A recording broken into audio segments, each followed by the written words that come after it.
Welcome to Emtech Europe in partnership with MIT Technology Review. I'm William Crawley, and it's my great pleasure to welcome you to our premier building here in Belfast, where we're going to bring you ideas, we're going to bring you creativity and industry and entrepreneurship, and we're going to show you how Belfast is actually rightly regarded as one of the future great digital hubs.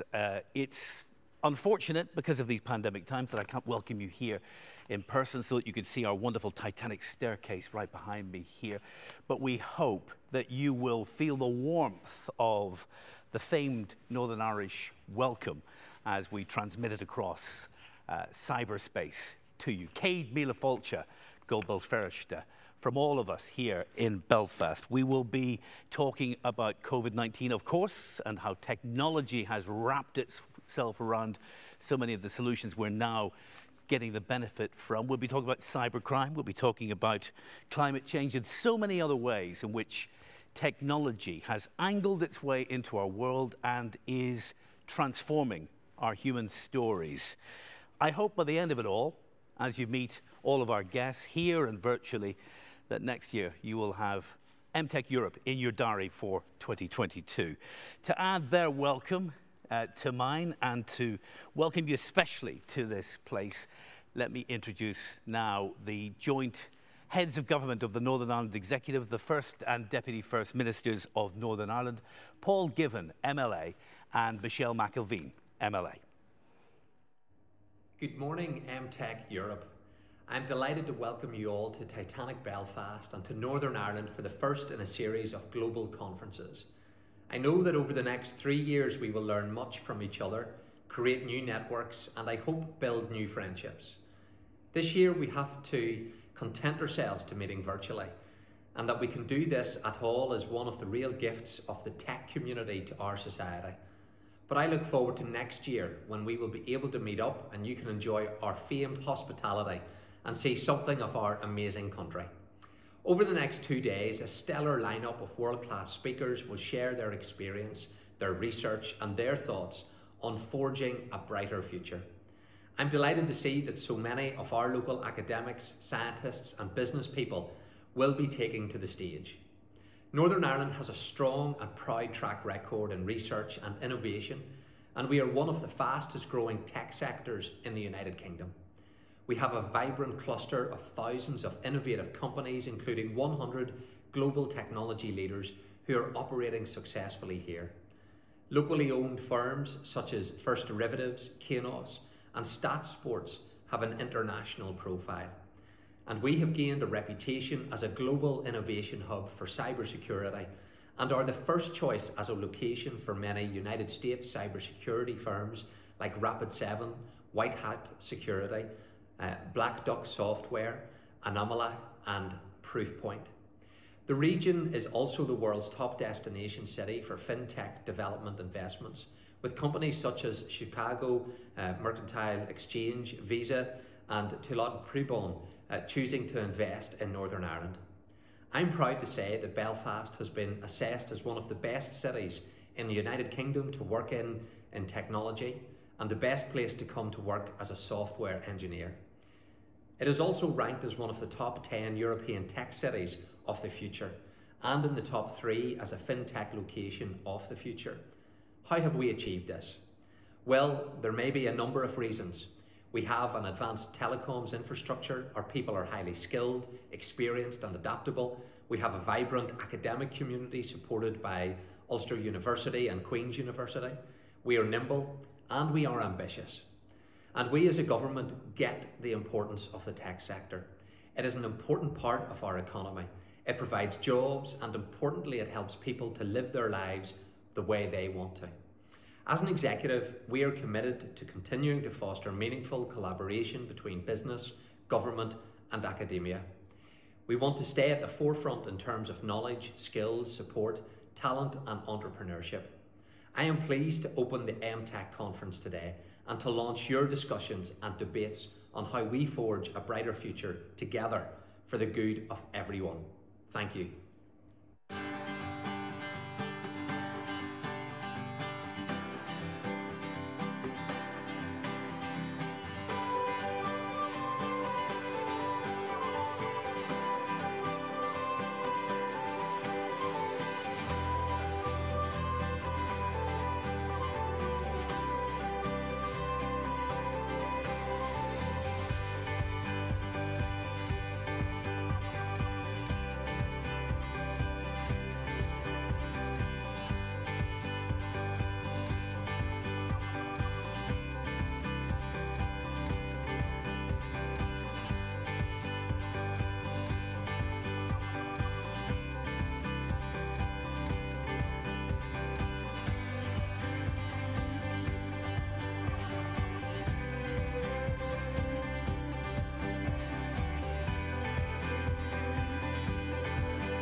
Maidí Mai agus fáilte go Belfast. Good morning to everyone and a very warm welcome to Belfast. It is my privilege to officially open the Emtech Europe Conference 2021. And while it is disappointing that we can't be together in person this year, I have no doubt that you're in for a really positive event with an impressive lineup of speakers and a forward-looking programme over these 2 days.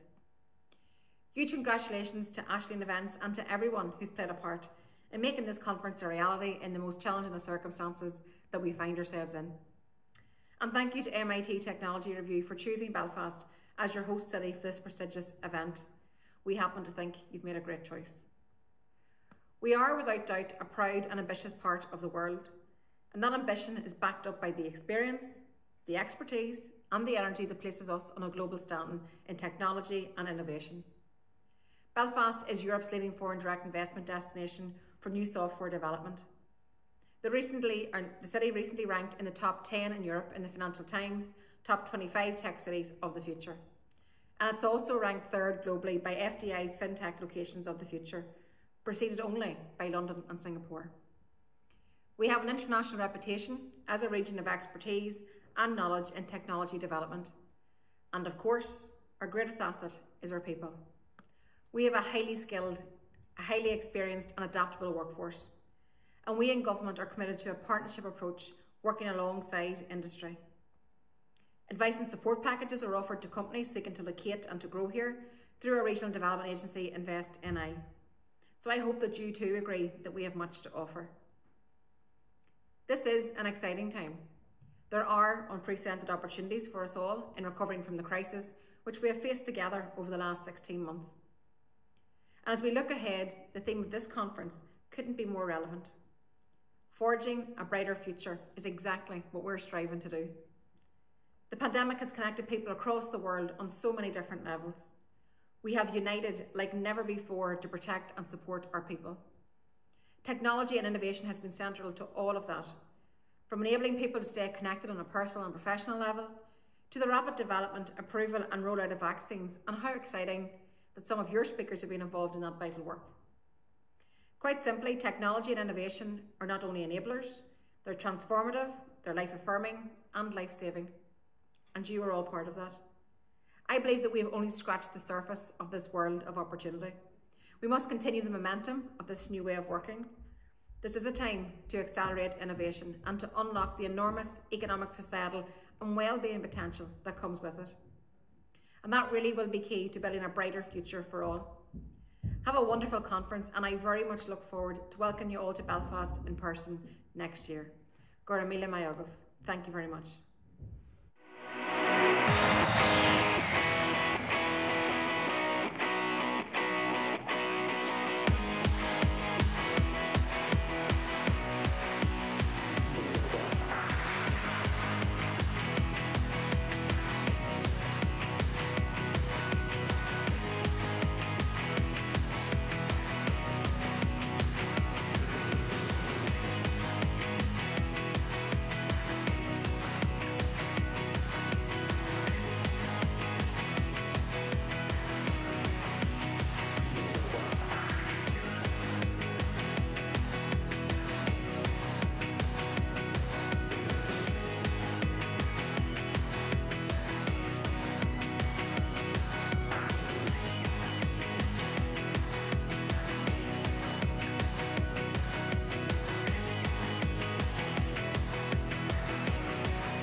Belfast is looking really good there. Come and visit us sometime.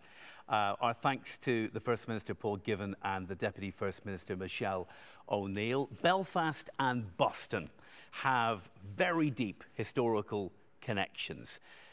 Political, cultural, linguistic, all kinds of connections historically, but we are delighted also to be linked today in a partnership between Emtech Europe and the MIT Technology Review, which has been tracking scientific progress and emerging technologies since it was founded in 1899. Their executive editor is Mike Riley.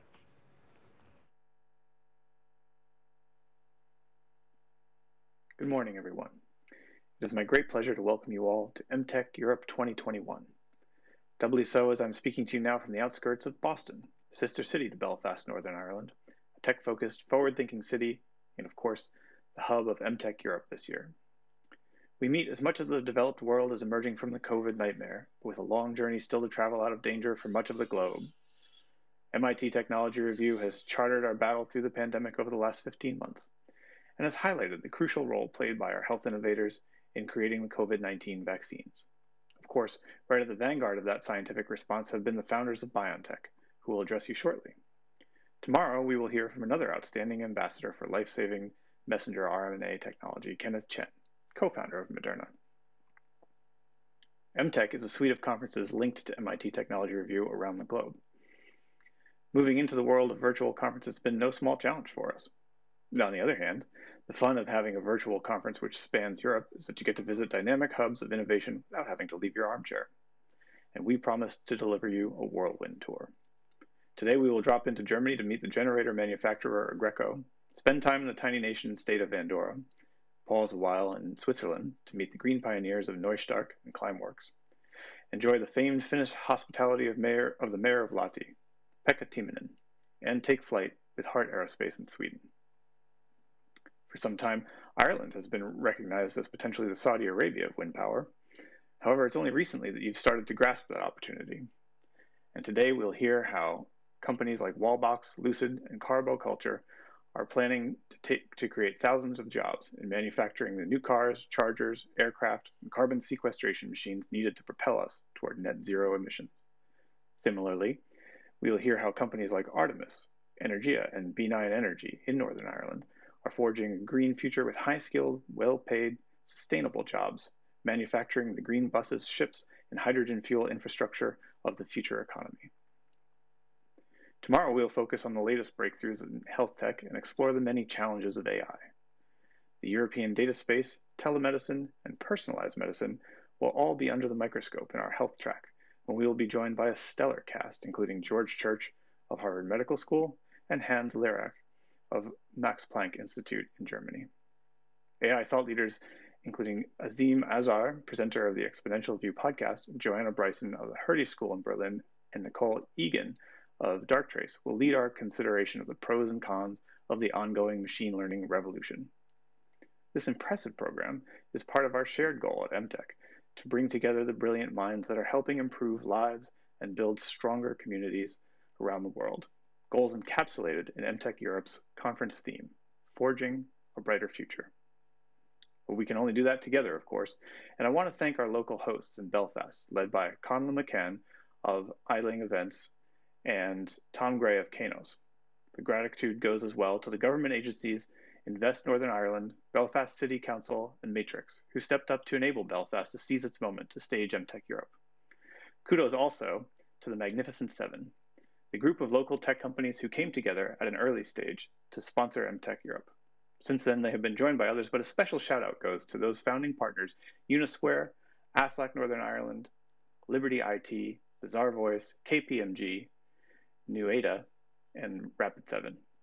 You are in for a tech bonanza over the next 48 hours. Here at MIT Technology Review, we're delighted to be part of this new chapter for our sister city of Belfast, and we look forward, when times are more normal, to joining you in person in Belfast for Emtech Europe 2022.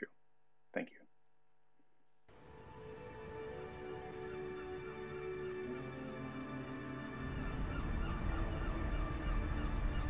When you picture Belfast Harbour in your mind, what do you see?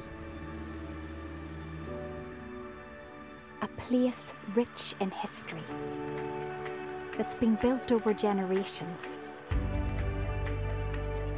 port that Northern Ireland relies on for everyday life. A port that keeps our shops and factories open. A place of business that employs over 27,000 people and that is now the location for both local and global companies. Somewhere that entertains thousands every year and brings tourists from every corner of the world.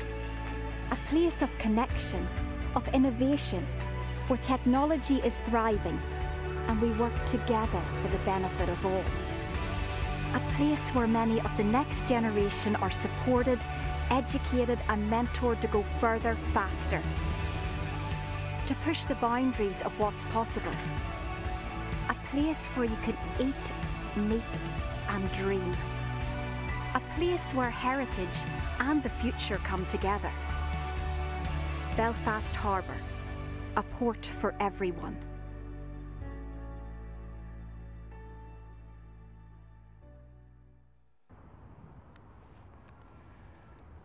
Next to someone whose day job is to develop strategic vision at the crossroads of emerging technologies and organisational change, Tourism NI's Chief Digital Officer, Dave Vincent.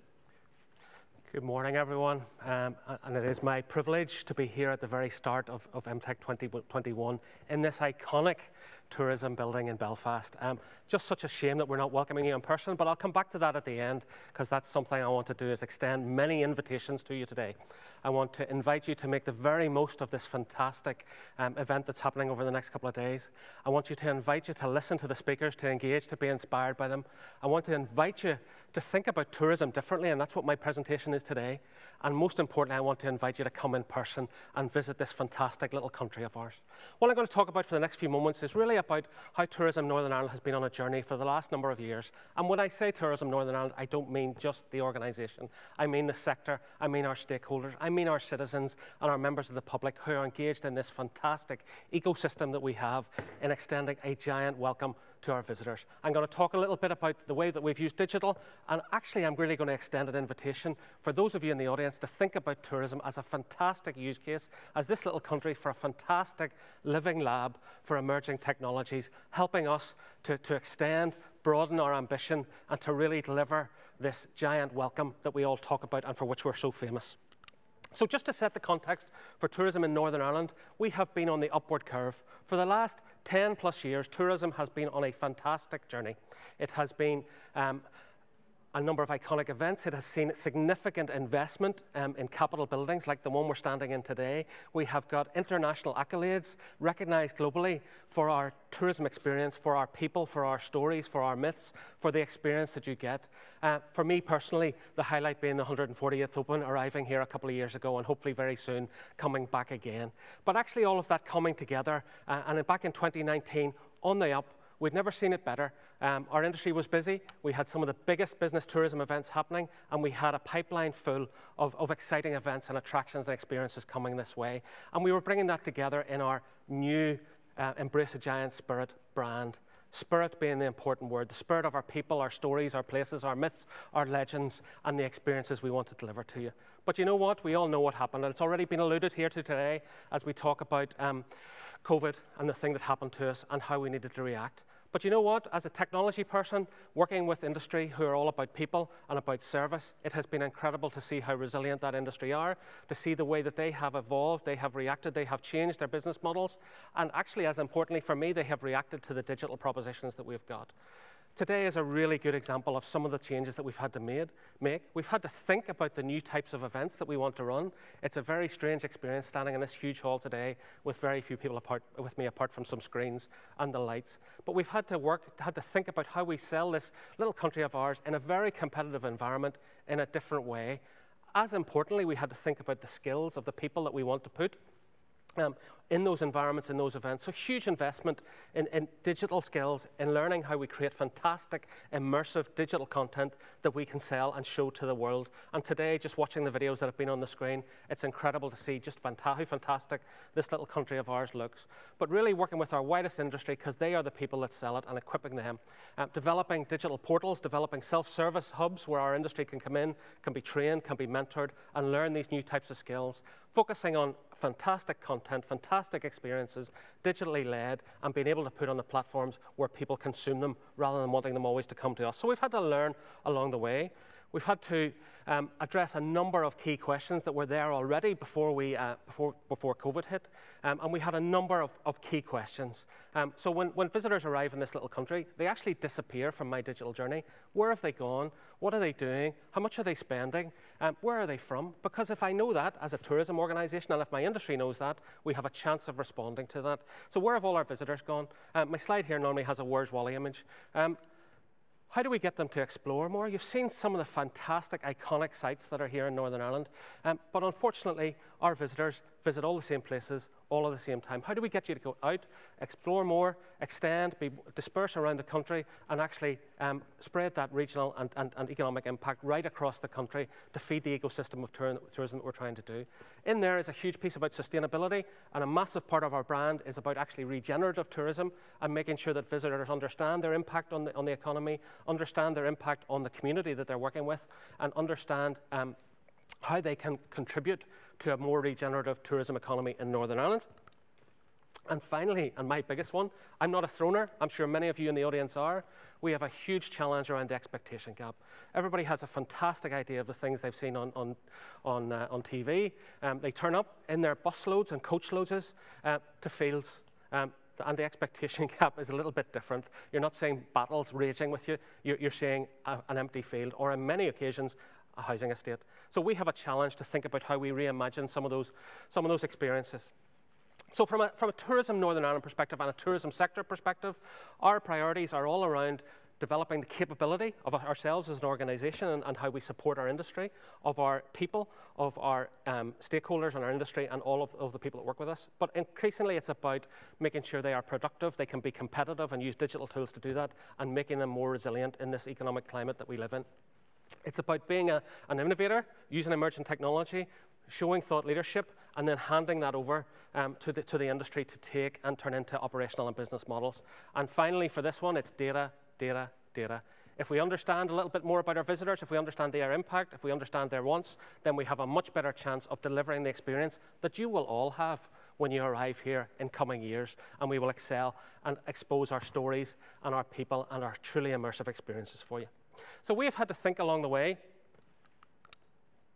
We're having some technology difficulties. If somebody could roll the slide on for me. We've had to think about reimagining our experiences and the way we provide information. The people who we are selling to, the people we are trying to encourage to move around our little country have different expectations. So we have played with augmented reality and thought about how we can improve wayfinding, how we can deal with people with multilingual requirements, how we can tell stories that are potentially contentious in a different and unpoliticized way, how we can gamify experiences and get all of the family involved, how we can get content out there, how we can make them more accessible. So up in the top right, you'll see our new Igloo, which is a VR dome, which allows people to walk across the Carrick rope bridge, even when it's closed, when the wind's blowing, which never happens in Northern Ireland, by the way, it's always shining.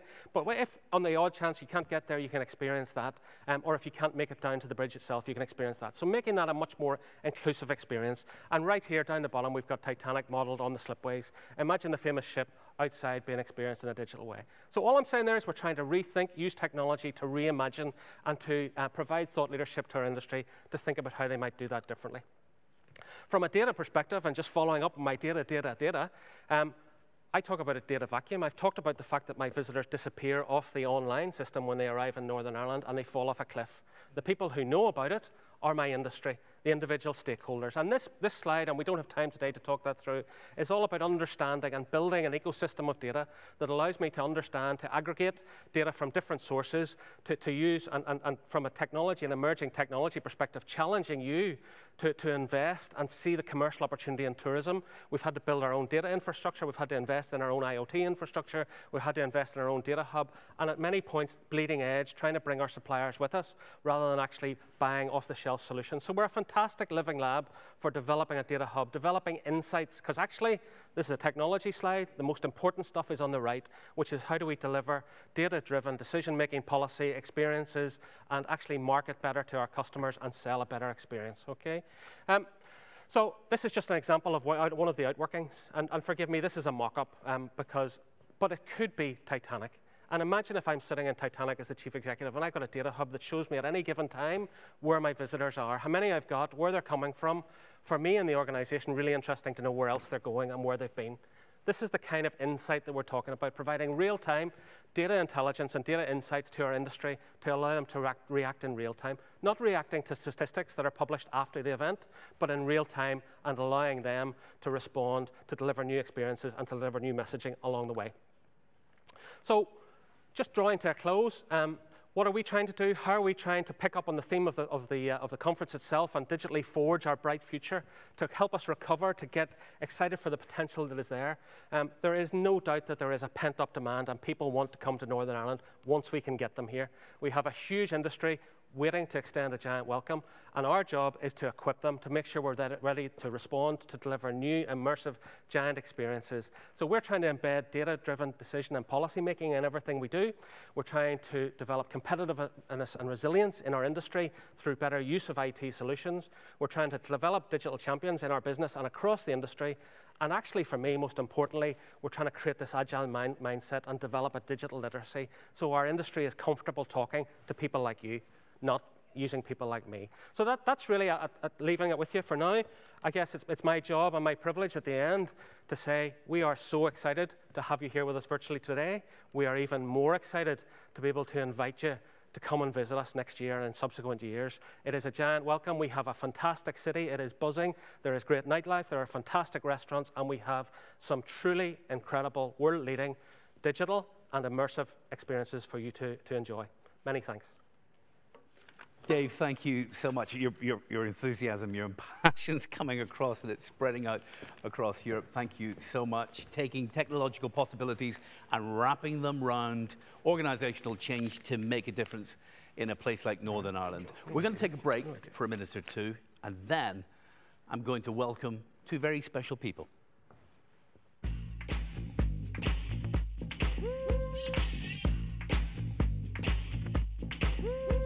With potentially £1 billion of co-investment, we're focused on making the Belfast region a global investment destination by creating outstanding innovation and research facilities. In an unprecedented collaboration, our two universities are working together with our business partners to plan major new innovation and research investment into data analytics and artificial intelligence, creative industries, life and health sciences, and advanced manufacturing. We'll also be sharing our world-class expertise in digital and data analytics with businesses through regional innovation centres. These will build business capacity and encourage people of all ages and backgrounds to fully engage in the knowledge economy. And we're investing in smart districts, technology test beds, and in next-generation digital connectivity for businesses across the region. Welcome to Glenarm Castle and Gardens in the Glens of Antrim, home to the MacDonald family and a living link to a time of legend. I'm George. I'm the family butler to Lord and Lady Dunluce. When you visit Glenarm, I'll be your guide on an exclusive behind-the-scenes tour of the castle where the MacDonalds have lived for 400 years. With George, you'll discover what makes this such a very special place. Hear the stories behind some of the people who've lived here, their lives, their loves, their secrets. And see the treasure chest of the Girona, one of the ships of the Spanish Armada, wrecked on the rocks of the Causeway Coast in 1588. You won't want to miss the gardens, of course. The whole garden's absolutely gorgeous in the summertime, with the hot borders and all the planting, and Lady Dunluce takes a real interest in it. And then it's time for tea. Please come in. We're in the family dining room. A little champagne to start things off. Well, what better place to enjoy afternoon tea, that most civilised of occasions, than at Glenarm Castle? So relax, soak up the ambience, and have another pastry. Then George will have a little more to tell you about the family who reside here, at one of Northern Ireland's most beautiful and historic homes, inside Glenarm Castle and Gardens. You live and breathe the atmosphere of half a millennium's worth of history here.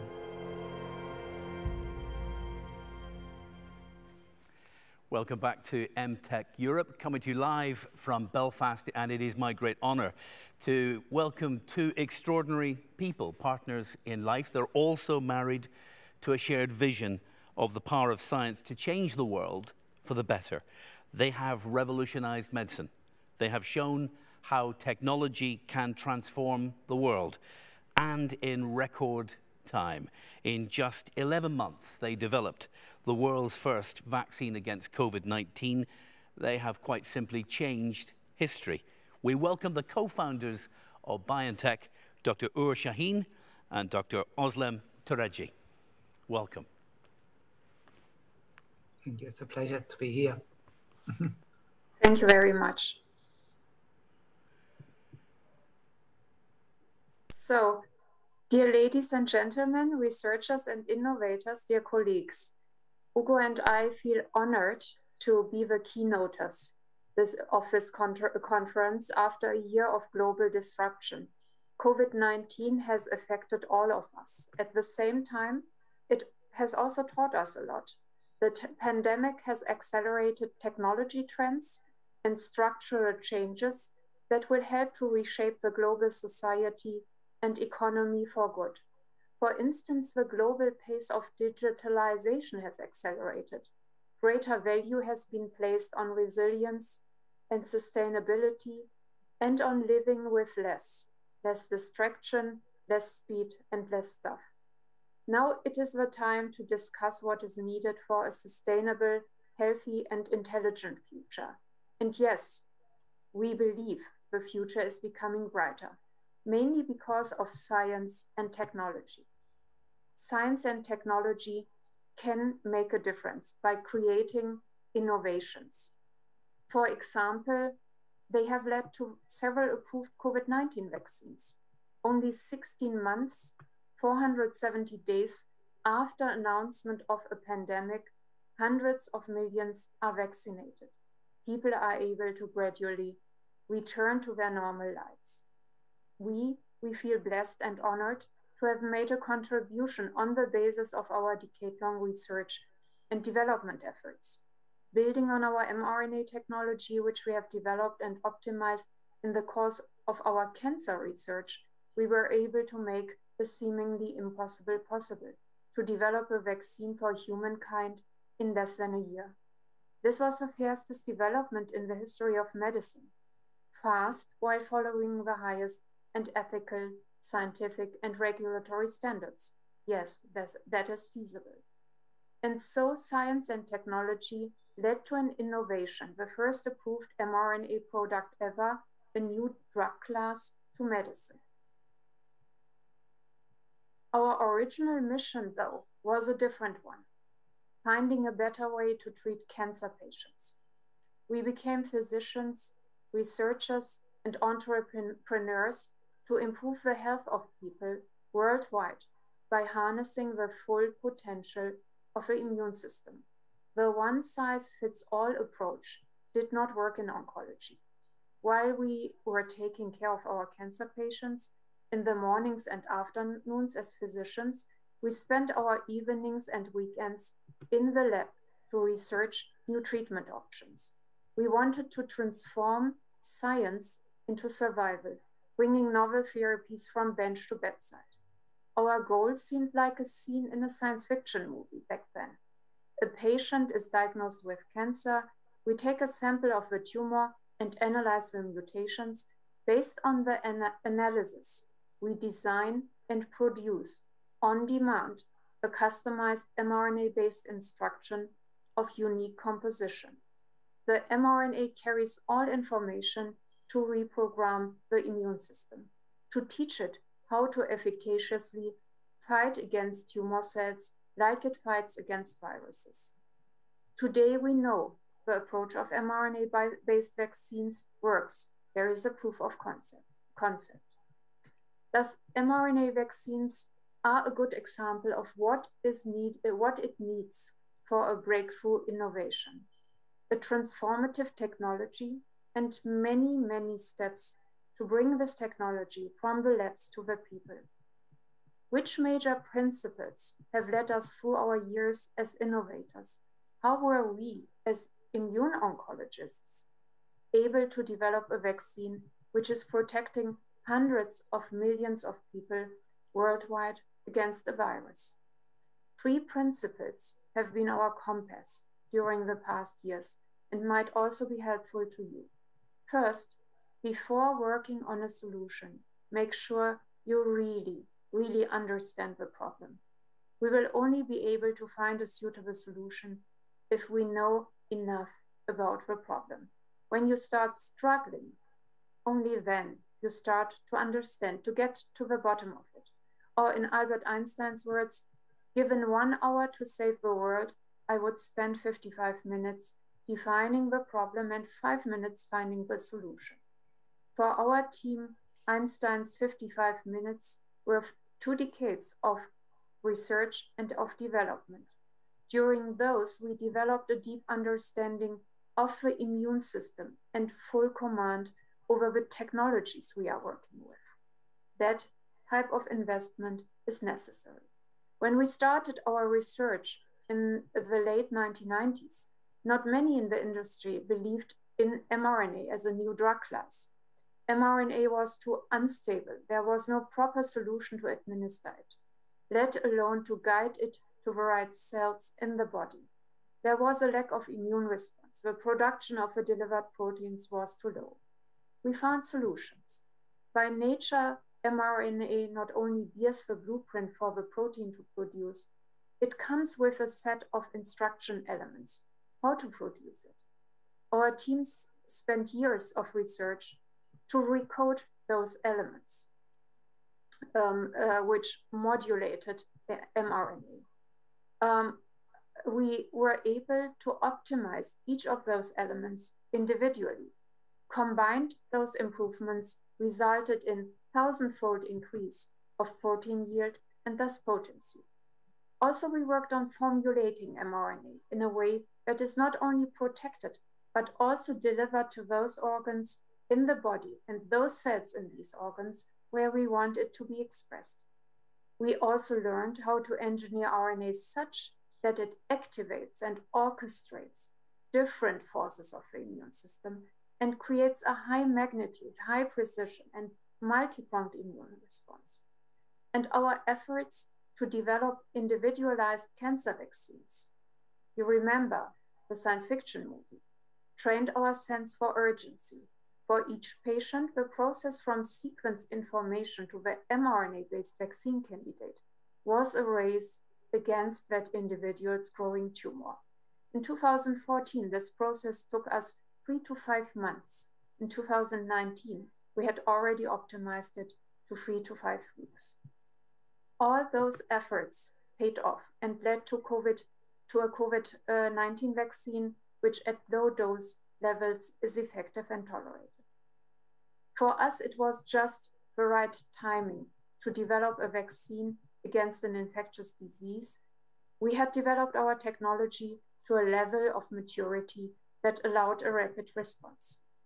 While getting to the bottom of a problem means letting science and data guide you, it also means to navigate with courage and humility through those unknown territories, which is where scientists are most frequently found.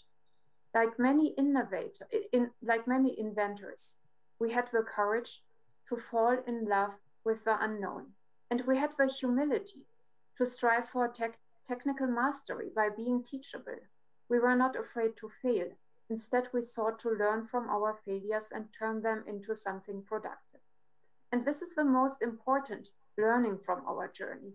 Keep going and don't give up. The world is changing and so is the problem. Today we are discussing problems which did not exist before. But to counter them, we also have science and tech that did not exist before. The nature of disruptive innovation is that it is not a single invention, a solitary discovery, the one thing by one person or one team that makes the difference. We live in times that are permissive for innovative disruptions of grand dimension. due to the convergence of leap advances in interrelated fields. For some of those to surface, it took a global crisis. This brings me to the second principle of breakthrough innovations: aspire to develop an elegant and simple solution. We choose mRNA technology because of its elegance and simplicity. When we initiated our COVID-19 vaccine development project, our goal was to develop a vaccine for humankind. This came with requirements: high, effective, and well-tolerated vaccine. We did not know enough about the new virus, so we decided to develop more than 20 different vaccine candidates. That we could start the innovation process with a broad discovery platform was because of the simplicity of the technology we used. Rapid manufacturing.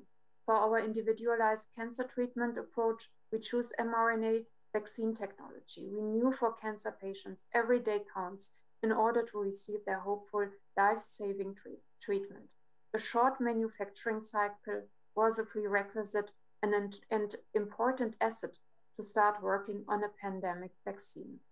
Lastly, adaptability. Viruses mutate. This is part of their biology, some faster than others. We did not know how fast SARS-CoV-2 will mutate, but it was clear to us that an adaptable vaccine might be needed. As we already were using mRNA for our individualized cancer candidates, we knew that we could design and test a new vaccine within weeks. So, to wrap this up, what COVID-19 has taught us: breakthrough innovations are tailored to the needs of their users, in this case, to humankind. Breakthrough innovations will solve problems which people might not even think of yet. And this is the beauty of our jobs as researchers and innovators. However, let us not wait for the next global threat, the next grand crisis, to create the sense of urgency, to become the fire baptism for all those high potential technologies that may contribute already now to the well-being of mankind and preservation of this planet. We can work with the unknown. We can develop these solutions that might seem like out of a science fiction movie today. We can create a healthy, sustainable, and intelligent future. Ugo shares my thoughts, and he will tell about them now.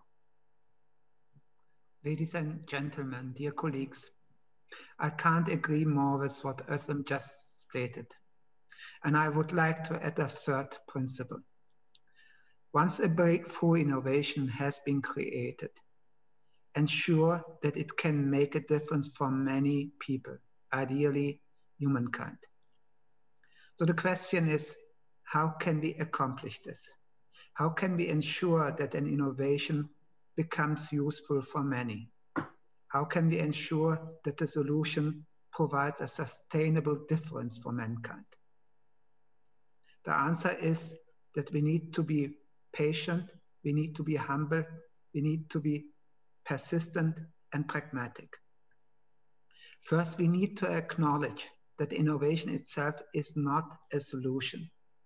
It could be an essential part of a solution. However, it is often requires a whole bunch of additional discoveries and innovations to apply an innovation and to make it useful. Second, it is advisable to consider a humble step-by-step approach. Instead of trying to answer the question how an innovation can change the world, it is easier to answer the question, how can an innovation become useful for a single individual? Once a complete solution is developed and successful for a concrete use case, we could ask the question if the solution is applicable also for the next, maybe larger use case. When Özlem and I started to work on our mRNA technology more than 2 decades ago, our goal was to develop therapies to make a difference for individual cancer patients. We believed in the power of the immune system. We wanted to develop vaccines to redirect the patient's immune system to fight against its tumor. The unsolved biological challenge, which required true innovation, is that every tumor is different. Thus, every patient would need an individually tailored vaccine. We saw 3 challenges to overcome. To create a versatile vaccine technology which allows flexible tailoring. Second, to ensure that the vaccine induces powerful immune response. And third, to ensure that the vaccine could be manufactured extremely fast while the patient's disease is ongoing. We invested decades of research, made many discoveries in the field of mRNA technologies, and connected them with other innovations to come up with the solution, an individualized mRNA cancer vaccine, which could be tailored and produced within a few weeks. When we realized in January 2020 that the outbreak in Wuhan will become a global pandemic, we understood that vaccines could be the only solution which could stop the pandemic. We saw that the mRNA vaccine solution that we had developed for the cancer could be applicable with some adaptation to another use case, to develop a highly potent vaccines against the new virus while the pandemic is ongoing. We could apply our skills, the same technology, for a completely different challenge. The application and the continued optimization of our technology in cancer allowed us to develop a highly effective and safe vaccine in less than a year. The use case of a pandemic vaccine comes with additional challenges down the road. One of our questions was, how can we make our vaccines available worldwide? How can we scale up manufacturing? How can we bring our vaccine to people at any place on the planet as fast as possible? Our solution is based on technology and collaboration. We started to execute a 3-step approach. In short term, with our partner Pfizer, we decided to scale up our manufacturing sites in 6 in total. Second, we included to continue and additional vaccine manufacturers and multiple partners in our production networks under license agreements. With these 2 approaches, we were able to scale up the manufacturing to 3 billion doses in 2021. In the upcoming 1.5 years, we want to deliver 2 billion doses of our COVID-19 vaccine to low and middle income countries. This equals about 40% of the manufacturing capacity of ours and our partners' network. The third aspect is to ensure sustainability. We want to transfer our knowledge and enable people, for example, on the African continent, to manufacture vaccines for the African continent. We believe that our innovation could help to forge a brighter future for humanity if we continue to work on it, with it, and for it. If we pave the way for it, we will find sustainable solutions to address not only the current, but every potential future pandemic threat. This is why we aim in the longer term to establish a worldwide manufacturing network which is not only suitable to address the COVID-19, but also potential future pandemics. This applies not only for this type of pandemic infectious diseases, but also infectious diseases like HIV and tuberculosis, which have a death toll of millions of patients every year. Since we have founded our company, it was our goal to improve the health of people worldwide. That remains our vision to this day. As immune engineers, we will continue to work on new treatments on the basis of our technology. And we are asking what kind of other potential use cases can be addressed with our innovation. As trained physicians, we had experienced many times that patients with chronic diseases are very individual. This applies not only for cancer, but also for autoimmune and inflammatory diseases. Too often, patients do not respond well to standard therapies and off-the-shelf treatments. Too often, patients are left behind and they feel alone because there is no treatment option left. We aspire to develop individual treatments which can be easily adapted to the changing root cause. This could be mutated cells causing cancer, mutated immune cells which cause inflammation or autoimmunity, or mutated viruses and bacteria causing infectious diseases. We believe that this type of tailored treatment will open the door to a new era of precision medicine. Intelligent solutions such as tailored mRNA therapies can address challenges today and tomorrow. To come back to the image Özlem has raised before, this development could have also been part of a science fiction movie, and it became reality. You as scientists and innovators, you can bring light into the dark and find ways leading us into a better future. This applies for all topics of this conference: better healthcare solutions, finding green energy solutions, and balancing greenhouse gas emitters, sustainable transport, cities and food solutions, and intelligent solutions like AI. Today, our visions and ideas may seem like science fiction. Tomorrow, the very same ideas, maybe your ideas, may already become reality and help forging a brighter future. Our innovation was meant for an individual patient, and now we have started paving the way to make this very same technology to a sustainable solution for mankind. Charles Bukowski once said, you begin saving the world by saving one man at a time. So always keep in mind, if you are able to save a single life, you might be able to save humanity. Thank you. Thank you so much. Can I say that was really, really inspiring? And there's so many things that we can talk about, I'd love to talk about, because that was really like a masterclass in scientific insight as much as anything else, of a moment of vision and exploring how that can change the world. So let me take you back, if I may, to January 2020.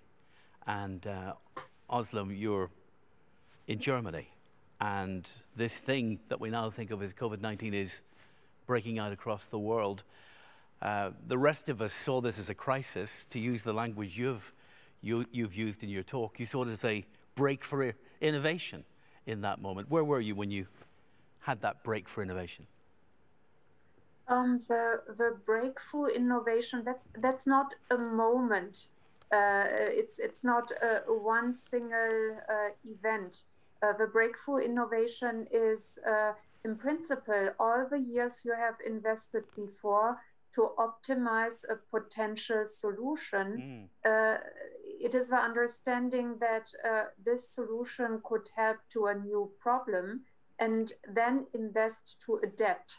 So I would not pinpoint one moment in which this breakthrough innovation has happened. So this was a solution that you had developed, almost waiting for this problem to arrive, and it did arrive. And in that moment, you did see an opportunity.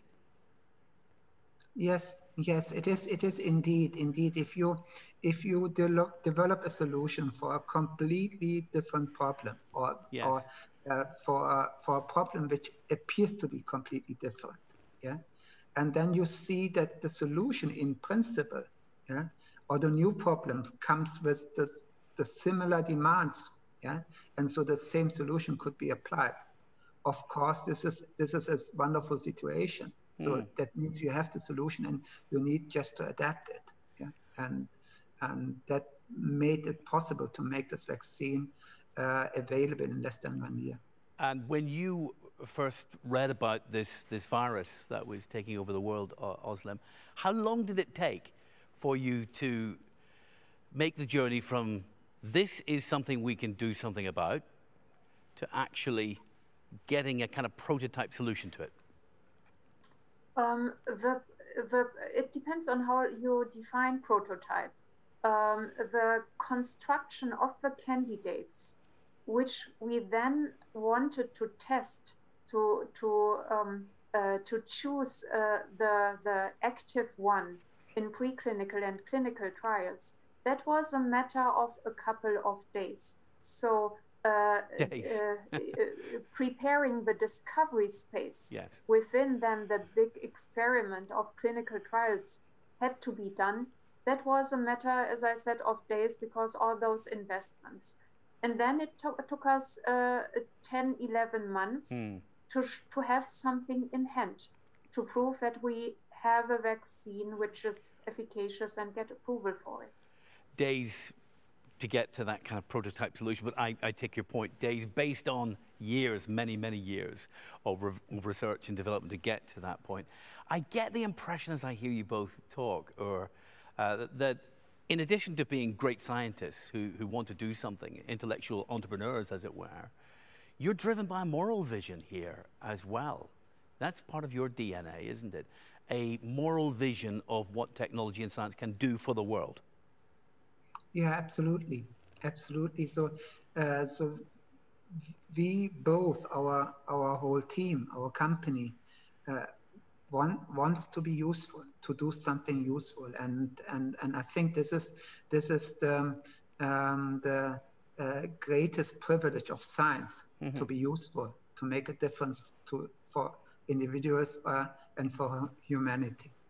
The teams that you have created, Özlem, the company that you have created, is also wonderfully balanced, isn't it, in gender terms? Is that accidental? Is that part of the ambition for your company? It's yes, it's wonderfully balanced in gender and in any other terms, also in terms of ethnicities and nationalities and skill sets which are represented. And it did not happen as part of a master plan. This happened by just looking for people who would fit the culture and who would bring the skill sets we needed to the table. And it turned out that if you seek for this, you get a wonderful heterogeneous mixture. And there is no reason to discriminate anyone for anything and to exclude. Human diversity is part of the solution, not just the science, but human diversity. Absolutely.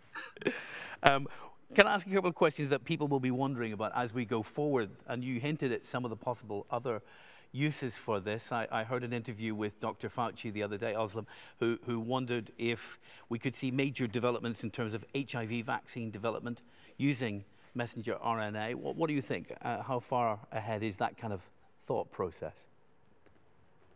It is definitely feasible to see a major, to make a major difference, and we are working on it. However, HIV is a much higher hanging fruit due to its biology. So it will not happen in light speed in 10 months. And when it comes to cancer therapies, I'm really taken by the fact that both of you were inspired by the failure of previous therapies to want to do better, to want to kind of fill that gap in scientific terms. Or are we looking at a moonshot moment coming up with messenger RNA in terms of the rollout of cancer therapies? Yes, we believe that personalized immunotherapies could really make a difference. At the end of the day, we have really to see the root cause of cancer treatment failure. The root cause is that every patient has a different tumor, and the tumor consists of tumor cells, billion of tumor cells, which are each of them are different. So that means the only solution that we can see to address this root cause is really to tailor the immunotherapy to the patient's tumor. And this is now technically possible. And of course, we have to see whether this type of solutions could improve the survival of cancer patients. And the aim is to use this type of solutions, particularly in early stage of cancer. After surgery, we know that about 30 to 40% of patients undergoing surgery after cancer have relapses. And our goal is to avoid these relapses by personalized cancer vaccines. It's fascinating for the rest of the world. And I know you must know that on social media particularly, there are so many experts in virology now, so many experts in epidemiology and in biology who've never taken a class of the subject. But everyone has a view. Everyone wants to get involved in this thing that has happened to the world. Some of that's very negative, obviously, in terms of conspiracies and misinformation, Özlem, but another aspect of it is very positive, isn't it? Which is we are going through a major sort of laboratory of public science education, aren't we? People are understanding aspects of science and the creation of solutions in a way we haven't really thought about as the public previously. Yes, absolutely. We are in the process of becoming educated global citizens, and part of this is the availability of data and the availability of analysis of situations and opinions online and in the data and public commons. We will, and I believe in this, over time structure this process and make sure that people can use the data which is available in a better way to really understand the details and soberly look at this data. Yes, soberly is the key term there, isn't it? And I'm not sure how both of you are coping with the relative fame that comes with being the people at the center of the development of the first COVID-19 vaccine. I mean, there's upsides and downsides to all of that too, or how has it been? Are you enjoying the fame? We are too busy to think too much about that. It feels good that we are able to help. That's the most important aspect. We are focusing on our work, and everything what happens outside is like a little bit noise, yeah. And we will certainly have time in many years to think about that and to revisit what happened just this year. So I guess that's also one of the aspects of both of your personalities that's part of the success of the science story here, the ability to compartmentalize, the ability to focus, the ability to kind of shut down that noise, or as you say. What's it been like for you, Özlem? I didn't get that, sorry. What's it been like for you, this all this media coverage and people talking about you? The same as for Ugur. As you said, compartmentalization and focus is part of working on a solution for a problem. And this problem now is not at its touchdown. We have still unknowns we need to answer, and we have parts of the world we need to supply with our vaccine. So the focus is on that, and there's not too much time to Google what out there is said about us. It's mostly good, I can assure you. You're doing very well at the minute. Can I ask about boosters and the future of COVID-19, or is this just going to be part of our lives in the way that influenza has become part of our lives in terms of vaccines as well? It could be. It could be. So the first goal, of course, is to ensure that everyone on the planet who wants to receive a vaccine gets a vaccine. So this is the first thing. And if this happens, we will have a basic immunity. And this basic immunity will protect us against severe deadly disease. And the second aspect, of course, is to deal with the changing virus. Viruses change, so we know that from influenza, and SARS-CoV-2 will also change. And the way how to address that is to have variant vaccines, which might be seasonal, which might be every 2 years. We have to see. The scientific community is collecting data, and we are prepared to make vaccines against variants in an extremely fast fashion. And as it stands right now, Özlem, the variants, your vaccine's doing very well against the variants that we know of, the variants of concern right now. Yes, so the data which comes in also from real-world studies does not give us any concern that we need to adapt our vaccine just right now to the variants which we know and for which data is available. However, we are scientists and we have to follow up and observe the immunity against variants which also will continue to emerge.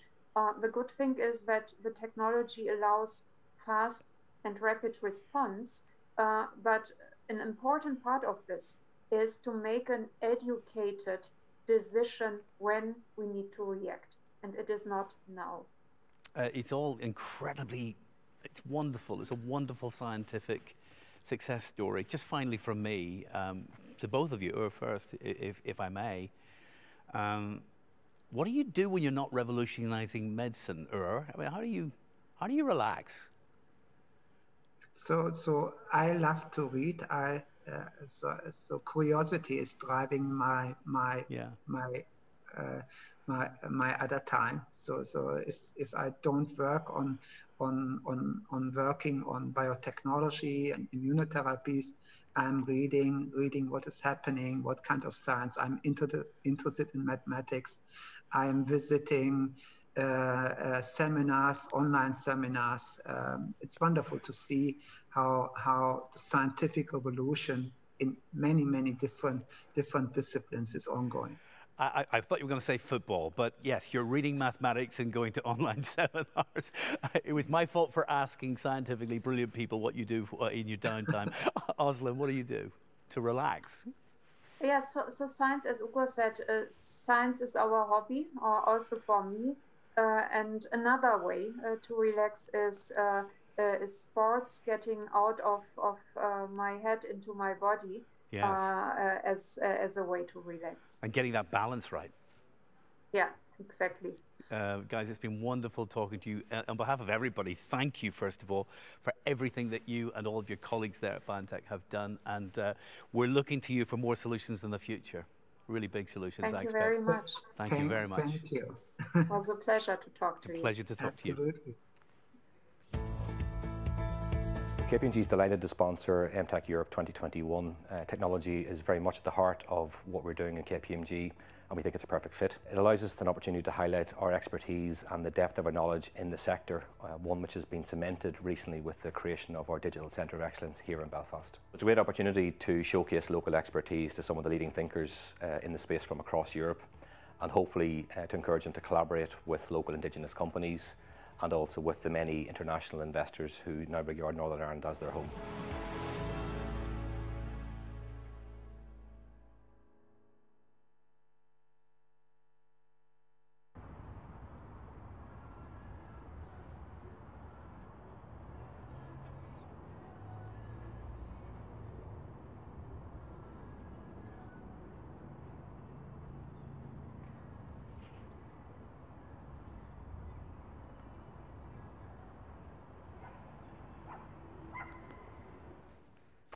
Fáilte Reich, welcome back. That was absolutely mesmerising, uplifting, inspirational. William Crowley went a little over his time, but we forgive him for that, and we thank the BioNTech founders, Dr. Sahin and Dr. Tarachi, for being with us this morning. We're going to move on now to a sustainability track, really for the rest of the day. Those two great challenges facing humanity, climate change, and of course the pandemic. And this is the first time an Emtech conference has ever devoted an entire day to addressing and exploring the technology which has given us the ability to fight and combat climate change.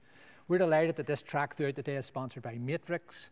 Matrix is an industry-led panel which advises government and academia here on research and development and plays an absolutely vital role in everything we do.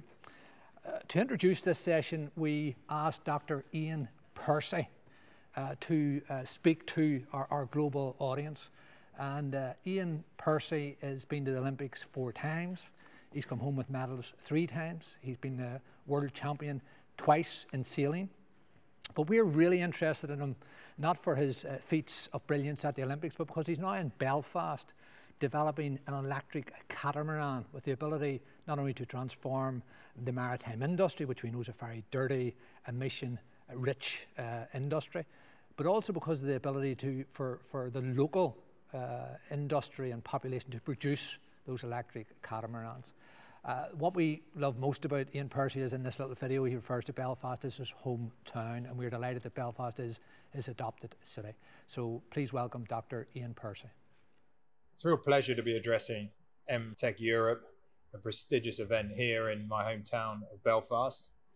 It's not a surprise to me that an event like this has come here. I moved to Belfast about 3 years ago, and the reason I did was when I first came here to investigate a hub for green technology, I was immediately struck by the collaborative nature of the city, universities and industry to come together and try and solve difficult problems. That collaborative spirit is maybe not something we're famous for here, but is really felt when you get groups together, particularly around engineering solutions. I think there's a passion here for trying to work out difficult problems. We're coming here to talk about forging a brighter future.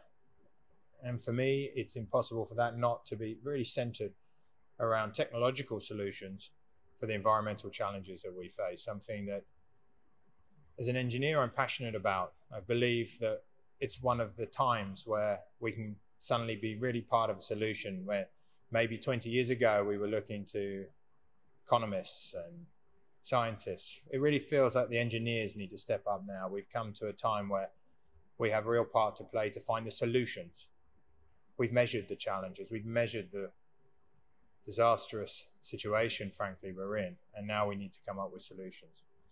And Belfast is an amazing place to do that, and it's an amazing place for us specifically to bring new technologies to maritime.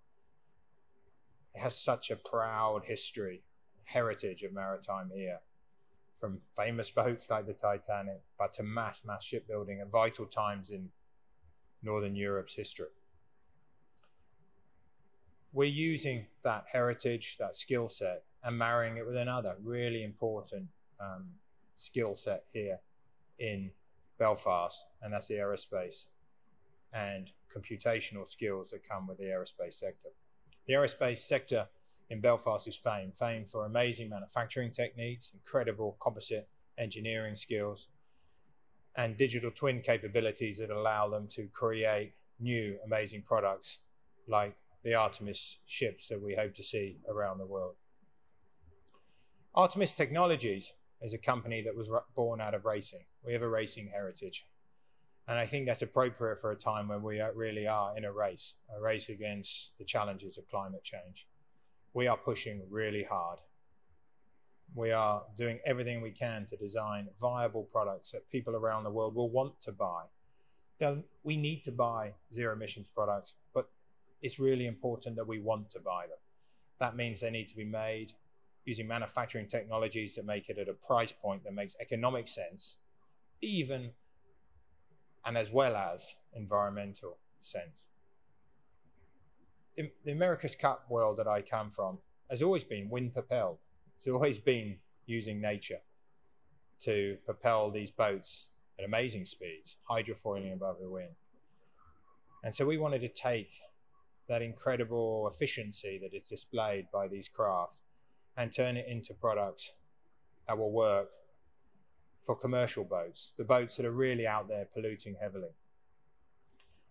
The maritime sector really has to put its hand up and say that it has not been doing a great job over the last 50 years. It's been a big contributor to worldwide emissions.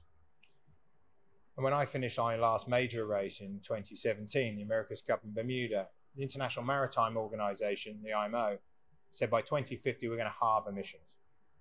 That was an amazing moment. That was a coming together, an international group, much like we have here at this conference, to say we have a collective responsibility to do something to make a change.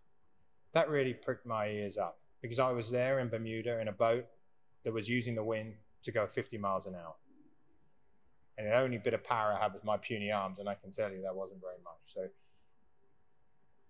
I realized there was an opportunity to marry these technologies.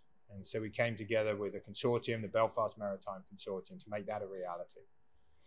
the University of Queen's and Ulster, the real strength in wing manufacturing that Spirit Aerospace have developed here over many years through the Shorts Brothers organisation, along really importantly with a fantastic educational system, a Belfast Met College that's training the next generation of talent for businesses like ours to make use of. It really is a hub where things can be done and differences can be made. I've always been a competitive person. I left university in 1998, and instead of my first job being in an engineering factory or in a bank somewhere, it was to go and race in the 2000 Olympics. And I had an 18-month sprint to try and get an Olympic medal. And one thing went to another, and it went well, and I managed to win a gold medal in the 2000 Olympics. It changed my life. It put any work aspirations, maybe that's not the right word, any work commitments on hold for 20 years, where I turned to sport and I competed in 4 Olympic Games and picked up some medals through that time and learnt lots of stuff. And probably my biggest lesson was the one Olympics in Athens, where I didn't win any medals. And I didn't win any medals because I had a hangover from 2000. I didn't actually still have a hangover, but I had a mental hangover where in 2000 I forgot how much work and effort had gone in, and I thought that it was talent that had won the day in 2000 for me. And it hadn't been talent, because in 2004, when I thought my talent alone was going to carry it through, I failed miserably. And that was a feeling that I never wanted to ever have again in my life. And everything I've turned to since then, and the people I like to work with, share a common drive and passion to achieve things, and realizing that comes from hard work and collaboration, building teams, and doesn't come from any kind of special God-given right to do well at something. And at that time, I moved to America's Cups and eventually started running America's Cup teams, which is like a Formula One team, the smaller version of, which is very much a collaborative exercise between sports people and engineers. And really, that was an interesting environment. You've got the sports person who's so fiercely competitive, they want to do more and more and more. And actually, the engineers even who join race teams are often have that really competitive drive to them. What I found really important in the teams that we built was to harness that competitive drive, but find the people that were competitive for the team's result and not their own area. They were the talent that I like to work with, who could be passionate about their ideas, their thoughts, their direction. But when we took a different path for areas that were not their specific expertise, very embracing of the new path. They are rare people in the world. People that I find are high drive, high skill, medium ego. There's a lot of that around here. There's a lot of people who have been very well educated and have the skill level, but they're based in a town that isn't necessarily, in a city that isn't necessarily traditionally felt of as a Silicon Valley of the world. And I see that as a real opportunity. I was based in San Francisco with a team for 3-4 years, and I loved it, and there's a great vibrance and a talent, but there's a lot of people who think they've got all the answers. And as I found out in Athens, no one has the answers. You work together, you work hard, and you find solutions. I'm slightly sad that I'm addressing you all here virtually. I'm actually still sailing. I'm at a sailing competition in Sweden, because one of the things I love about conferences, and particularly the Emtech Europe setup, is that when talent comes together, great ideas come, good collaborations come, and commercial opportunities, research opportunities, and fertilization of ideas. And I know everyone's going to get a lot out of being together, a little virtually, but again, finally together in person a little bit. And I've certainly struggled over the last 18 months to missing that face-to-face collaboration that really can seed early stage ideas. And so I think to have this Emtech Europe in a place is really, really significant. I think you're going to get a lot out of it. As I say, I'm very jealous that I'm missing it. So I hope you enjoy things. I think we really do have an opportunity to forge a brighter future. I think a big part of that can be here in Belfast. So I think the fact that conference is here is indicative of that. Enjoy your time, and I hopefully will meet a few of you in person soon. I'm Marcin O'Mwillier. Welcome back to Emtech Europe. I want to thank Ian Percy, CEO of Artemis Technologies. He had a choice today between Gothenburg, Sweden, Belfast. He chose Gothenburg. We forgive him for that, and we wish him well in the great work he's doing here at Belfast Harbour. I want to introduce now two great leaders of Belfast. The Lord Mayor of Belfast, Kate Nicholl, born in Zimbabwe. Belfast is now her home. She is really the epitome of the new generation of leaders in the great city of Belfast, and she starts her year as Lord Mayor now and is already making a huge impression. And after we hear from the Lord Mayor, we're going to hear from Jane Brady. Jane Brady is a Digital Innovation Commissioner of Belfast City Council, and it's really fallen on her lap to chart out the path forward for Belfast as a great innovation city. And of course, Jane later this year will be elevated to a higher position as head of the Northern Ireland Civil Service, and we wish her well in that post as well. And no doubt when you come next year, she'll be able to welcome you in that capacity. But first, let's hear from the Lord Mayor of Belfast, Kate Nicholl. Hello. I'm delighted to welcome you all to the first of 3 Emtech Europe conferences hosted by the City of Belfast. While this year's event is virtual, you can be sure that we will be rolling out the red carpet for our delegates in 2022 and 2023. It's unfortunate that you can't physically be with us today in the stunning setting of Titanic Belfast due to COVID restrictions, but the set has been built to give you a glimpse of what our great city has to offer.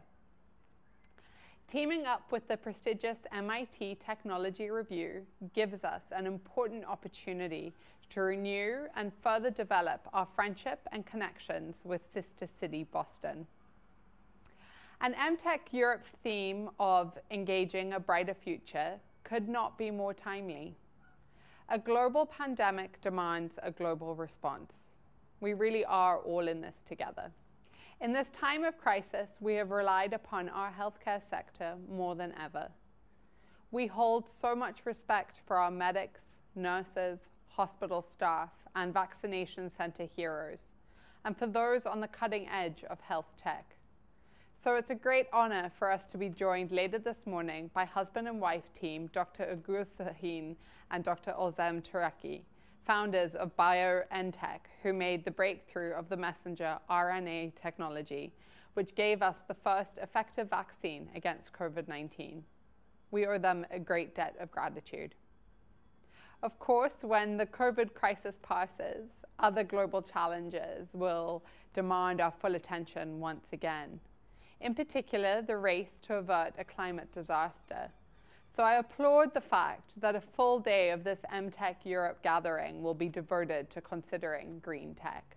We will hear from formidable green tech leaders Enrique Asunción, CEO of Wallbox Barcelona, set to launch on the stock exchange later this year with a valuation of $1.5 billion.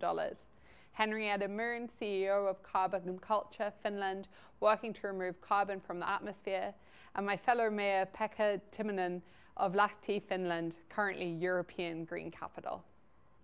While I'm delighted to cede the floor to these impressive innovators, I am also very proud that we're providing a platform of some world-leading tech innovators of our own. Most notably, Professor Moira O'Neill of Queen's University Belfast, a global authority on artificial intelligence, and David Surplus of B9 Energy, whose business is certainly a force for good, turning water into hydrogen fuel. Over the past 15 years, Belfast has seen incredible transformation. We are now recognized as the fastest growing knowledge economy in Europe, and we're becoming Innovation City Belfast. We've also transformed our tourism proposition, and hopefully international visitors will once again be able to enjoy our Cadé Mail culture in great numbers. But the next change we are determined to lead is the shift towards a greener, more inclusive, and more resilient economy. In Belfast, our approach is informed by the words of former UN Secretary General Ban Ki-moon, who said, "There is no plan B because we do not have a planet B." In closing, I want to thank all of those who have made it possible for Belfast to host Emtech Europe. In doing so, we're setting our stall as a progressive, pioneering city, building prosperity for all on the foundations of our hard-won peace. I pay tribute to those sponsors who made Emtech Europe possible in Belfast, especially Belfast City Council and Invest Northern Ireland. And I commend our partners, Conla McCann and the Ashleen Events team, on their assured vision for the city. Thank you.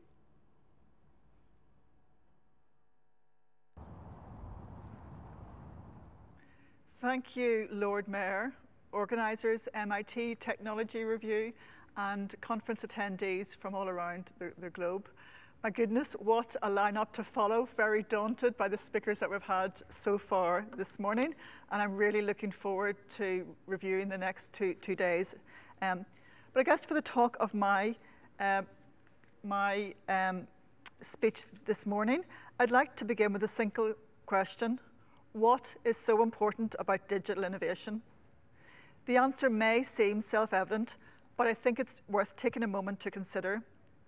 Why are cities, and entire countries for that matter, stating so much importance on digital innovation as a basis for future success?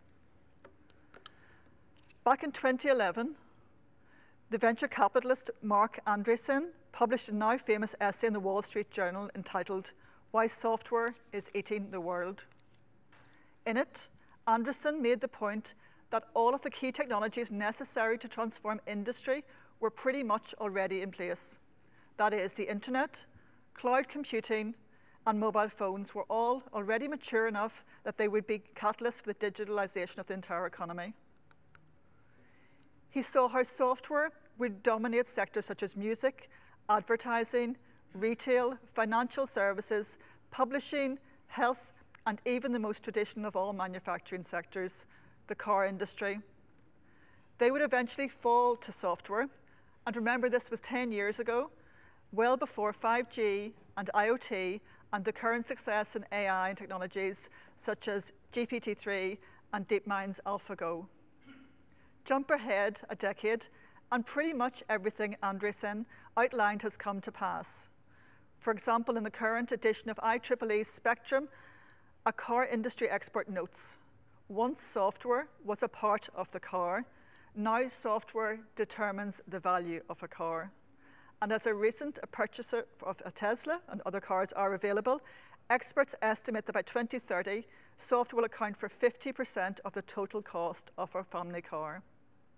Car companies are becoming predominantly software companies. The power of digital is, of course, partially driven by Moore's law, where processing costs half every 18 months. But it is also the startling ability to start small, to iterate, to scale, and to reproduce at marginal cost, all of which make it a fantastic engine for innovation, disruption, and transformation. And no aspect of the economy is being left untouched, whether it's agriculture, retail, hospitality, right through to financial services and software development itself. Beyond the economy, it is also transforming how we live our lives, how our cities are planned and managed, and it is increasingly a powerful tool for addressing head-on many of the big, wicked societal challenges, such as climate change in our post-pandemic world. There's a classic comment from the writer William Gibson, where he was asked by The Economist why all of his science fiction predictions hadn't come to pass. He disagreed. He said, "The future is already here, it's just not evenly distributed.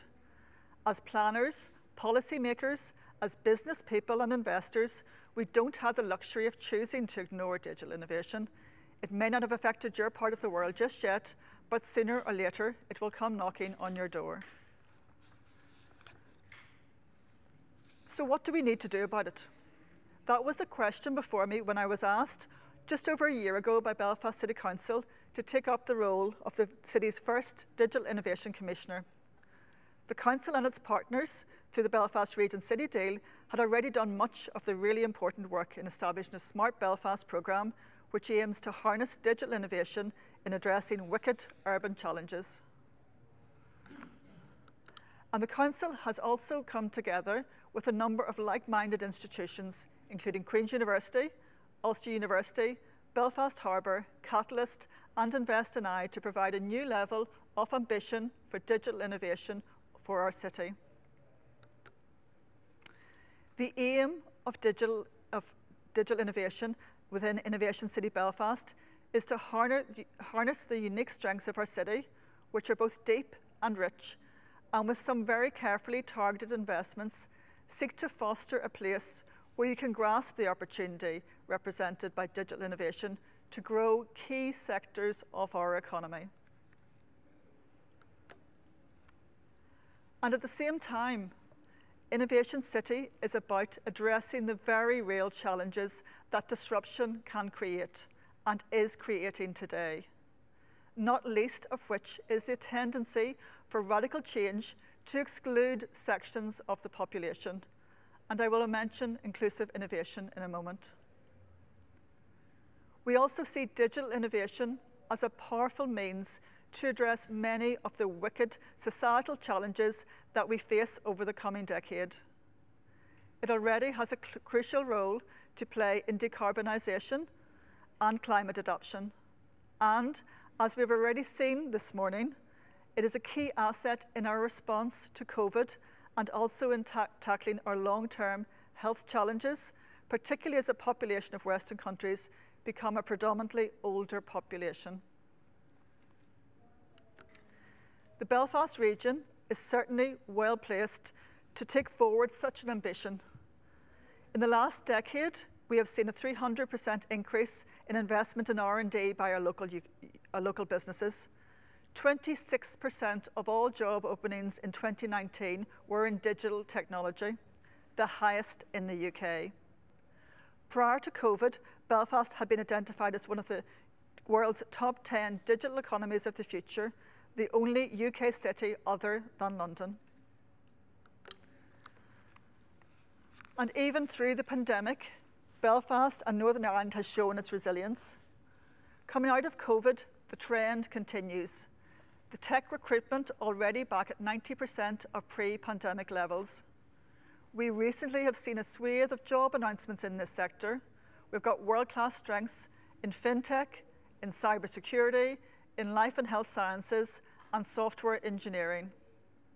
So if there is anywhere in the world that you would want to be investing in innovation right now, it is most definitely Belfast and Northern Ireland. The awareness of the sheer potential of this place is very exciting. We are planning for the longer term to maximise this potential. We are putting down deep foundations for innovation that will allow our region to grow and pivot as new technologies and new opportunities emerge. Through the Belfast Region City deal, we are currently finalising over 200 million investment in 5 new centres of excellence in our 2 local universities.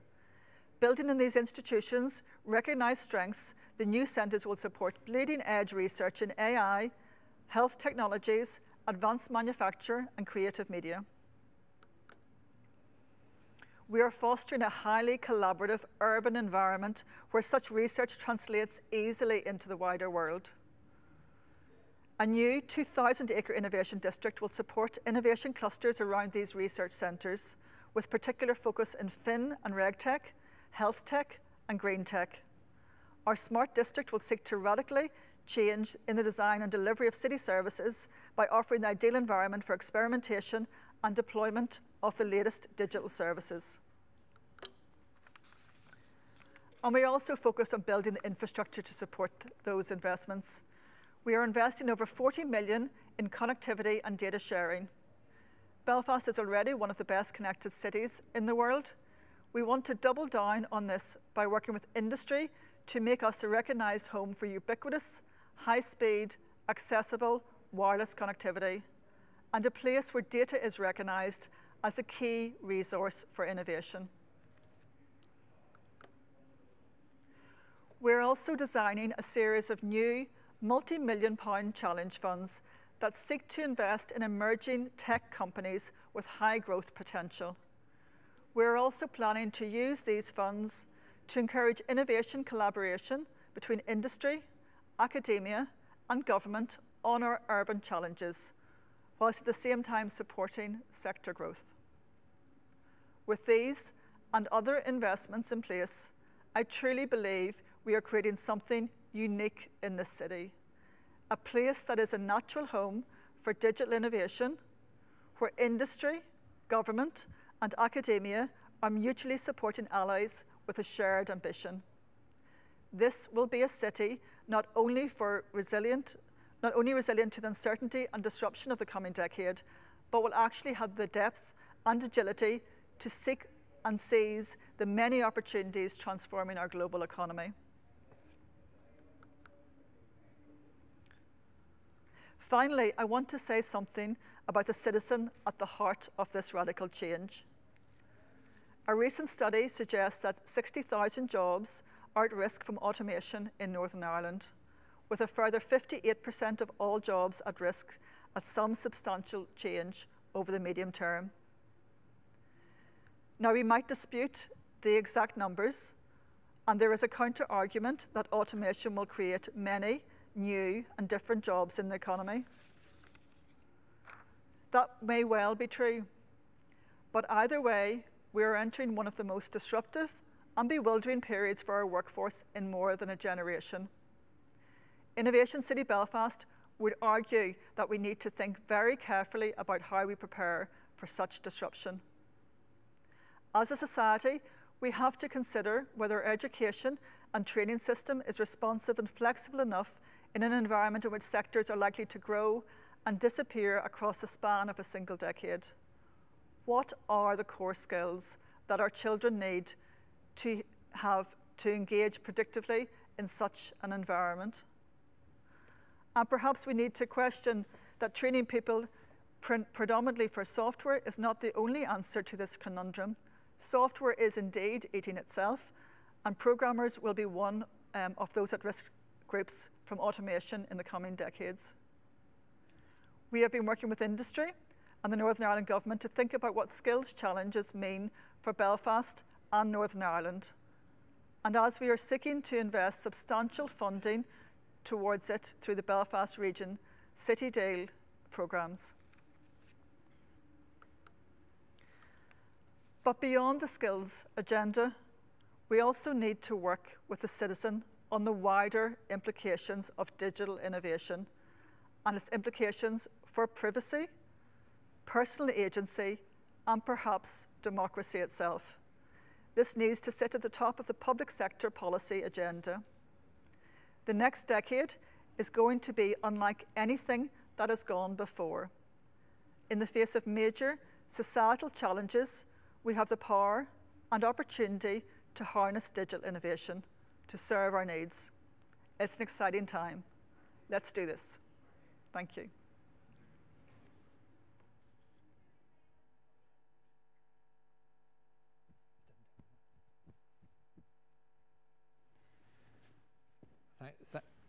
Jean Brady, thank you very much. And I miss my cue. Thank you for being with us this morning. Welcome back to Titanic Belfast for Emtech Europe. Next up, we want to introduce and invite Dr. Rob Grundy, who's the chair of Matrix. And Matrix, as I said, is an industry-led panel advising government on the sciences and on research and development. Rob's background is as an entrepreneur. He also had worked for Almac, which is one of the pharmaceutical powerhouses here in this region. Please welcome Dr. Rob Grundy.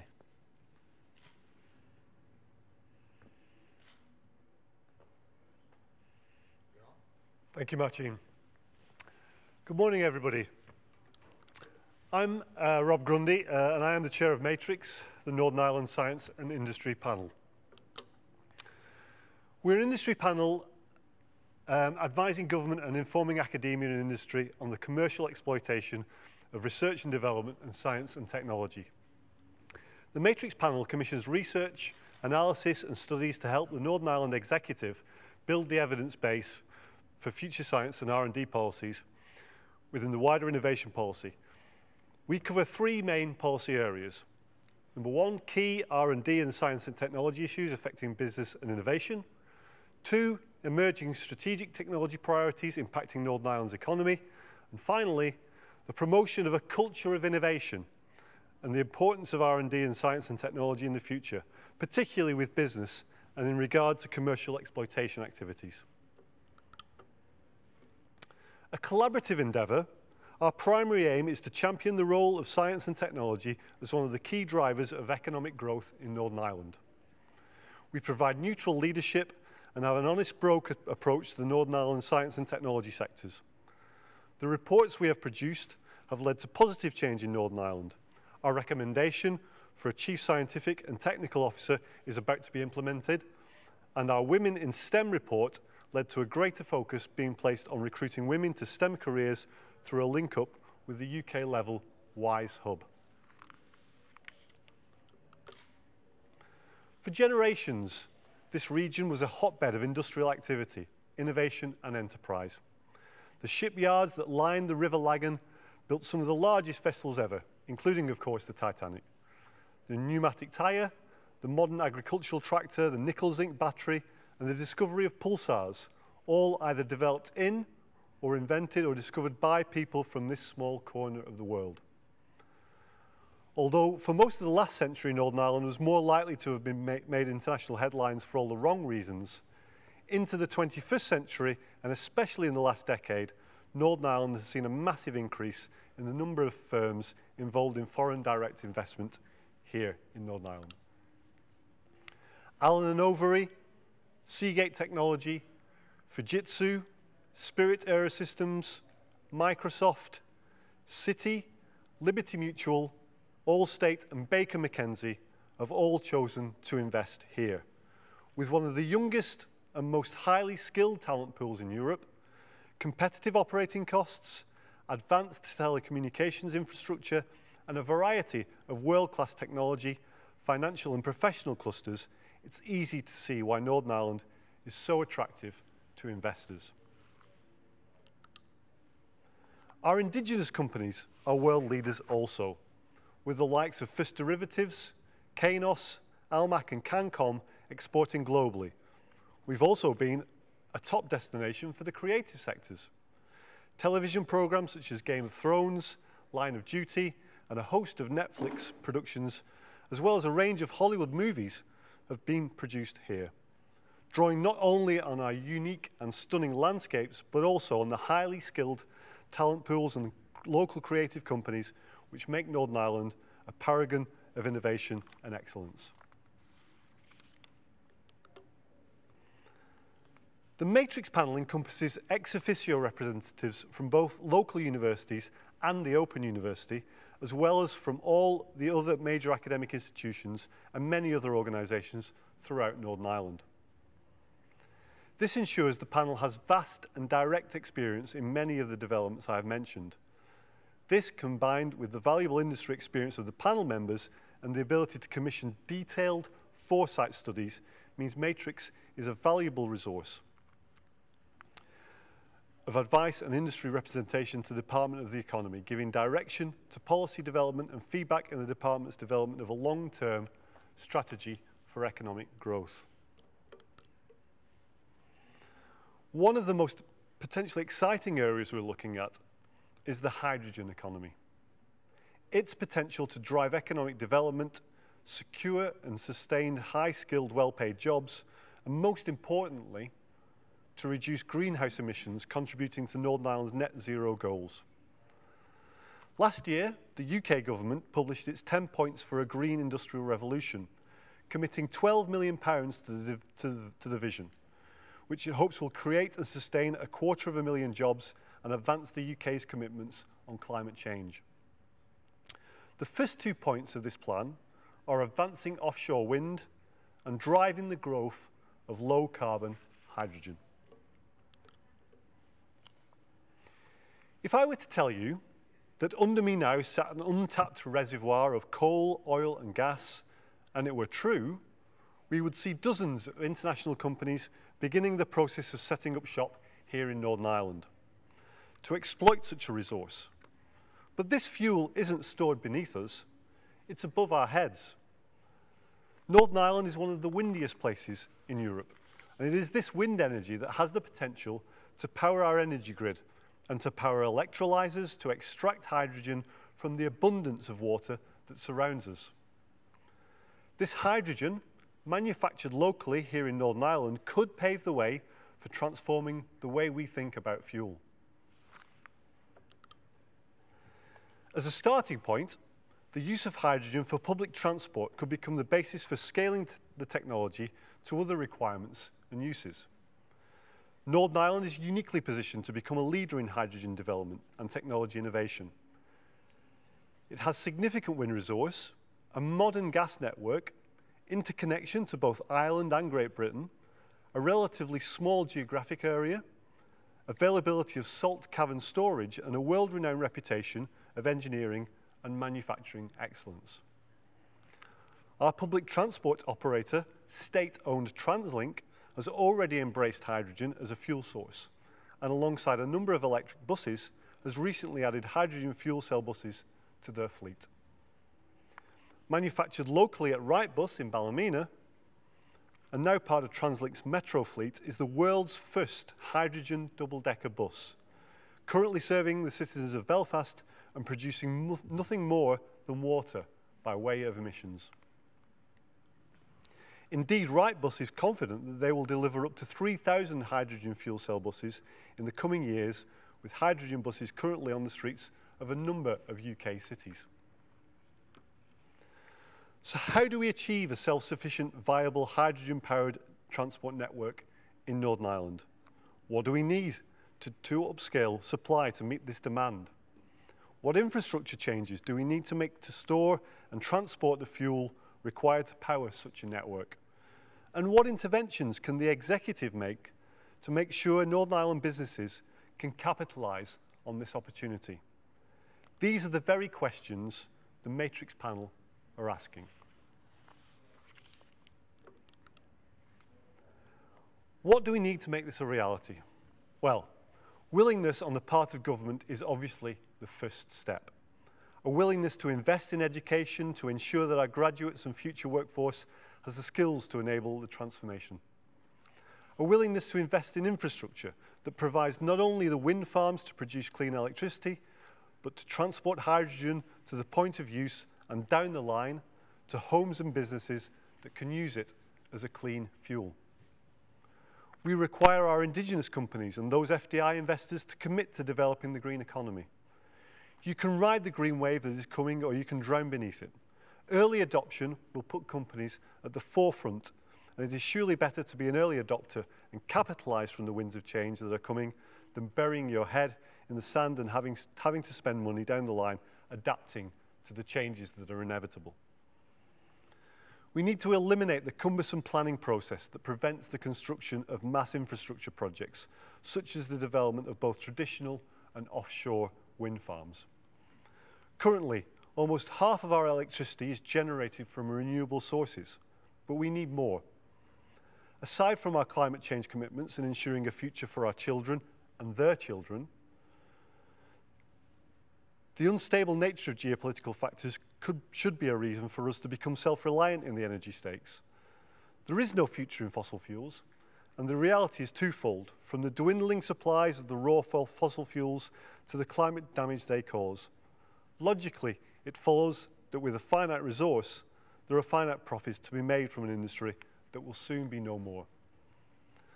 There exists within the green revolution a colossal earning potential, from the production and manufacture of wind turbines to the preparation of land and their installation, and the wholesale commercial distribution of hydrogen. This is a potential that Northern Ireland is in a unique position to capitalise on. The Department for the Economy recently published its economic vision for the next decade and beyond, a 10x economy. Innovation is a central pillar of this vision, and I can certainly think of no greater innovation and truly transformational approach than using the abundance of wind energy to produce clean, green hydrogen to fuel not only our transport networks, but ultimately our homes and businesses, supporting potentially thousands of jobs, reducing and eventually eliminating our reliance on harmful fossil fuels, and building a better world than the one we inherited. This is truly the challenge of our generation and the next, and in Northern Ireland, we aspire to be the world leader. Thank you very much.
Good morning, everyone. My name is Amanda Ferguson, and thank you for joining us today at Emtech Europe.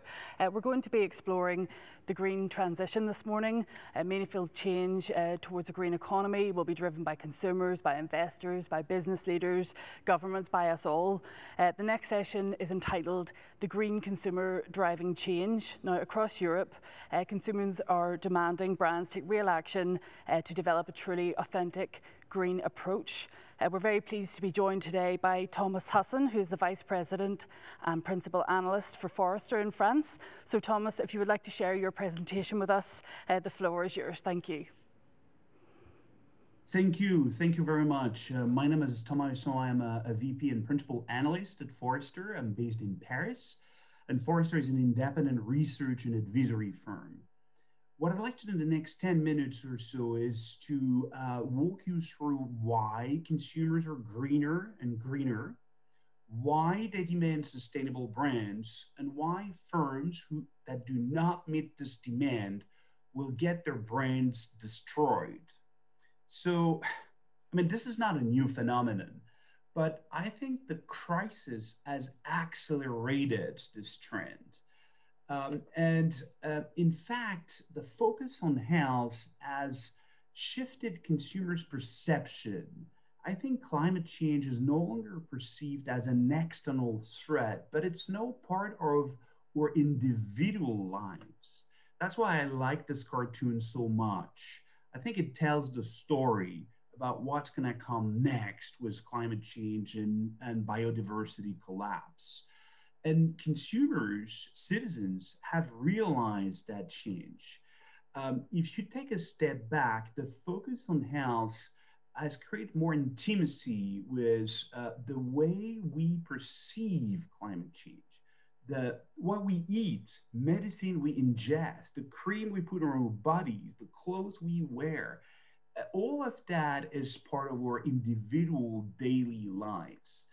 And while we are aware of that, while we try to fly less, while we may be ashamed when we fly, or when we want to eat less meat and do these changes and recycle plastic and so on, we also face, some contradictions. Each of us has their very own individual contradictions. Even when you look at activists like Greta Thunberg, when she had to fly to New York City for this very emotional speech at the United Nations Climate Conference, we have these contradictions. This is inherent. And some consumers also face cognitive dissonance. Consumers would like to buy more, local products, greener products, but sometimes they cannot afford it partly because of the recession, they don't have the purchasing power. So I think we have to admit the fact that cognitive dissonance will create more frustration. And that's something brands should be very careful about. We believe that distrustful and frustrated consumers will demand more from brands. As you can see on this chart, this is particularly true in France and in some countries, where consumers are more likely to distrust brands, to consider that they will not walk the talk. And not just the average consumers, this is also very dangerous for brand equity. When you look at green activists, they will force even the most sustainable brands to reevaluate risks and take actions. For example, Oatly, the Swedish vegan milk company, suffered a bad press from green activists when some of them realized that the companies had ties, that the Blackstone shareholder had ties with Trump and with some activities in Amazon in deforestation. So that matters for any brand, but for brands who commit to protecting climate change, this is very, very important to be transparent and to do what you say. Because overall, what we've seen is that consumers' preference to buy from brands that are committed to reducing their impact on the environment has almost doubled in some countries, particularly in Southern Europe. And as you can see on this chart, this is less important in the United States, but more recent surveys have shown a shift, particularly due to the new Biden administration. So preference for brands that are sustainable is definitely increasing. And let's also recognize that when we ask consumers about corporate social responsibility, and when we ask them, what is the number one CSR? What is the most important element to you? Again, in France and in Italy and in Europe in general, protecting the environment or the position of the firm on climate change is the number one criteria, while it's only the seventh criteria in the United States. So consumers, especially in Europe, but more broadly globally, are urging firms or forcing firms to act on environmental sustainability. And there are a bunch of companies that understand that. New entrants, investors want to act ethically, but they also understand that there is a green business opportunity, and they manage to combine ethics and profitability, sustainability and dollars. Oatly, for example, I mentioned this company, they're valued about $10 billion, and they're aiming for an IPO. Allbirds, BlaBlaCar, the French sharing company, car sharing company, is valued $1.5 billion. And across industries and verticals, there are many, many, many different players in different verticals that are tapping into this opportunity and that are almost built sustainable. And these firms, these new entrants will force traditional businesses to deeply transform themselves, to evolve their business models. I think for traditional businesses, this is no longer about defining a sustainability strategy. This is no longer about compliance and communication. This is really about integrating sustainability in your strategy and executing only daily, embedding sustainability everywhere, the way companies did and are still doing with digital transformation. So yes, there are some iconic brands like Patagonia, but there are other many traditional businesses that are evolving their businesses to truly shift and embrace sustainability and embed it into every single business unit. From tech companies like Microsoft to luxury players like Kering or banks like BNP Paribas. And even Unilever is quite advanced in this approach of embedding sustainability into its business model by measuring the impact on costs, as you can see here from this quote from the CEO of Unilever, but also into tapping into new business opportunities. And there are ways to manage profitability and sustainability. Danone, despite the recent governance crisis at the company, was profitable. And I think as well understood, and the new board has actually confirmed this purpose, this mission that the company has, but also this new transformation plan to operate at a local level. We truly believe sustainable global brands will have to pivot to a new operating and multi-local business model. And to do this, they have to be authentic. And Danone was quite authentic in its approach. And in the long term, we believe brands like Groupe Rocher, whose purpose is to reconnect people to nature, are more likely to succeed because they move from storytelling to story making. They co-create with consumers, with partners, and with employees. This is really critical to close the gap between the brand experience, the client experience, the customer experience, how consumers perceive your brand, and the employee experience, how employees perceive your corporations and how authentic you are. And that's going to become a competitive advantage. I recently had the honor to interview Chris Leong, who is the CMO at Schneider Electric. And Schneider Electric is, according to Corporate Knights, the most sustainable corporation in the world. And she clearly told me, well, you know, it improves our performance, it enables us to innovate, but it's also one way for us to become attractive as a brand and to attract talents and to make sure these talents will want to stay loyal to Schneider Electric. So it clearly creates value. And I just want to add and sum up things here by saying, yes, consumers will drive change, but let's not forget about the potential of technology. If you haven't read, Bill Gates' book, I think it tells a lot about the power of technology and how it will fuel an out-of-the-box marketing creativity. Again, it's not about compliance. It's not about communication. It's about pivoting to a new business model. It's about innovation and shifting to new business models. So the one message I want to leave you with is that sustainability is the new competitive advantage. It will spur the next wave of business transformation. So thank you very much for your attention and enjoy the rest of the conference. Thanks so much for that, Thomas.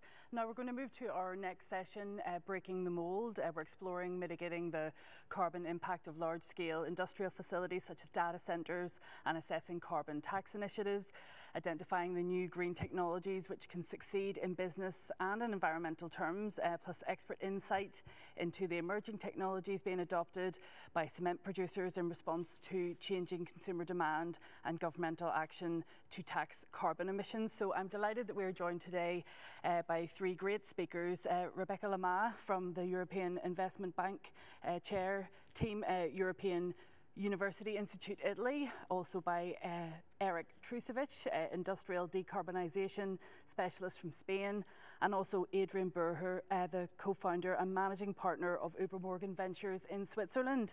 So we're going to hear presentations from each of our three speakers, starting with Rebecca. So if you want to go ahead, Rebecca, thank you. Thank you, good morning. So I would like to quickly go through some slides and talk about mitigating the carbon impact of large-scale industrial facilities. Going quickly from embodied carbon to carbon emissions during the operations of those facilities. Starting here, the demand side opportunities could reduce EU industrial emissions by almost 300 million tons per year by 2050. So by what we see here in the slide, we will be talking about around 56% of reductions with attractive economics. These abatement opportunities fall into three major categories that we can see on the graph on the right side. So the first opportunity is it would be reducing around 60% of per year by 2050. That could be achieved thanks to materials recirculation opportunities. What does that mean? The economy is accumulating large stocks of metals and plastics, and by 2050, it could meet a large share of its need for these materials by actually recirculating what has already been produced. Some figures, 75% of steel, 50% of aluminium, and 56% of plastics. Cement is less enabled to recycling, although it is possible to reuse some unreacted cement. Recirculating materials cut CO2 emissions and requires much less energy than new production does. However, current practices are not set up to facilitate these high recycling rates. An influx of new materials is required both to replace metals and plastic that are lost and to compensate for downgrading of quality. So very important factor here is on the sorting, so then it can be duly recycled. The second option that we can see also in the graph, which will be amounting at 20% of the reduction per year, could be achieved thanks to higher product materials efficiency. These opportunities have in common that they reduce the total materials input to key products. So one strategy is to reduce the amount of materials that are lost in production. Here goes an example. Half the aluminium produced each year does actually not reach the final product, but actually becomes scrap, while some 15% of building materials are wasted in construction. And it's a little bit shocking as developers really look at the optimization of their procurement. So, and still 15% is lost. Another opportunity is to use more advanced materials and construction techniques, such as high-strength steel that can cut materials used by 30%, for example. And the last opportunity is also would be amounting around 20% of reduction per year by 2050, could be achieved thanks to new circular business models in buildings and actually also mobility, notably through sharing. This opportunity pivots on making much greater use of vehicles and buildings, which together represent a majority of European demand for steel, cement, and aluminium. Currently, the utilization of many of these assets is actually very low in Europe, about 2% for the average European car and about 40% for European offices, even during office hours. Sharing enables much more intensive use of assets. And as my mom would say, also sharing is caring. With a new policy framework, the basic materials industries can support an increased EU 2030 climate target of at least 55%. Key low carbon technologies are available and can be deployed actually well before the target of 2030. The CO2 abatement potential of key low carbon technologies in the steel, chemicals, and cement sectors alone by 2030 actually exceeds the required emissions reductions from industry under the EU emission trading system. Their deployment will represent a breakthrough in Europe's industrial sector and ensure it a leading global role. So we've talked about a little bit on the embedded carbon. Let's go through the operations of those facilities. I won't be talking about all of them, but I would like to tackle heating, for example. 40% of today's industrial natural gas used in the EU goes to heat below 100 degrees Celsius and can actually be supplied with technology that is known and in the market for a while, the heat pumps with performance factors exceeding 100%. Other low carbon options, apart from going electric, would be also biomass, heat networks. I'll come back to the heat networks after, green, blue hydrogen, etc. The investment window for fossil-based hydrogen with carbon capture remains open, but in the long run, renewable hydrogen will emerge as the most competitive option in Europe. However, we're raising here the point on hydrogen for heating. However, even for higher temperatures, a range of power to heat options can be more energy efficient than hydrogen.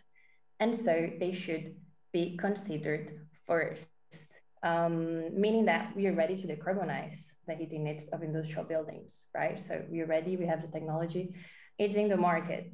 So go electric, prioritize always efficiency, meaning that it will be likely to be heat pumps and chillers. So if we have the solution, why in this slide we read that decarbonization of heating represents one of the most challenging aspects in achieving net zero? And we have the response, well, at least part of the response, capital intensive CapEx, and actually the heating system's choice depends on many variables. The complexity of decarbonizing this sector is increased by the upfront fixed cost and the range of technology options, right? When we say heat pump, we don't have one single option. And further complexity is due to having several variables in the heating systems equation. Namely, it goes beyond also technology. What are the country specifications, regulatory, and also the climate, building efficiency necessary to achieve comfort, building use, consuming persona. For example, in one 10,000 square meters warehouse, do we have 10 workers in place? Do we have 500? That might make sense for having forced air in place via heat pumps, or just spotted air via radiant tubes, for example. So after raising some challenges, I would like to shed a little bit of light as well. So currently, low carbon conversion technology is more expensive than high carbon solutions, as we were saying, very capital intensive CapEx, and consumer willingness to pay is actually low. Conventional gas boilers have a lower capital cost compared with heat pumps and other low carbon technology. Plus, the full cost of gas boilers will remain below those of heat pumps for as long as government subsidies remain without truly reflective carbon price. So consumers have very little incentive to install low carbon equipment or actually decarbonize heating.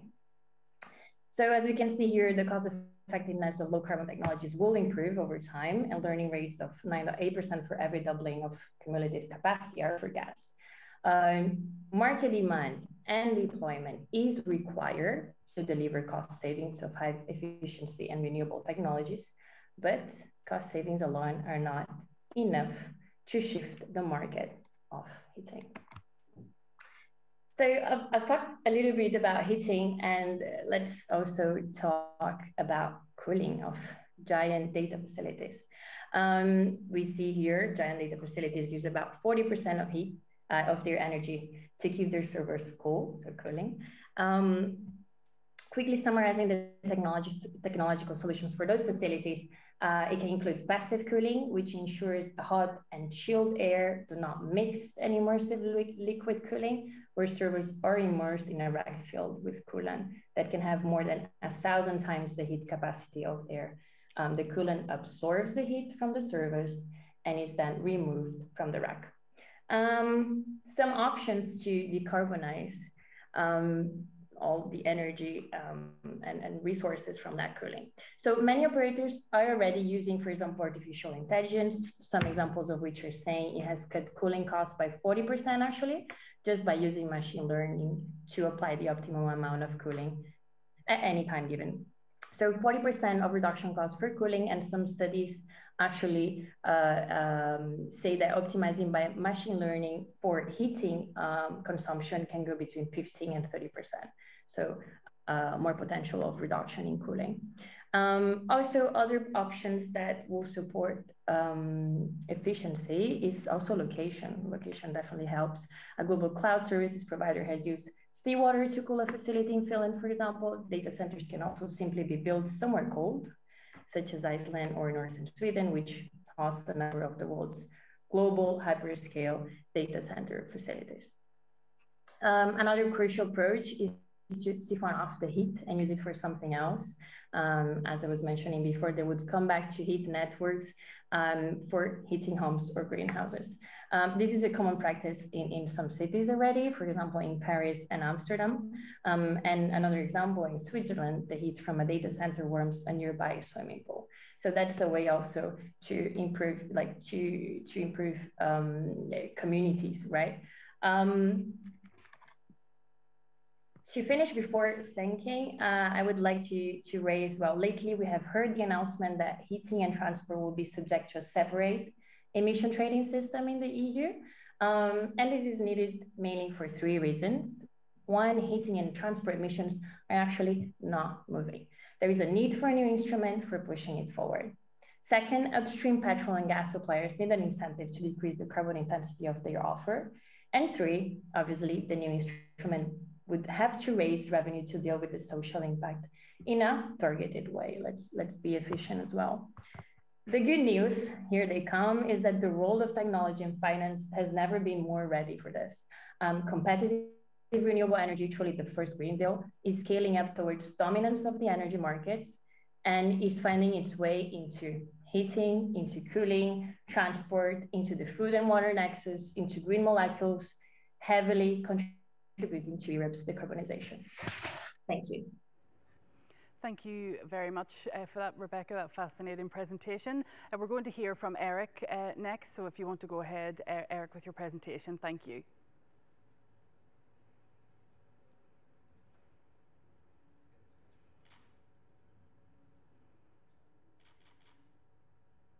Is that good?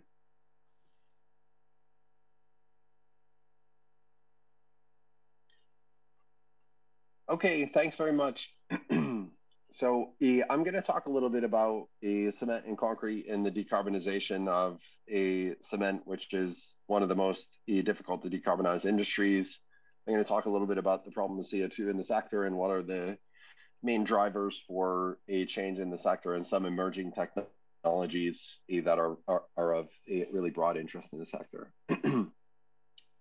So first thing to understand is just the size of the sector. It's 4.1 billion tons of, of annual production, 2.8 billion tons of CO2, growing, and it's 90% located in the developing world.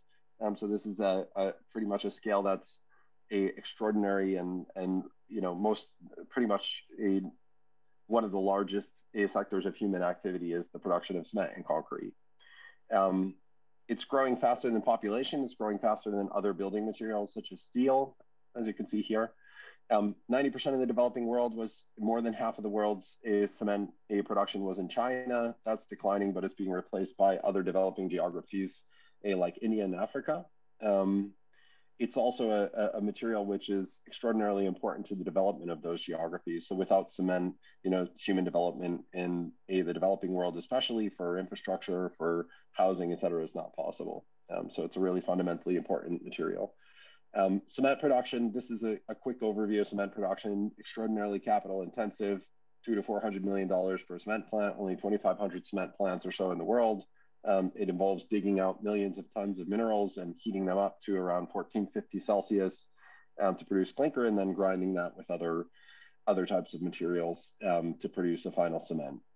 So huge activity, extraordinarily capital intensive, and very hard to decarbonize activity, due to its scale primarily too. The production process of cement is very complex. It looks like a simple white powder, but it's actually a very complex production process. It has to control 4 phases of calcium silicates and calcium aluminates. Here's a little bit the phase diagram. I won't go in detail into this, but it looks like a white simple powder, but it's actually a fairly complex material to produce. This complexity doesn't end after delivery. Oops. This production doesn't end after delivery. The microstructure of cement, when cement is mixed with water, it transforms into a very complex microstructure that you can see at the right: calcium silicate hydrate, ettringite, and other types of materials. Calcium hydroxide primarily, which also protects some of the steel that's in cement. So this is, this white material, you mix it with water and it produces this microstructure, and that microstructure, it can last for 75 years. So it's a very, very long-lasting material also. Incredibly cost optimized, $20 to $40 cash cost per ton for a ton of cement. Imagine trying to hire someone to move a ton of material from one place to 100 meters from there. It's probably going to cost you more than this, and this is digging the material out of the ground, heating it up, controlling the quality, distributing it, etc. So that's $20 to $40 cash cost per ton, a big challenge for decarbonizing it. And then the competition in the industry is extraordinarily fierce. $500 billion to $1 trillion of capital stock, $20 to $40 margin cost per ton. Really connected companies with a regulatory and standard influence. So new technology industry has to face this fierce competition. So that's a little bit of background on the industry. About the sources of CO2 in the industry, primarily it comes from a reaction called calcination. This is one of the reasons why it's so hard to decarbonize. You're taking limestone, which is calcium carbonate, and you're splitting that into a lime and CO2. So more than half of the emissions actually come from the mineral itself. So even if you use completely renewable energy, you still have billions of tons of CO2 emissions from the sector, making it very hard to decarbonize. 2019 was really a tipping point for the industry, in which not only were there regulations, that started to make a cost of CO2 emissions in more places, have a cost actually and not be free, but shareholders started to get really involved in looking at, what is the impact of the industry and trying to pressure the industry to take actions. So this is around 2019 that CO2 and cement moved from, one of the top 10 or 15 things on the agenda to top 3 for most multinational cement companies. And this is really because cement companies see that emitting billions of tons of CO2 to the atmosphere is not only in the European Union, but in a broader perspective in the world, going to be an activity that has a cost. And I would say the European Union leads in this way, in the current discussion on phasing out some of the free allocations to the industry, and the implementation of a carbon border adjustment mechanism are probably the most important regulatory developments for the world, for the cement industry currently. Talking a little bit about how the industry has responded to pressures, it has converted over the past couple of decades from a wet to dry process, which is much more energy efficient. It has increased the use of STMs. So STMs are supplemental cementitious materials, such as these, fly ash, slag, pozzolans, natural or waste product materials that can be used to substitute some of the high CO2 footprint materials with these waste materials, which is a very good thing for the industry. And it has also integrated alternative fuels, primarily in Europe. And the key to understanding this and the motivation of the cement sector and how to decarbonize and incentivize the decarbonization of these type of industries is to understand that, behind these three successes, there's not a desire, on the part of a commodities company to save the world. And that's not ever going to be the driving force of carbon reduction in the sector. But it's really, what things are positive or neutral to variable cost and also respond to regulatory pressure. So when you think about how the industry has responded on each of these, all of these things are variable cost positive and response to regulatory pressure. So for instance, the alternative fuels in Europe is only deployed really in Europe because of the regulations on waste management there.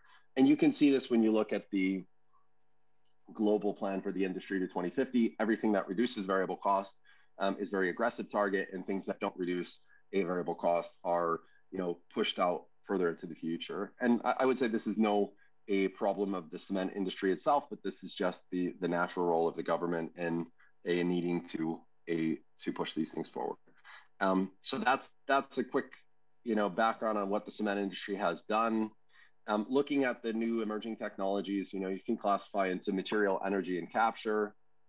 You can look at the whole huge amount of innovation of the sector, but it's very important to take into account, the sector-specific characteristics that you need, widely available raw materials, something that has good economics, that fits with existing capital stock, and has a good ease of use. These can be classified into industrial feasibility and economic feasibility vectors. And when you look at this, 4 emerging technologies are really of interest, I think. One is a binder efficiency. So that's just reducing the interparticle space in the concrete matrix to use less cement. You can reduce, by even 50% the amount of cement in the mix by doing this, and the related CO2 by the same amount. The second one I'd highlight is really these emerging SEMs. So fly ash and slag are reducing in availability. And they're not, this is not a future SEM for the industry. Things like a calcined clay or LC3, a project from EPFL, I think are extraordinarily interesting for new technologies for reducing CO2 in cement. A third is carbon capture itself. So even if you used renewable fuel, renewable energy in the cement industry, you'd have more than 1 billion tons of CO2 to capture. So you need to do this at the lowest possible cost. Traditional approaches are very expensive. There's one called indirect calcination, primarily deployed in the European Union through the LILAC project, which is extraordinarily interesting. That's just getting a pure stream of CO2 by indirectly calcining the raw materials. And then a last area that I would highlight is new generation process controls. So that's applying ML and AI to industrial control of a cement factory and getting an additional 10, 15, or 20% efficiency from the factory. And then the last thing to highlight is really there's 25 to 30 billion tons of concrete made with cement, and all of this material is reactive to CO2. So this is a potentially enormous CO2 sink for the industry, or not for the industry, for the world to mine and to look for effective ways of mining and exposing to CO2 economically as a CO2 sink in the future. And I would say, in conclusion, you really need to understand the industry itself, the heart of gold that it has for variable cost reduction, the fact that commodities industries respond to economic incentives and CO2 costs. And this is something that needs to incentivize the industry. It's not going to decarbonize itself. And when you look at things through the vectors of industrial feasibility and economic feasibility, those are 4 of the interesting emerging technologies that come to mind. So thank you very much. Thank you so much for that presentation, Eric. We're learning a lot today. I knew there was so much to learn about cement, and what you're talking there about cost reduction and incentivising the industry is extremely important. So the final of our trio is up next. Last but by no means least is Adrian Berger, the co-founder and managing partner of Uber Morgan Ventures in Switzerland. We're going to hear a presentation from Adrian. If you want to go ahead now, thank you. Yes, thank you very much. Do you hear me? Good. I continue. If you have listened to our previous speakers about heating or cement, I think that's where I want to start my presentation. If you have been reading the report from the IPCC about the global warming and how to keep it below 1.5%, what they say is we need a rapid and far-reaching transition of energy, land, urban infrastructure, just what we've heard before, including transport, building, and industrial systems. And we need that in an unprecedented terms of scale and also very, very fast. So basically, if I've been listening to Eric at the cement industry, or Rebecca in the heating industry, or to previous speakers, Thomas, he mentioned sustainability is the next competitive advantage. So basically that is our mission. So we really see that this transformation, it needs to happen, and it needs to happen fast and on every scale. And that's where we come in. So we basically believe that humanity will somewhat find its way and not, I don't know, destroy itself by warming the planet to 4 degrees or more. And that means all these developments, they need to happen, they will happen. So why not proactively go there and proactively help those companies, those startups who are this change to make this happen. So we've heard that before. I think Eric said it well, the heart of the cement industry, it's not saving humanity. So what we need is governmental regulation. I mean, let's be clear about that. The change will not happen because everybody likes to save the world. The change will happen because government regulation makes carbon-intensive products and services more expensive. And they should do so. It's a matter of external costs. If we look at the damage from climate change, basically there is too much costs of the damage those goods do that is not priced into the goods. So we need regulation, and probably, I mean, there are several approaches here worldwide, but probably the best would be a carbon tax. But in any way, carbon-intensive products and services need to become more expensive. And infrastructure investments that basically explore such technologies like oil and gas, they need to be written off immediately. And on the other way, products that are carbon neutral or replace an existing technology with a technology that is better in reducing carbon, they should become more profitable. And the same goes for infrastructure, solar, wind, etc. As soon as the carbon incentive industry goes up in price, they become the better alternative. And that's what's happening already at the moment, just really not fast enough. So basically, that's the underlying thing that needs to happen. That means policymakers need to set the right incentives. We heard before, people need to adapt, and already are adapting more sustainable lifestyles. And also technology and business needs to innovate really, really, really fast. So that's what we're betting on. We're investing in startups early stage startups that basically develop technologies, services, and basically try to find those solutions we need in the future. So by putting money to those startups early stage, we believe we have the biggest impact, and we believe it's the best solution because startups are very disruptive. They rethink things in a new way.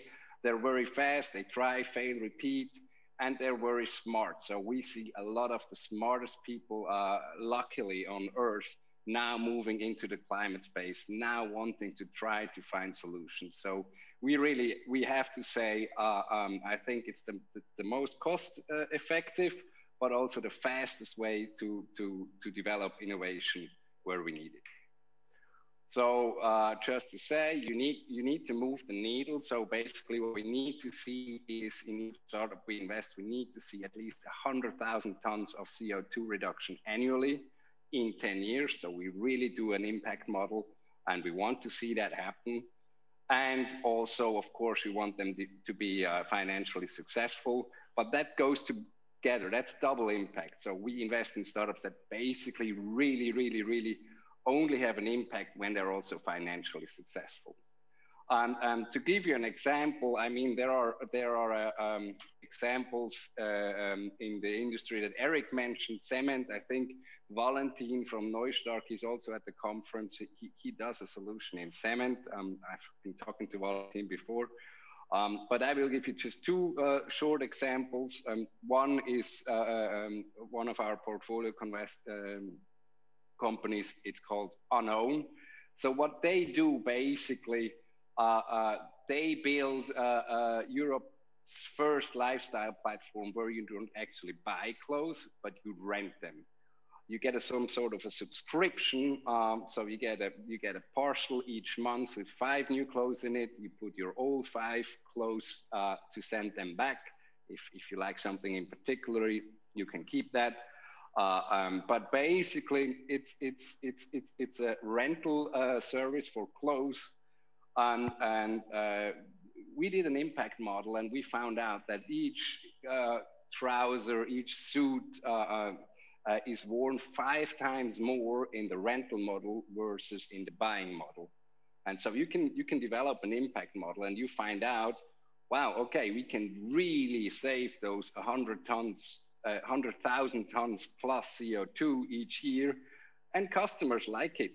They get new clothes every month. Instead of buying them, they get cheaper new clothes. So it's an example of a service that is actually better liked by the customers and can have a huge carbon emission reduction potential. The second one I want to mention just quickly, it's Carboculture. Henrietta, she's also at the conference here. So what they do, they have a reactor where they can produce biochar in a way that is super carbon effective. So almost all of the carbon really goes into the biochar, and what comes out is a super clean biochar that can be used by several industries, for example, to purify water. But it can also just be put into the ground, and it will capture their carbon for between 100 and 1,000 years. And each ton of biochar captures 3.5 tons of CO2. So again, a superior product. It's better biochar than the biochar you can normally buy. It has a higher carbon effectiveness, and it's very much thought after by clients. So that's the kind of companies we are looking at. That's the kind of companies we want to invest in. And we think we have the highest impact with our dollar, euro, Swiss franc, whatever spent when we put it in these early companies. That's it. Thank you. Thank you very much for that, Adrian. Now we're going to move to a Q&A session. So I've got some questions for you all after your presentations. Perhaps maybe we will start with Eric. If I could ask you, if you feel in your assessment, is there enough venture capital Green Deal funding out there to bring all these sort of new ideas to the mass market? Yeah, thanks for the question. So I think it depends. I think that there's never enough investment, enough venture capital for these extraordinarily hard problems. You know, some of these problems in these industries will require trillions of dollars of investment. So it's good that there's an increasing amount of climate venture capital. I would say now, you know, funds like Breakthrough Energy Ventures have $2+ billion. that they're investing into these sectors. I think there's more and more climate venture capital. I think the dearth of capital is actually at a different part of the capital stack, and that is, how do you get first of a kind projects done? How do you invest, hundreds of millions into industrial deployment installations of these technologies? Once you get them, there's a lot of capital to get them to lab scale and maybe a little bit beyond lab scale, but how do you get project finance and actual debt financing for hundreds of millions of dollars for these infrastructure type of investments? That's where the big need is. And how do you structure those things so it's not just the bank taking this first of a kind risk, but a government or some other institution steps in and takes some of the technology risk on those first projects? I think that's where the big need is currently. Thank you for that, Eric. Adrian, you seem to be doing a lot of nodding there while Eric's talking. Do you have any thoughts on that?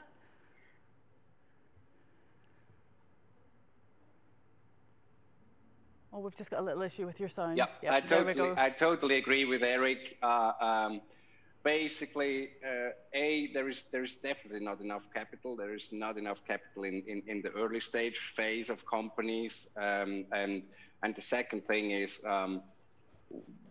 what needs to happen is for investors, they need to be sure that we're really on that path, that their investments are going to get profitable, because the price of carbon will eventually rise. And what we see at the moment is just everybody's really want to push in that direction, but it's not really happening. We don't have like a global system where we properly price carbon and where we properly see how you can,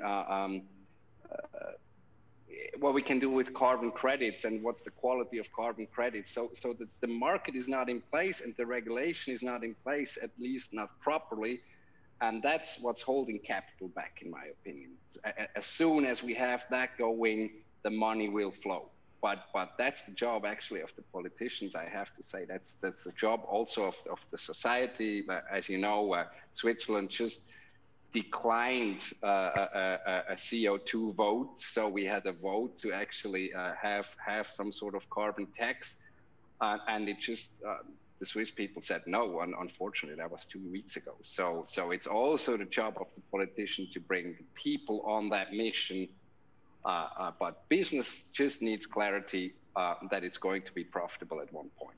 Adrian, why do you think that Switzerland did say no to that? Why did the people say no? And just while you're touching there on the role of governments and everyone else, what are the main government interventions needed? How can they help drive money to projects? How to make technologies viable through taxation? How do we drive money then to the green industries? Well, in my opinion, it's just everything is too complicated. And as so often, it's all about money. So at the very end here in Switzerland, the no campaign, it really only focused on the money part, and they said like it's 12 cents more for a liter of gas. Yeah.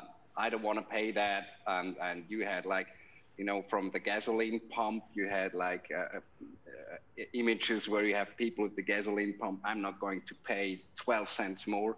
So they had a very aggressive campaign on the cost side, and I think that's the main problem. It was also a problem with the regulation here in Switzerland. I think we need a carbon tax, and you have to redistribute 100% back to the people. So don't make another tax where you make the government bigger or where you try to be funny with innovation projects on the government level, because I'm not sure if governments are really innovative, actually. So in my opinion, the best thing would be to really, to raise a carbon tax and then redistribute 100% back to the people. So the whole money thing wouldn't matter. It's really, flying costs more and your SUV costs more, but if you drive your bike and you don't fly too much, you get more money back. Okay. And I think that's what needs to happen. Eric and Rebecca, you were both nodding there when Adrian was talking. Eric, do you have any thoughts on that? Yeah, I would like to compliment a couple of things. First, I fully agree with the point of Adrian. We must have a compliant market in place, right? The voluntary market for credits for reducing carbon emissions in general is great. I'm not saying this is not bad. And I think also the private sector and civil society has also boosted this side of the demand, having corporations moving forward. But then we have some challenges that can be tackled. For example, quality of credits, also creating an unfair market as well for society and also for natural assets, right? So we definitely need a compliant market in place. And yes, we can call it tax, which as we see the example in Switzerland, hurts the society a little bit more. It sounds like, well, the money is taken from me. So yeah, pricing the carbon in a way, this is very much needed. Sometimes depending on how we name it, it can sound different. Same. And I fully agree that it has to, that revenue has to go back to society for a just transition and also to boost innovation, right? So we, with the same resources and funds, we can get to carbon neutrality more efficiently. So I definitely fully agree with the points raised so far. Thank you, Rebecca. Eric, do you want to give us a few thoughts on that? Yeah. I think that the best example I can think of, to put this in a broad perspective, is it free to dump solid or liquid waste anywhere? You know, in most countries in the world, like, you can't go dump waste around, and it is currently free to dump billions of tons of gaseous waste to the atmosphere. And it's not only that, it's the largest stream of produced waste at all of humanity. There's you know, what, 50 billion tons of GHG equivalent, I don't know the part which is CO2, 35 billion tons. That's more than all the concrete in the entire world all put together. So we produce more gaseous waste and dump it for free than concrete in the world. And I think if people start to understand it shouldn't be free to do that, and governments start to step up and take the role of, hey, you can't dump solid waste, you can't dump liquid waste, you can't dump gaseous waste. And that's when things are going to start to change. You've got some thumbs up there from your fellow contributors.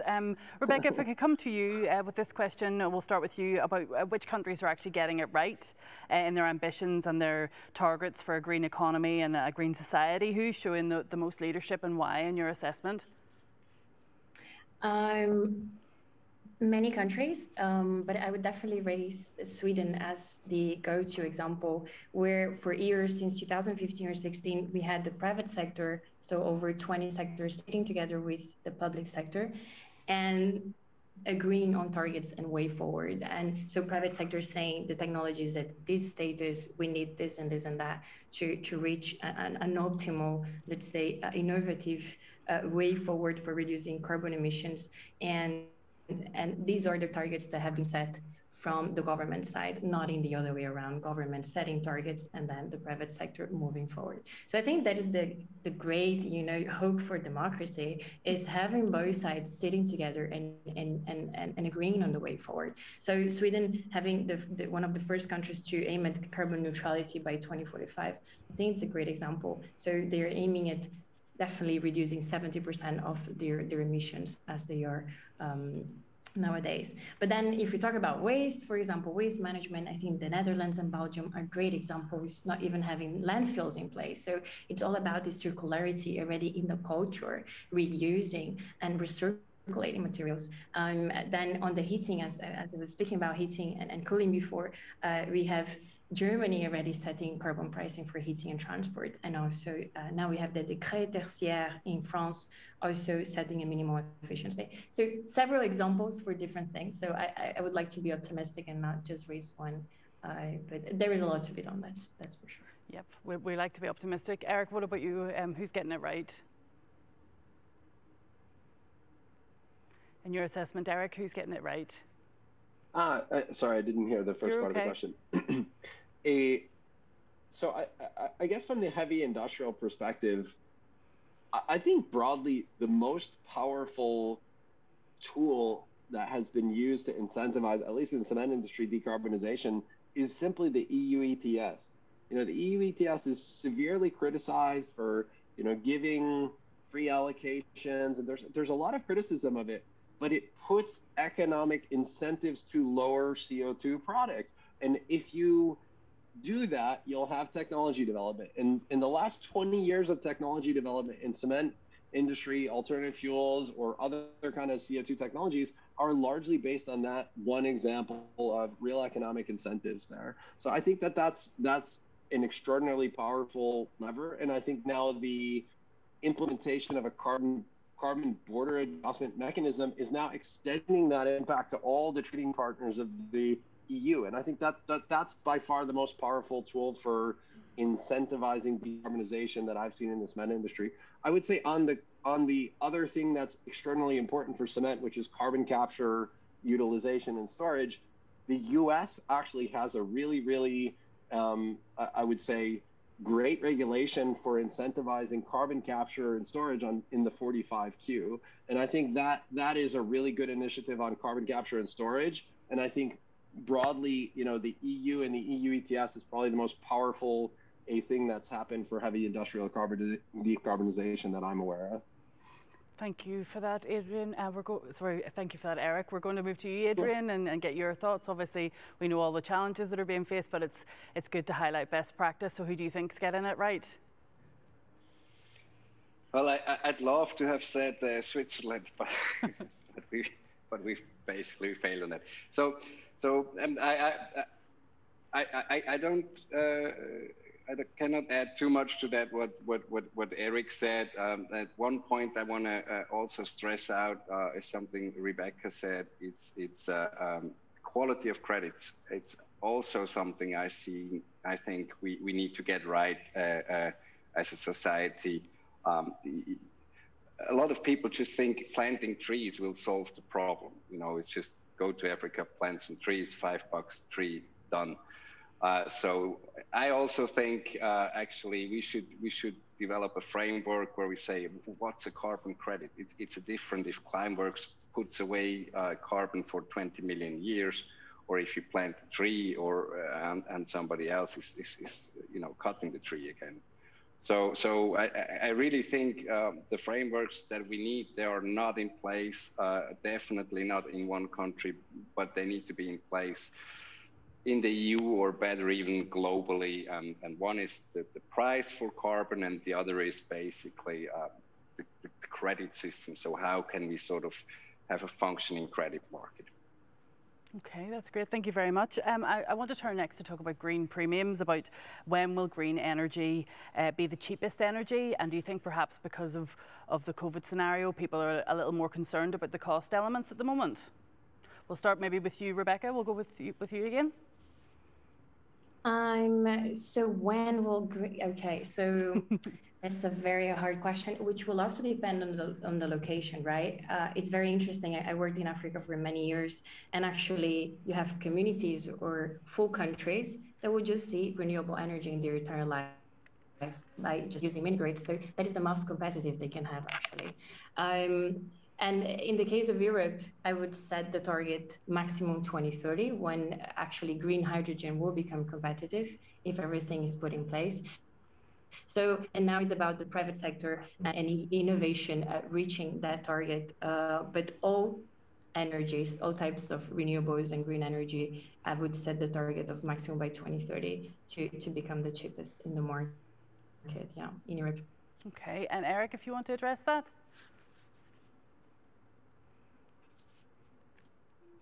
A few thoughts from you, Eric, if you don't mind. Thank you. I'm not sure if we lost. I think we might have done. I just wanted to ask you the same question. Is this the same question, Eric, just about when will green energy? In the meanwhile, then I can just complement on the last point of Adrian. So Adrian, I think definitely on the quality of credits is very interesting. And you raised that let's set up a transparent framework. And also let's step a little bit back even. Let's, define definitions. What is carbon neutrality and how can you reach it via credit, right? Because you have the credits that will be offsetting, but you actually can also use credits that bring efficiency to technologies. So you're reaching a carbon neutrality, but you're actually not neutral in your emissions. So there is need for definitions first. Yeah. What is carbon neutrality? What is a credit? There is a framework to be set up. Yeah. No, I totally agree. I mean, I don't know, but for refrigerators, for example, you have an energy, like green, yellow, red, A, B, C. You have some sort of energy efficiency. We need something like that for credits, where we can really say, okay, that's a premium A+ credit, and that's basically a D credit. We need definitions, and we need a framework to be able to trade those credits, also to be able to have a market for those. So basically, I think that's something that is not in place at all. I think I've talked with you, Eric, also once about that. I ask, actually, whenever I talk to another VC or to another institution, I ask them, how do you rate the credits? You know, how do you do that? Everybody has a different view on that, and I think companies like Stripe and obviously Breakthrough Energy from Bill Gates, they start doing a job there, developing some sort of framework. But again, I think it needs to be a government job. Yeah, but sure. I think this thing, one of the ways that those voluntary markets can become more formalized is by the correct interaction with the compliance markets. So for instance, we had a problem with the EU ETS where they started to allow CDMs in a very low quality, 20 years ago, and that was, I would say, an incorrect decision on the EU ETS to give credibility to these CDMs that were low quality. But that same mechanism to have the EU ETS or other kind of compliance market figure out what is a really high quality credit and make sure to only accept that very high quality credit, that can create this premium market of the voluntary credits, I think. So. Okay, that's great. Totally agree. Thank you very much for that. And the market is what we need. So I think moderator is back. Yeah, no, I think that we still can't hear, though. There's been a lovely flow to the conversation today, and we can't hear the questions, unfortunately. Okay, but, we were going to run out of time. So then I can react also quickly on Eric's point. I think indeed compliance is so needed, but then again we're talking about Europe, right? And compliance can be expected and will be here very soon. But what about Latin America? What about Africa? So that's why I want to we are challenging the voluntary market, but I also want to raise the added value that it has. It will go faster in certain countries. In Brazil, for example, the voluntary market rather than the compliance. And we have to find indeed like quality in between that, but I think one of the most problematic things, though, in my own thinking about the voluntary markets is the criteria of additionality requires something to not be profitable. Like it's funny because you'll have a double speak in the voluntary markets where the criteria of additionality to investors, the project will say, this is a great and profitable project. And then to creditors, it will say, oh, this project couldn't possibly exist but for these carbon credits. And I think that kind of focuses on borderline technologies. So really good technologies that reduce CO2 and are profitable don't get any incentive. And the worse the technology is, the easier is for it to, or the worse it is economically, the easier it is for it to make the additionality argument. So you end up incentivizing, instead of the best, most cost competitive, lowest cost of CO2 reduction technologies, you start to incentivize these borderline technologies. They're not terrible, so you can actually give them some money and they can survive, but they're not the best ones. So it's odd to do that, I think. And I think that's a problem. Thank you for that. I see the presenters back. Yes, we still can't hear you, unfortunately. Time has beaten us, I'm afraid. So it looks like the session may be ending. It is indeed. Thank you very much. They cannot hear us, actually. Thank you. Thank you. Maybe yes, they can hear us. Time has beaten us, and there was some sound issues there. But thank you very much for your contributions to Rebecca, to Eric, and to Adrian. Now, our next session is Power to X, and we're joined today by David Surplus, a name that's synonymous with green energy. So he built the first wind turbines in Northern Ireland in 1992, and since then has been a tireless ambassador for actions to stop greenhouse emissions and arrest climate change. As founder of B9 Energy, he's taken on his greatest challenge yet, using cheap wind power in a process of electrolysis to split water into its component parts, with the hydrogen providing clean fuel and the oxygen serving to help treat sewage quicker. Uniquely, David has not just come up with the technology, but he's also manufacturing the electrolyzers, each the size of a shipping crate, and he will make the magic happen, as they say. So we thank Phoenix Natural Gas, which is working in partnership with David to explore how hydrogen gas can be added to its supply, for sponsoring this session today. Now, David will join me in our Titanic Belfast studio after this very short break, and I will be back later in the programme. Thank you. My name is Fritz Hess. I'm the Chief Technology Officer and Executive Vice President of Research and Development at Bazaarvoice. The products that we provide allow brands and retailers to collect and understand reviews, and then they can analyze that and really understand what's working and what's not. My name is Seamus. I'm the VP of Research and Development here in Bazaarvoice Belfast. I recently joined Bazaarvoice to lead on where we are from a scale-up perspective. So what does that mean for Belfast? We're going to be hiring more people, diverse career paths. We're going to be building a bigger office presence here. We're going to be driving the business forward from Belfast. Bazaarvoice had a large development center in Austin, Texas, and had a small site here in Belfast, Northern Ireland. We've recently started adding more team members and growing our team here in Northern Ireland, and also have launched a new site in Bengaluru, India. Solving for the world is different than solving for one small place. So it's an exciting place where you can learn and grow with new technologies, new people, and new innovations all the time. We need people that are open, honest, hardworking, technically sharp. We need the best and the brightest here at Bazaarvoice. So we're interested in your experience and what you bring to the conversation. So if you've got something to offer, something to give, you believe that you can help us move this business forward, please get in touch.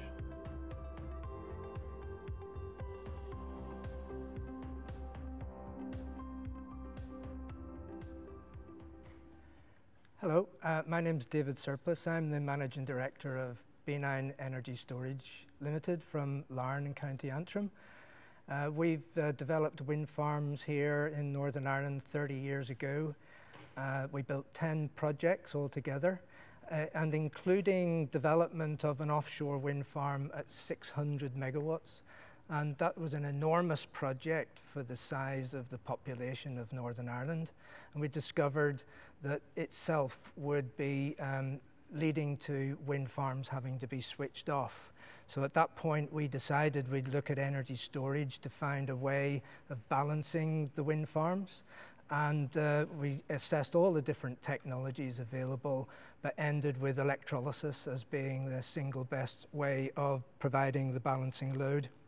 That genre is called Power to X.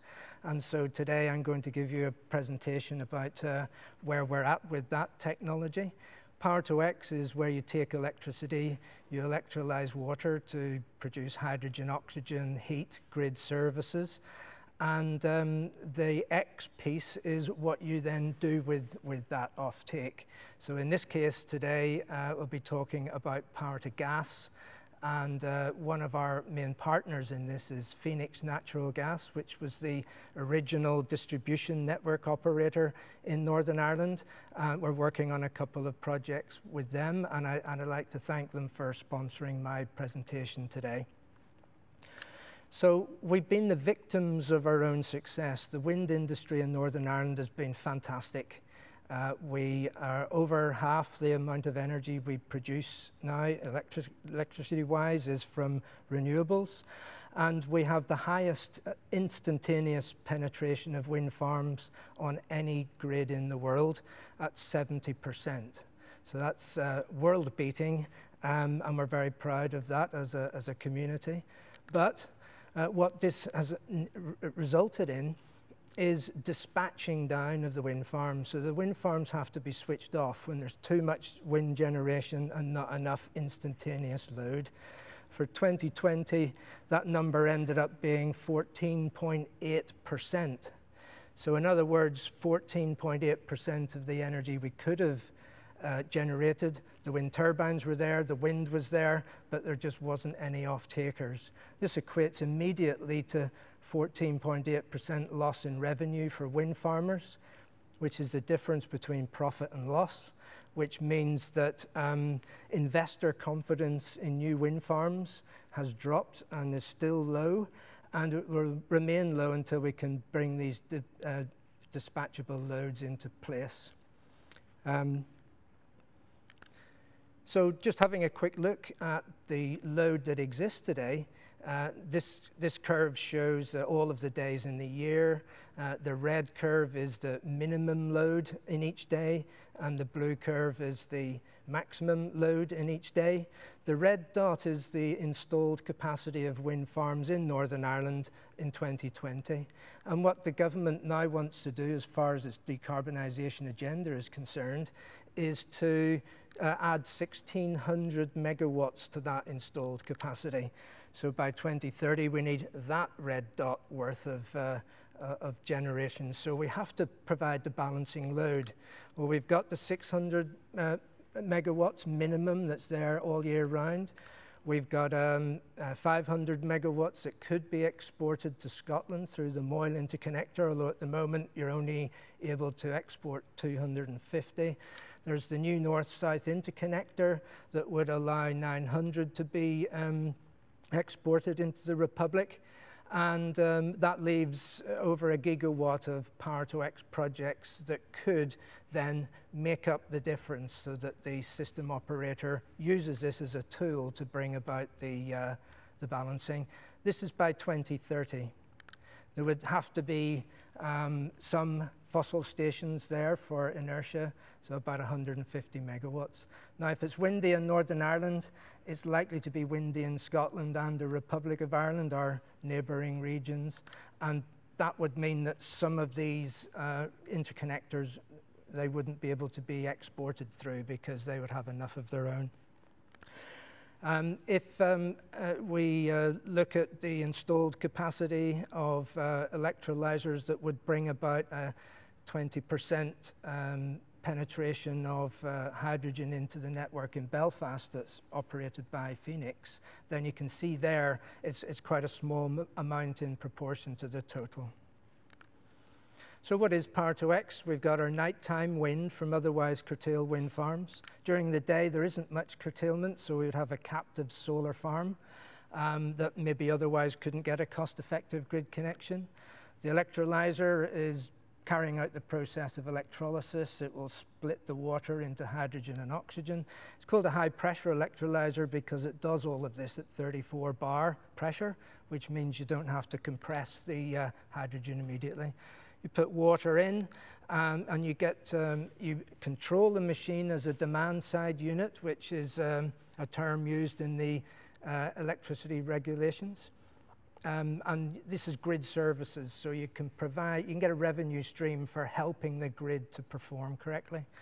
Hydrogen would be produced, put into a dedicated pipeline where you would have 100% hydrogen customers taking the product immediately from that pipeline, but also you would put the gas in through a mixing entry skid and put a blend then into the existing natural gas networks. A 20% by volume in the natural gas is a point at which the distribution networks don't have to be amended, and neither does anybody have to change any of the appliances which they currently use. So that's the sort of easy threshold to be aiming for in the first instance. We also get oxygen. In the case of Northern Ireland, we're looking at using the oxygen in the wastewater treatment plants to accelerate the aerobic reactions that mean we can create some capacity in already constrained wastewater treatment plants. And then finally, there's some district heating applications which can be supported with about 30% of the electrical input being used as heat. So we mentioned there the Phoenix Natural Gas as the original distribution network operator in Northern Ireland back in 1998. And all of our pipelines in Northern Ireland in the distribution systems are made of polyethylene pipe, so they're plastic. And that means that they're immediately compatible with hydrogen. And that makes us ahead of the game, certainly by comparison with GB. So we've installed the world's first membrane-free electrolyzer in Belfast here to do oxygenation trials. And the success of those trials has allowed us to progress to a 1 megawatt demonstration project. And you can see here that a 1 megawatt electrolyzer will fit into a 40-foot container. We don't have membranes that are there normally to separate the hydrogen and the oxygen by virtue of the difference in the size of the molecules. We use, in this project, cryogenic separation, so the mixture of gases is chilled down to -200 degrees C, and at that point the oxygen liquefies, but the hydrogen remains as a gas. So separation is just separating a liquid from a gas, which is very straightforward to do. It gives us some unique selling points for these devices. They have a 25-year life because the membranes fail and need to be replaced throughout the life. No membrane-related failure modes. It therefore gives a lower cost of ownership than PEM and alkalines, which are the rival technologies. There's no platinum group materials to worry about for cost and the rarity of them. And we can also chill the hydrogen down a bit further, and it in turn would also liquefy, which means that we have cost-effective production of liquid hydrogen on a small distributed scale, which is not available from any other technology. The future of hydrogen will all be liquid because it's a higher density storage in the future.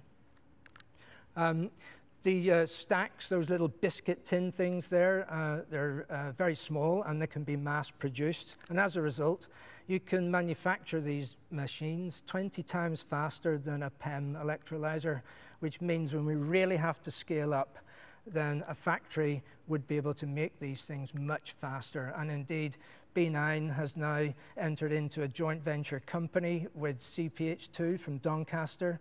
The company is called CPH2NI, and we're going to, all being well, create up to 1,000 jobs in an assembly plant in Northern Ireland.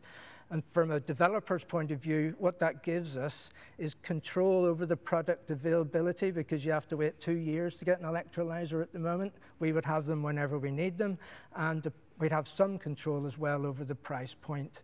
So I think that's all I had for you today. Thank you very much indeed. Thank you. David, thank you very much. We hope to see you often in the time ahead, and we no doubt you will deliver on that promise of a jobs bonanza as well. So David Surplus is a pioneer in clean energy, but he told me earlier he's also an engineer on a ship, and it's inappropriate then to be in Titanic Belfast for him today, but we have no doubt that there'll be wind in his sails, and that in the time ahead we're going to hear more about B9 Energy. Delighted that he's received money from the New York Pension Fund of Tom DiNapoli previously, and hopefully we can get more money into these breakthrough technologies here at home. Over the next little while, we're going to have 5 wonderful presentations on the issue of capturing carbon that's in the climate, sequestering carbon. We're releasing at a pace around 43 billion tonnes of carbon, of CO2, into the atmosphere every year. The people we're going to talk to next have discovered ways of taking carbon back out of the atmosphere. It really is, some of it sounds like science fiction, but they are companies operating at the minute and making a real difference. Our first presentation is going to be by Patricia Ackel, who's the Executive Director of Sustainability in the Business Lab at ETH Zurich in Switzerland. Zurich is sort of the Belfast of Switzerland, by the way, but the ETH Institute of Technology is one of the world's greatest academic research and development universities out there. So we're delighted again to hear from Switzerland, and I want you to welcome. I want to hand over to Patricia. Patricia, the floor is yours. Good to see you. Thank you very much for the introduction, and I'm really happy that I'll be able to present to you a little bit today about my vision really for what the future could look like. So I'm kicking off a whole series of presentations that will deal with the topic of carbon removals. And so I want to start really with a bit of an overview and a bigger picture of how we could really switch from emissions to removals.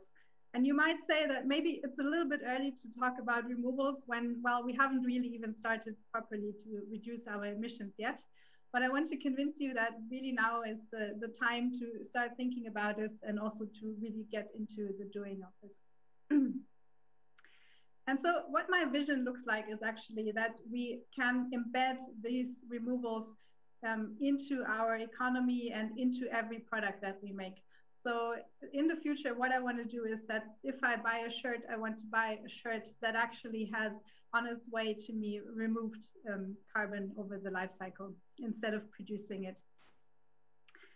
And before we get into how we can actually do it, I want to just talk a little bit about what are we talking about here. We hear a lot more about this later on, but essentially what a carbon removal is always has two components, and it's very easy to see on this technical technology that here in the picture from Climeworks, who will also be presenting later. There's an element of drawing CO2 down from the atmosphere and then putting that into as long-term storage as you can, right? And this is exactly what this technology does. It takes the CO2, it concentrates it from the atmosphere into a very concentrated form, and then you can put it away into geological storage, for example, what they're doing in Iceland already at the moment. Now, nature, of course, has been far ahead of us on this and has been doing this forever with every single plant on the planet. So what plants do, and it's a little bit more of a complex process, but they also take CO2 from the atmosphere, they draw it down and they put it into biomass, and that's the leaves, that's the tree trunks, but that's also everything that's underground. It's the huge root system, which we mostly underestimate how big it actually is. And it goes beyond that. It goes into really an entire ecosystem of bacteria and fungi and small animals that eventually convert the carbon into something that is more of a more stable form that is also a longer term storage. So those are kind of the two ends of a spectrum, very technical solution, very nature-based solution. And now there's a whole portfolio of solutions emerging that's in between those. So two of them I'm going to quickly mention because we also hear about them later. One is BECCS, which is bioenergy with carbon capture and storage, and biochar, which has also already been talked about today. And they both also start with plants, and then they use this biomass and either generate energy from it by burning it or incinerating it, and then capturing the CO2 and putting it into storage, or they convert it into a coal type of product like a biochar that is clean enough that you can actually store it back in soils.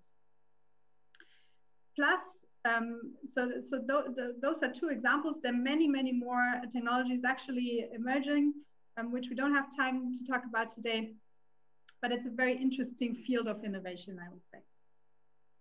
Now, the next question is, how much do we actually need of that? And this is a very simplified version of a chart where this has been calculated by the IPCC in their 1.5 degree report. And they say up to 1,200 gigatons until 2100, the end of the century. Now, that doesn't tell you a whole lot, but what it means is if you look at our emissions today, which is what we see in gray, we have a goal to go, what we need to do is actually to reduce them as fast as possible. And we need to go to net zero by 2050, right? And to do that, we also need to ramp up as quickly as we can those carbon removals in red. And eventually, at the end of the century, we will need removals that are, depending on scenarios, somewhere between 10% and 50% of what we're emitting today. So this is a tremendous amount of removals. And it really means, it shows us that we need to embed it into our economic activity, right? So everything we do needs to lead to removals. What I also want to say here is you can see it's how quickly the steep down the mitigation part also goes. So we need to, at the same time, very aggressively reduce emissions to get there at all. And the less aggressively we reduce, the more we need to eventually ramp up those removals, which will make the task even more challenging. So back to my vision and my carbon removed shirt that I would like to buy very soon. So what does this value chain picture actually look like? So today what we're doing is with every step of the way, we're stacking and stacking emissions, right? It starts with the raw materials. We're getting the fibers, for example, from cotton production. There's a lot of fertilizer involved. There's a lot of soil destruction involved that emits carbon. So we're already there starting. Then we go into production. There's energy that emits. We have packaging. We have transport every step of the way. And then eventually at end of life, we either put it in a landfill where it decays, or we put it into incineration where the contained carbon is released. And we end up with a pretty big footprint. And what I would love to do is actually to flip this whole picture around and say, what we want to do is with every step of the way, we want to go either zero or actually into removal so that we have a final value chain that removes carbon. Now, this is very easy to do in PowerPoint. Any of you could do it. It's a little harder in reality, but I want to show you how it could actually work, that we embed emissions into such a value chain. And we have a lot of technologies for that. So starting, for example, with the fiber production, with every agricultural value chain, with every bio-based raw material, we have regenerative agriculture as a means where we can really do the same process that we want to see in these forests, that we actually build carbon into the soils and that we create these ecosystems under the soils that stores carbon and really draw it out of the atmosphere. We also have new opportunities to create biomass, and you see on the right-hand side one of the very quickest growing plants on the planet. Actually, I've seen my first live ones really in Ireland, so it's beautiful kind of to see seaweed. You can use it for many things. You can eat it. You can extract pharmaceuticals. You can make plastics out of it. You can make fiber, animal food, fertilizer, and you can use it for carbon removals. So very versatile plant and capturing a lot. And then of course we have the technical opportunities. So on the left-hand side, you see a technology that we also hear more about in a little bit from Neustadt, a company in Switzerland that came out of the same institution when working at ETH. And they have a technology to take rubble from concrete, from used concrete, from buildings that have been torn down, and put CO2 into it, and that with that really create removals, and it can be used for new buildings. And then on the right-hand side, you see a technology that I think is one of the most overlooked cases for carbon removal with plants that we already have in our society, and that is from waste incineration, right? So we try not to landfill things anymore because that really also creates a lot of emissions and toxicity, but instead we incinerate it and we really filter the air, but we still emit the CO2. And the interesting thing is that about half of what we burn in municipal waste is actually biogenic. So it comes from wasted wood, paper scraps, from things we can't recycle anymore, carton, food scraps, all of that is an opportunity for carbon removal. So all you need to do, and you see it actually happening in the Netherlands in this plant, it's a picture of an installation like that where they have put a CO2 capture unit onto a waste incineration plant. And in the foreground, you can see the big shiny like towers where the CO2 is stored for usage. They're not putting it underground yet, so it's not really a carbon removal technology in their case. They're putting it into use into greenhouses, but it essentially shows that we have these technologies and that we could really create large volumes of removals with it, because every one of those plants emits in the hundred thousands of tons of CO2. So we have now a bunch of technologies that we can plug into our value chain, and then let's see how that could then be put together to create a carbon removed shirt. And again, starting with the raw materials, so we would go for regeneratively grown cotton, for example. Then we would go into production, and by now we have actually reduced the emissions in production. We generate our energy from hydrogen, from renewable electricity, etc. We have packaging where we could use, for example, paper or carton, but we could also use innovative materials like the algae and seaweed-based plastics that you see on the right-hand side. Then we go into transport, the same thing. We have decarbonized it and finally, we get our shirt, and we love it and use it and wear it for a really, really long time, and then maybe respin it and recycle it into a new product. But eventually it will reach the end of life. And then what we stop doing is actually what you see here in the picture is shipping it off to places like this waste dumping ground in Ghana, where most of our textiles from Europe end up today, where it just either rots or eventually even burns. And instead, we put it into a facility that captures carbon and really locks these removals in and puts it underground. And with that, we have reached that goal of a carbon removed shirt. Now, that is the technical possibility, and I think we really have the technology to make it work. The question is, of course, and we have discussed it also in other sessions before, who pays for this, right? How much would it cost me to actually do that? Will I still be able to buy that shirt once it's gone carbon negative? And I would pose the thesis that yes, we can actually afford it. And I'm bringing you an example from actually the cement industry, and it has also been talked about before, that illustrates how we need to think about this. Because we're working on a project at the moment where you can see to fully decarbonize this material, cement, you can easily reach costs that are a factor 2 more than what they are, 2.5 more than what they are today. And this is a case from Switzerland, where, for example, you would employ carbon capture and you have to ship it off to really far distances to the storage sites that are emerging under the North Sea. So it's a tremendous increase in cost of the material. But then if you look at the flip side, right, you look at a house where a lot of material is actually made of this, right? So there is a lot that goes in, but there's also a lot of other costs that goes in, right? There's the architect, the planner, there is the designer, there are other material, there's the land, there's permitting processes, there's stamp duties, all of that. And eventually, if you look at that, the cost increase from the material is significantly less than 1%. And if you look at all the other influencing factors on housing prices, I would say that we can afford to actually spend this type of money on really saving our planet and our climate. And then there is the other side of the story, right? So where there's cost, there's also, of course, economic activity, and there's entrepreneurial opportunity. And I found a study that has calculated and estimated that by 2050, this market could be worth $1.4 trillion US.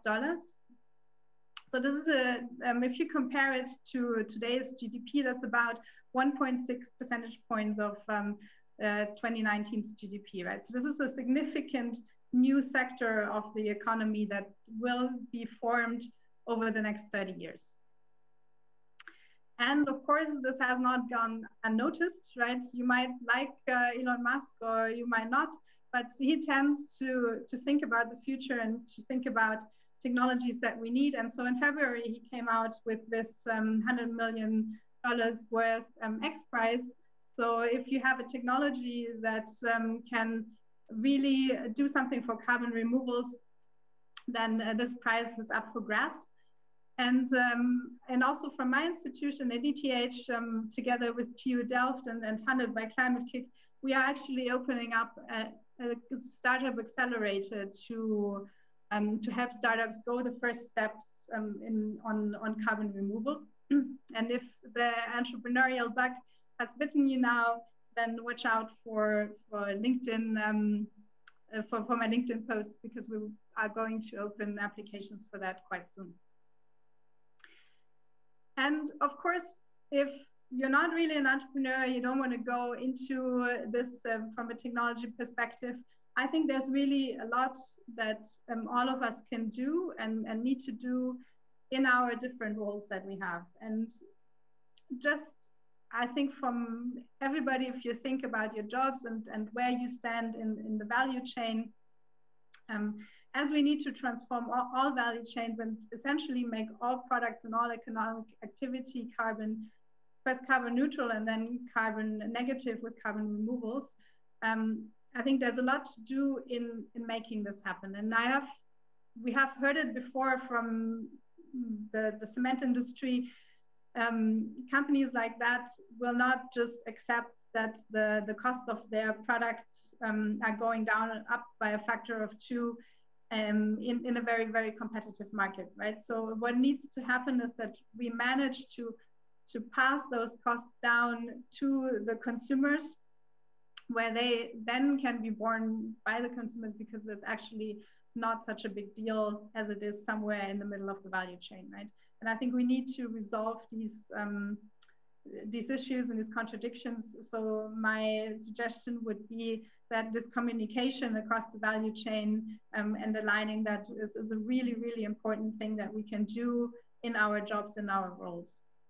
The other thing that has been talked about also in the panel with Adrian Bühr is regulation, right? We will need regulations to level the playing field, to really bring in these externalized costs that at the moment those products, those emissions are bringing onto society.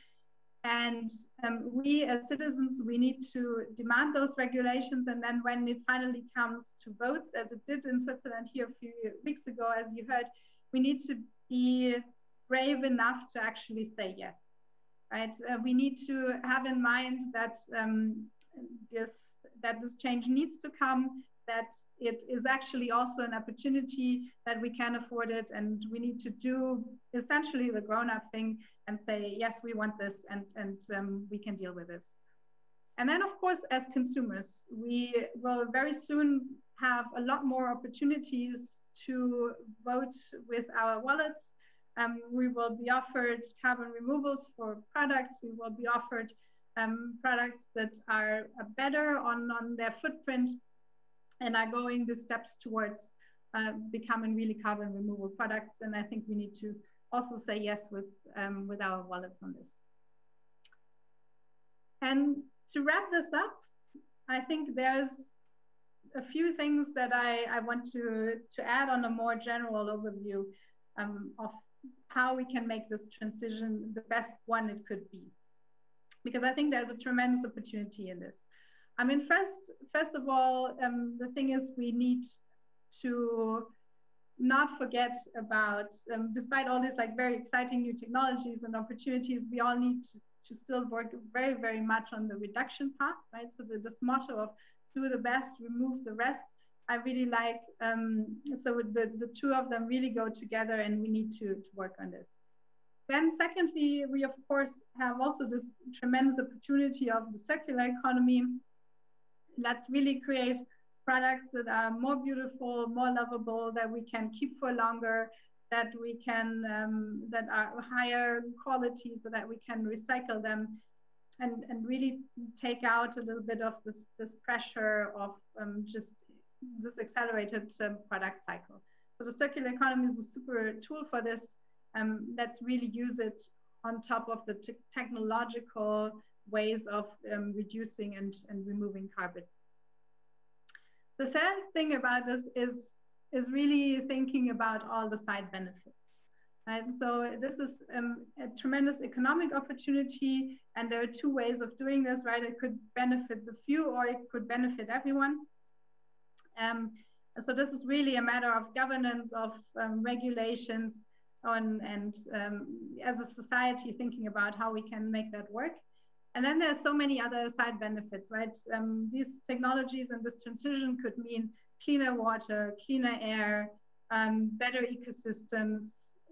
All of that are things that we could either capture or not. So thinking about that from the beginning with these emerging technologies, I think is important.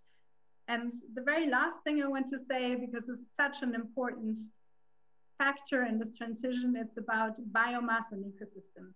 Biomass plays a tremendous role here, and living ecosystems are what can help us a lot in drawing down this carbon, besides the technical developments.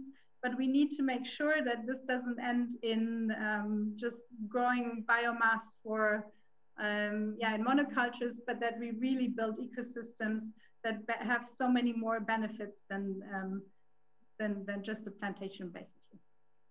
And with that, I would just say let's do it. Let's get our carbon removed products into shelves because I want to buy them.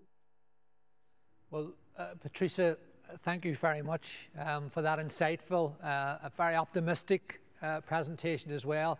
I hope the world will do as you have directed there, and that we make great headway in this battle to capture carbon and not to release carbon. Before we let you go, you're coming from Switzerland, which is clearly a powerhouse in innovation and in green technology. But I think I heard you say you'd been to Ireland to look at seaweed farms. Did I catch that right? That's correct, yes. Okay. Yeah. Okay. Whereabouts? When were you here? And what are we doing in that field? Because it should be on this agenda, and it's not on our agenda. What is happening in Ireland with seaweed? I think it was about 2 years ago, and it was a conference on seaweed. And indeed, there are seaweed farms emerging. I think mainly on the west coast. Okay. And because seaweed, and especially this big kelp, loves cold oceans, and it loves waves and basically the Irish seas. And it's a tremendously interesting technology or farming technology, really, for carbon removal. Well, Patricia, yes. when you come to Belfast, we have a wonderful seaweed linguine, which is seaweed from Rathlin Island. So you're on an open invite to Emtech Europe 2022. But thank you very much for being with us this morning. Thank you. Good luck.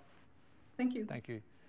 Our next speaker is again from Switzerland, and this will be a recurring topic, and maybe a lesson in just how much we have to catch up here in Belfast with some of these great research institutes, but also some great companies. And Valentin Gutnacht is co-founder and the CEO of Nowstark. And Nowstark is a concrete manufacturing company, and you will know that in Ireland our greatest emitters of CO2, our worst emitters, are the cement production factories.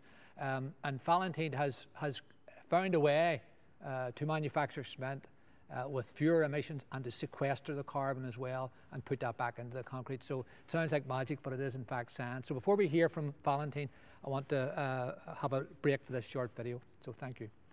We pick the best people and encourage them to be curious, collaborative and courageous. Find out why they love being part of our team. I love technology. I thrive on helping people, and I relish the challenge of a complicated problem. And I get to do all of that here at Kainos. And what we do is amazing. We're transforming government services for citizens, revolutionising healthcare delivery for patients, and helping global businesses improve their finance and HR operations. It's big thinking, world-changing, challenging and rewarding kind of work. What I love most about working at Kainos is working as one team. We look out for one another, always have time for questions, and are happy to help. The culture here at Kainos is pretty special. They know that there's more to life than work. So they've developed a tailored benefits package that's one of the best around. Flexible working and generous holiday policy is the icing on the cake for me. And it's good to know that I've got a health cash plan if I need it. There might not be such a thing as a free lunch, but at Kainos there's a free breakfast. There's cereal and fruit in every office. There's a lot more, of course, and the benefits keep on getting better. In fact, they're some of the very best and most diverse that you'll find anywhere. Where else do you get an allowance to learn a new skill each year? Any new skill that you can think of. My hard work is rewarded in other ways too. I look forward to payday drinks, summer barbecues, and our yearly kickoff event. I'm looking at how our dedicated training program, MAP, can get me to where I want to be. The training can take me wherever my potential allows, whether that's across the business or around the world. I know quite a few managers and developing leaders who have used MAP to plan their next move. We've been changing the way the world lives and works for more than 30 years. From one person to many hundreds, we continue to grow rapidly. Today we're a global business and there's always room for more talented, ambitious and smart people to join our team. Just think what you could do.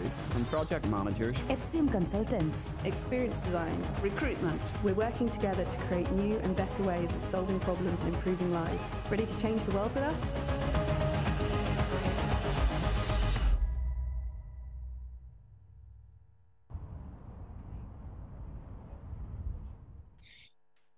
Good afternoon, ladies and gentlemen. Many thanks for having me. My name is Valentin Gutnacht, and I'm the co-founder and co-CEO of the company Nowstark. And what we do at Nowstark is developing solutions to permanently capture and store CO2 in demolished concrete. And in the next 15 to 20 minutes, I want to show you why we're doing that. I'd like to show you why, especially in this context, it's important to talk about value chains and solutions and not just technology. And last but not least, I want to show you what you can do right now to basically become part of this movement.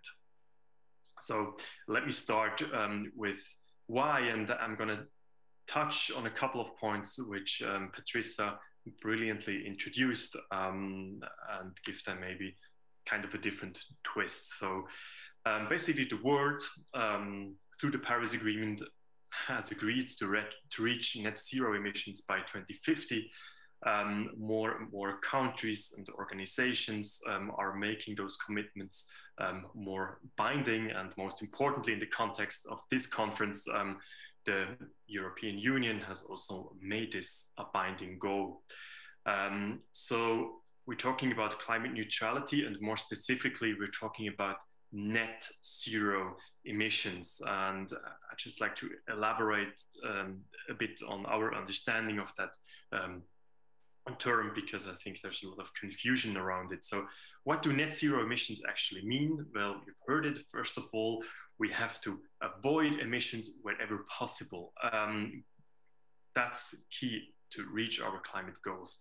The term net zero, although acknowledges that there are going to be some unavoidable emissions where we do not see how to completely get rid, for example, of fossil fuels by 2050, and net zero simply acknowledges that and says that each and every ton which is still going to be emitted will have to be rebalanced by another ton of CO2 removed from the atmosphere and permanently stored. And by talking about non-avoidable emissions, we're really talking about hard to mitigate sectors such as aviation or agriculture, where we're not only talking about CO2, but also of other greenhouse gases such as methane, of course.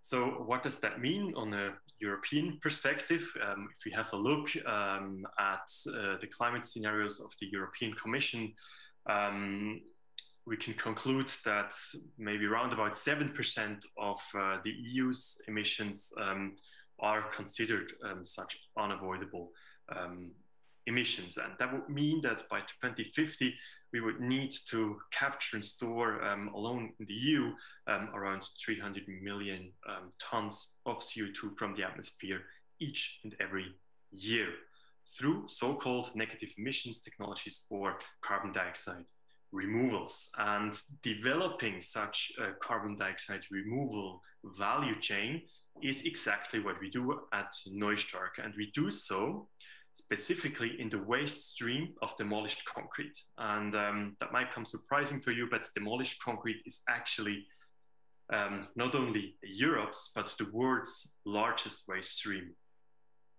as of today.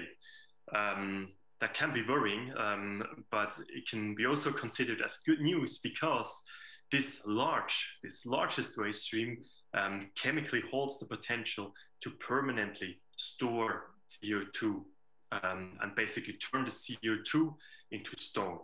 So if you contact CO2 with demolished concrete, the CO2 will eventually turn into calcium carbonate.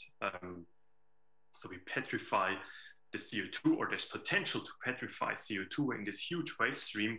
And we think that's great news. And we think that should be developed, and that's what we're doing. And here is how we're tackling this challenge. So clearly we're talking about a value chain, a solution, and not just a technology. So first of all, if we want to get this implemented, we have to understand how demolished concrete is processed in the industry as of today.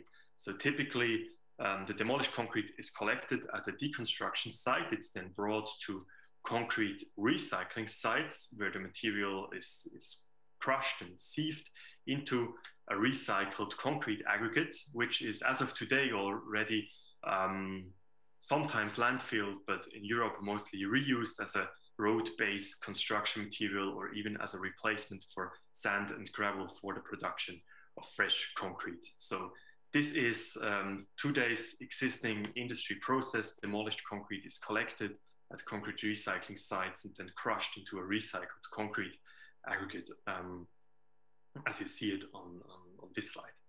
So what's new with Neustark is that we, as Neustark, start in more and more sites capturing so-called biogenic CO2, so CO2 which stems from the combustion or fermentation of biomass. We capture that CO2, we liquefy it and bring it to the concrete recycling sites so that there the gas can be contacted with the demolished and crushed concrete.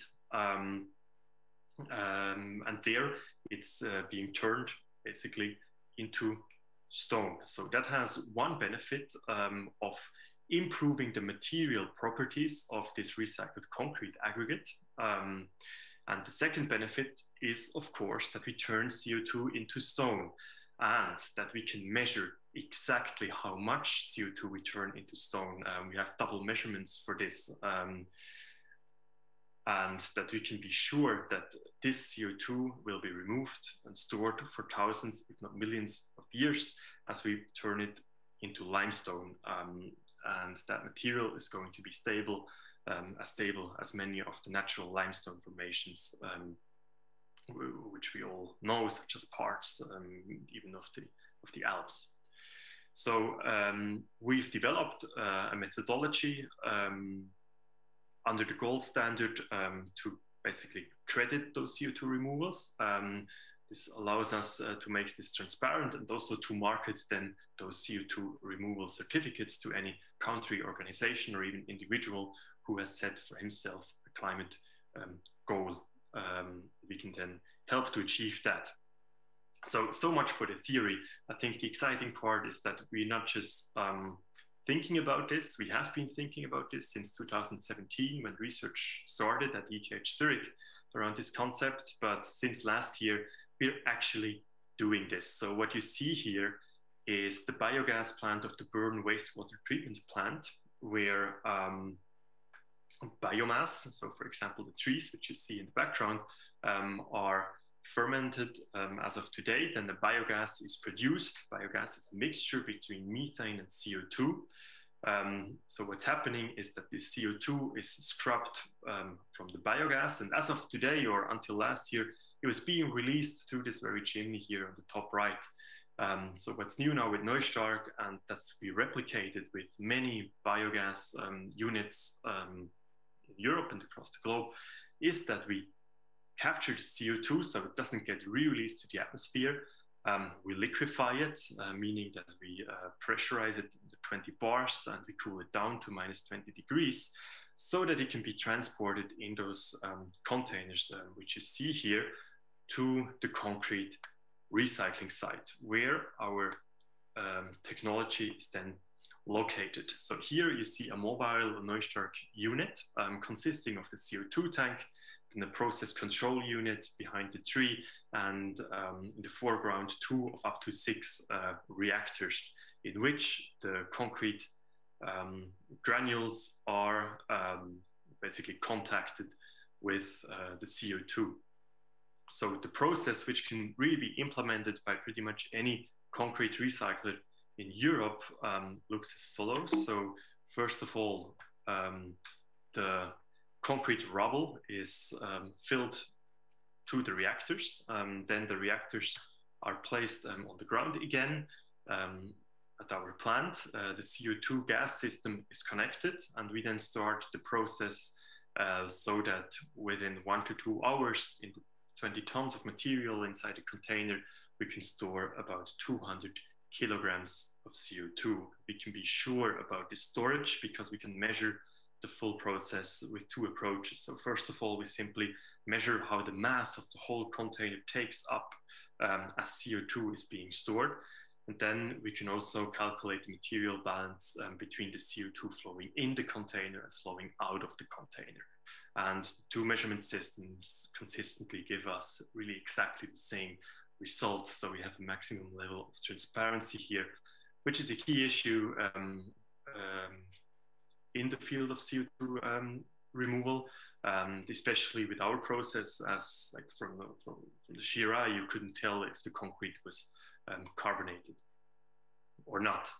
So after the process, the material can either be directly reused to build roads, to build fresh concrete, or it can be stored on piles for days, weeks, months, or even years.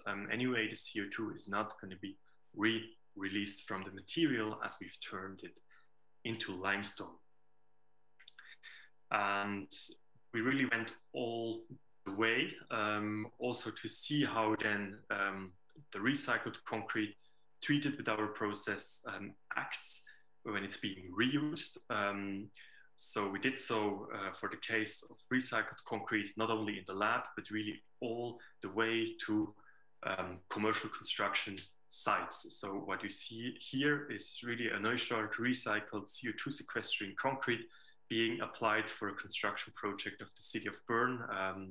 It's a school which is built this spring.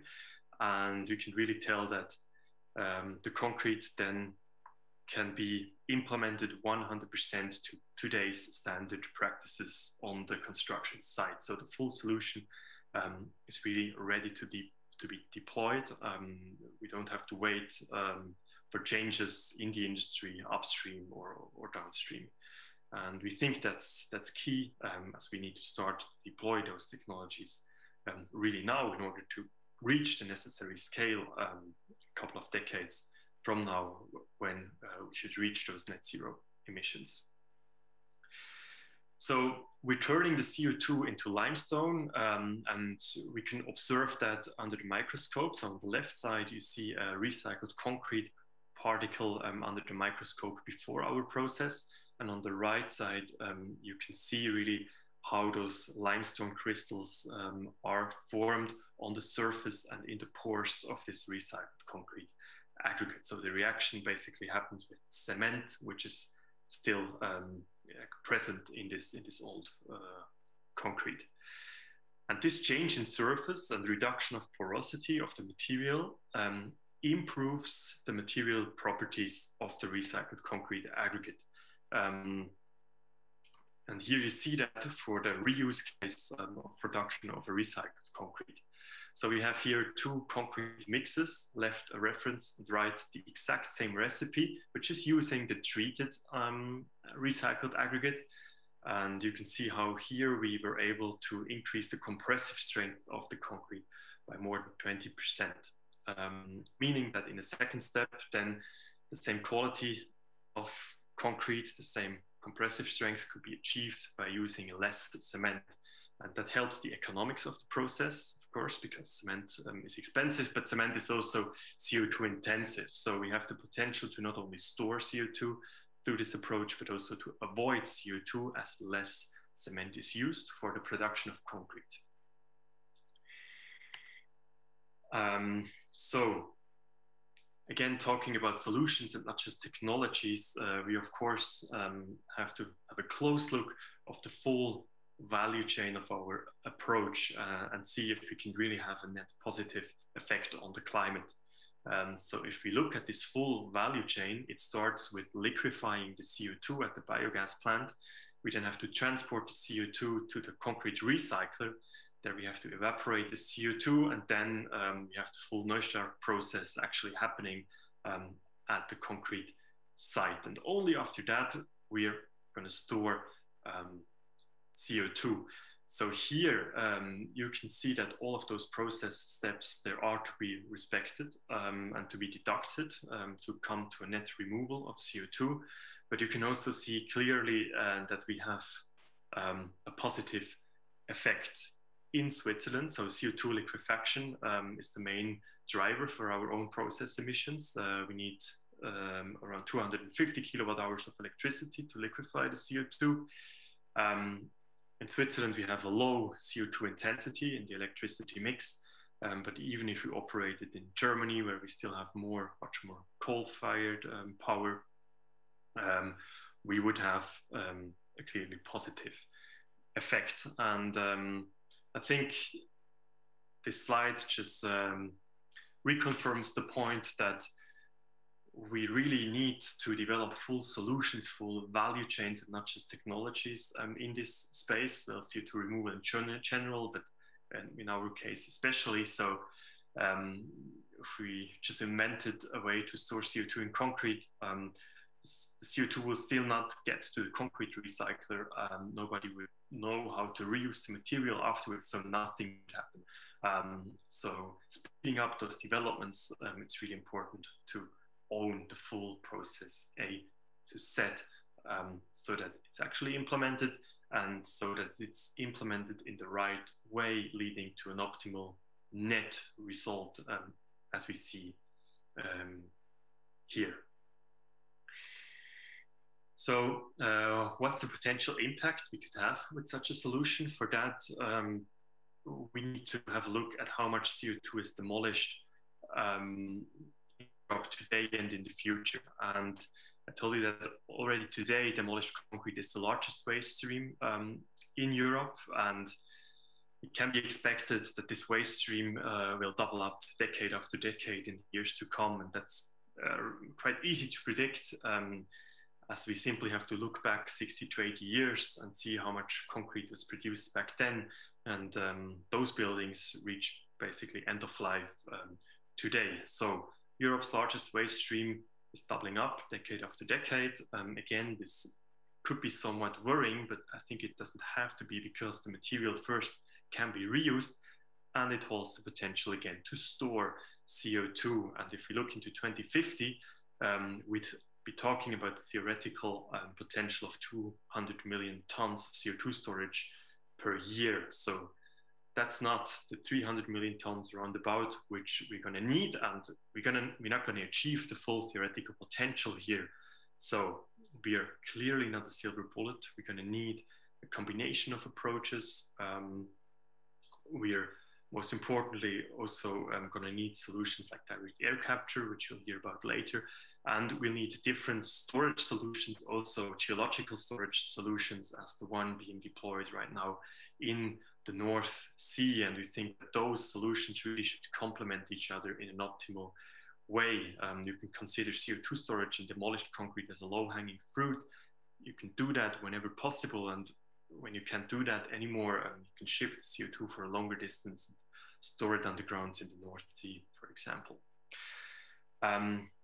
And another nice thing about this approach is that it's rather decentralized, comparatively small scale, which means that it can be implemented right now, and that's being done right now. So here you see 4 different pictures of 4 different concrete recyclers in Switzerland testing our system, and that's just symbolic of dozens of recyclers in Switzerland, and also Germany as a next step, who tested our system and who really want to go for the full implementation.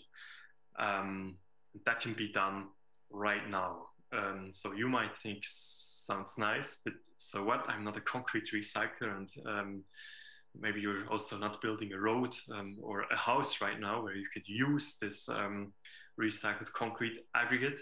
And I think there's still good news, because what we can really now offer in collaboration with those concrete recyclers is to remove and store CO2 as a service. So if you have for yourself or for your organization a CO2 reduction goal, and you'd like us to take care of your non-avoidable emissions and basically remove them from the atmosphere and store them, we are very welcome to get in touch, and you're invited to write to me personally.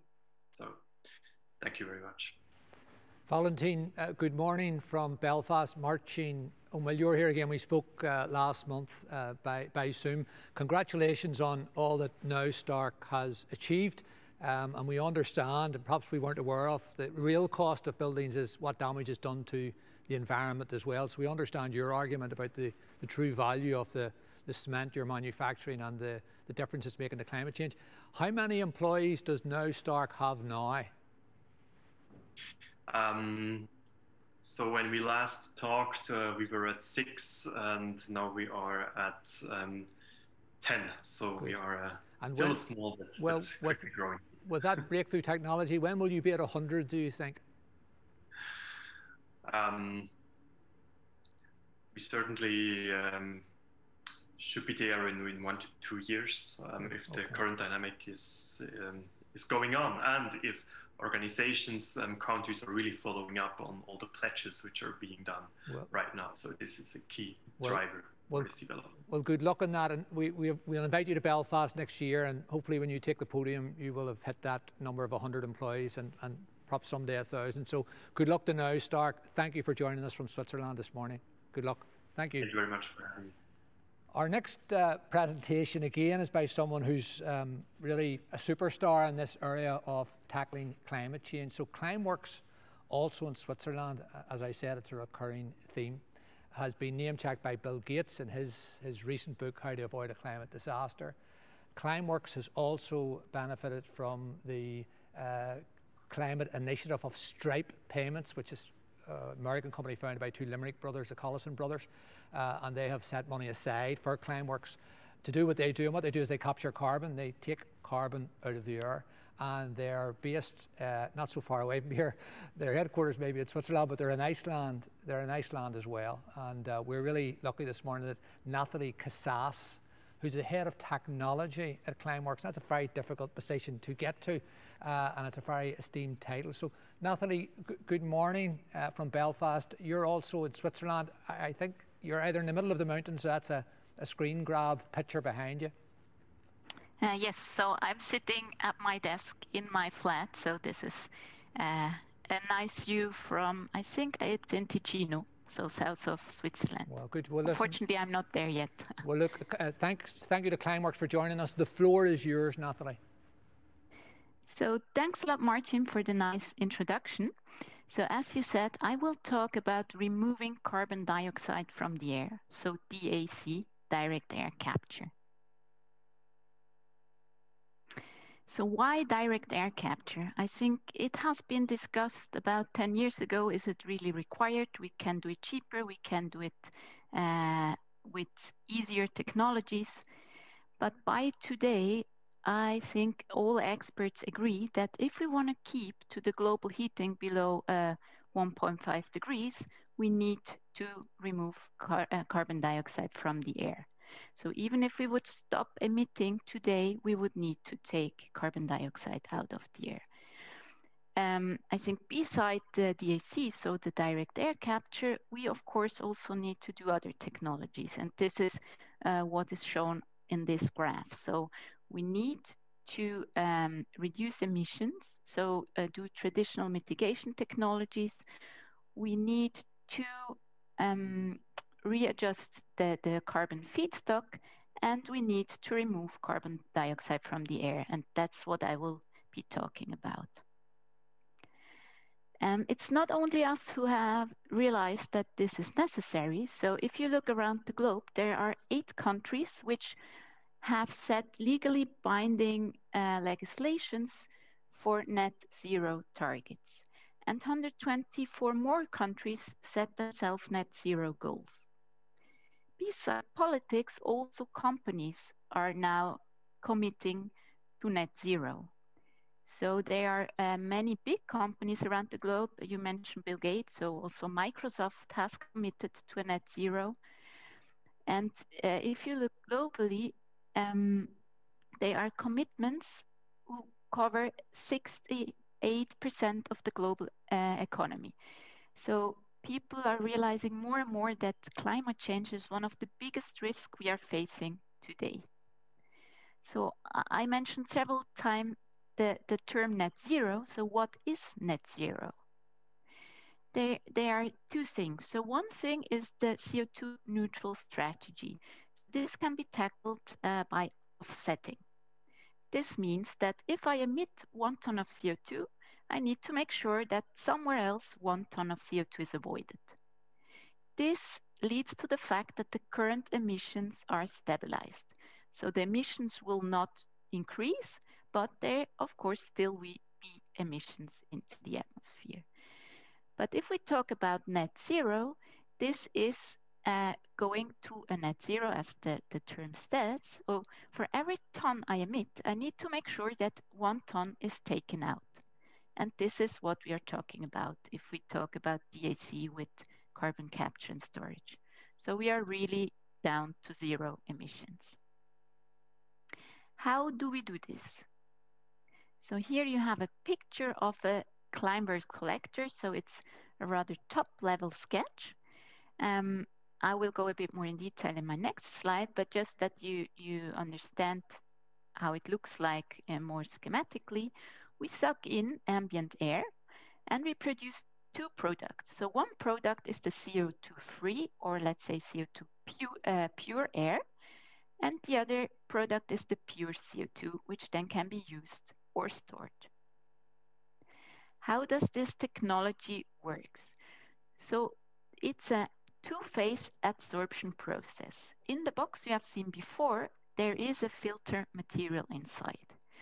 We suck air, so ambient air, through this box, whereas the CO2-free air or pure air leaves the box, and the CO2 gets chemically bound on the filter material inside the box.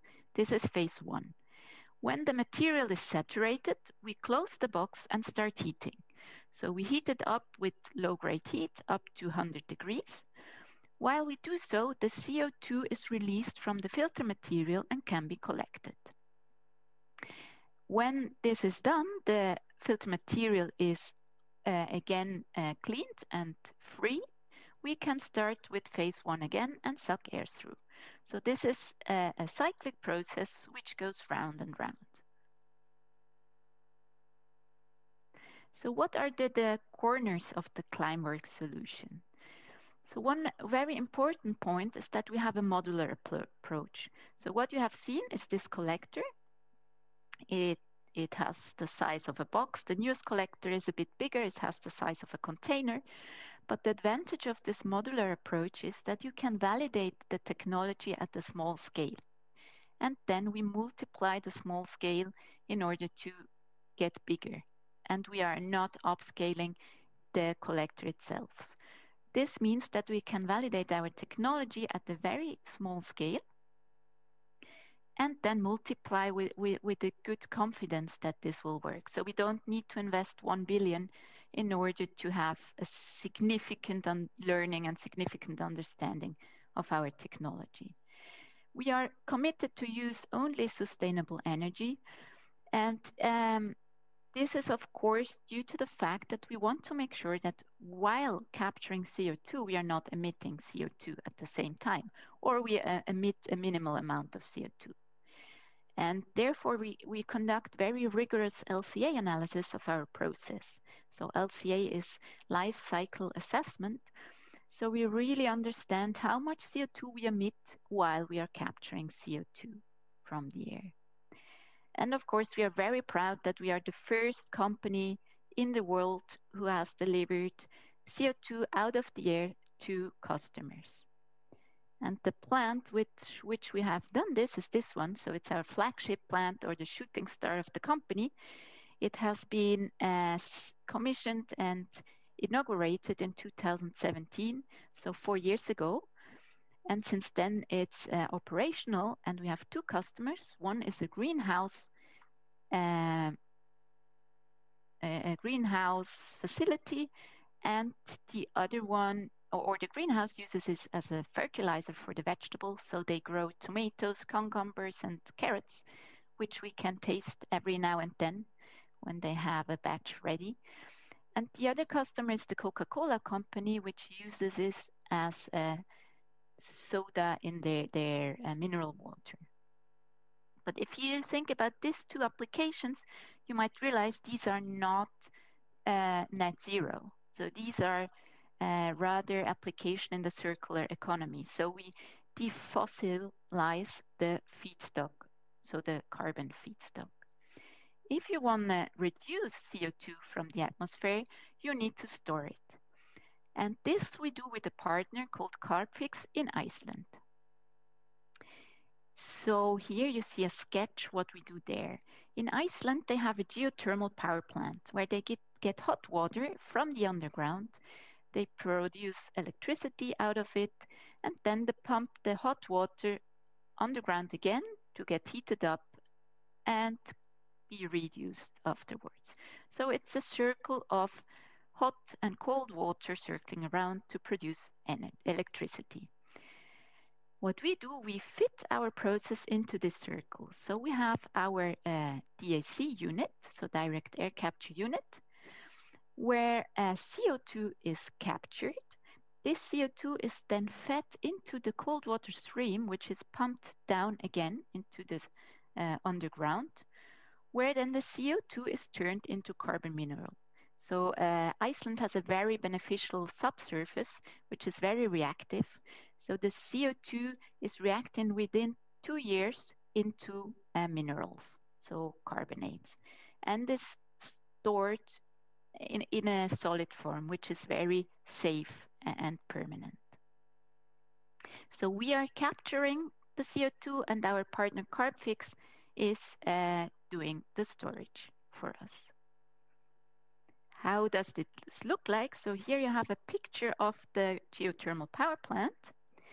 Our plant is very small, so it's on the corner. It's on the corner here.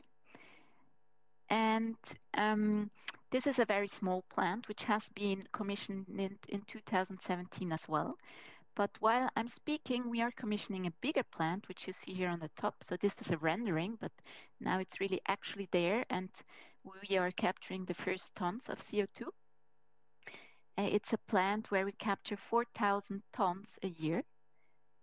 And on the bottom, you see mineralized or carbonated CO2. So the white crystals you see, this is actually, or this was CO2 which has been mineralized in the subsurface of Iceland. So what we have now is some small plants all around Europe, and the 4,000-ton plant, which is about to be operational right now. However, we know that these are very small steps in the fight against climate change. So we need to scale up quite significantly to have an impact.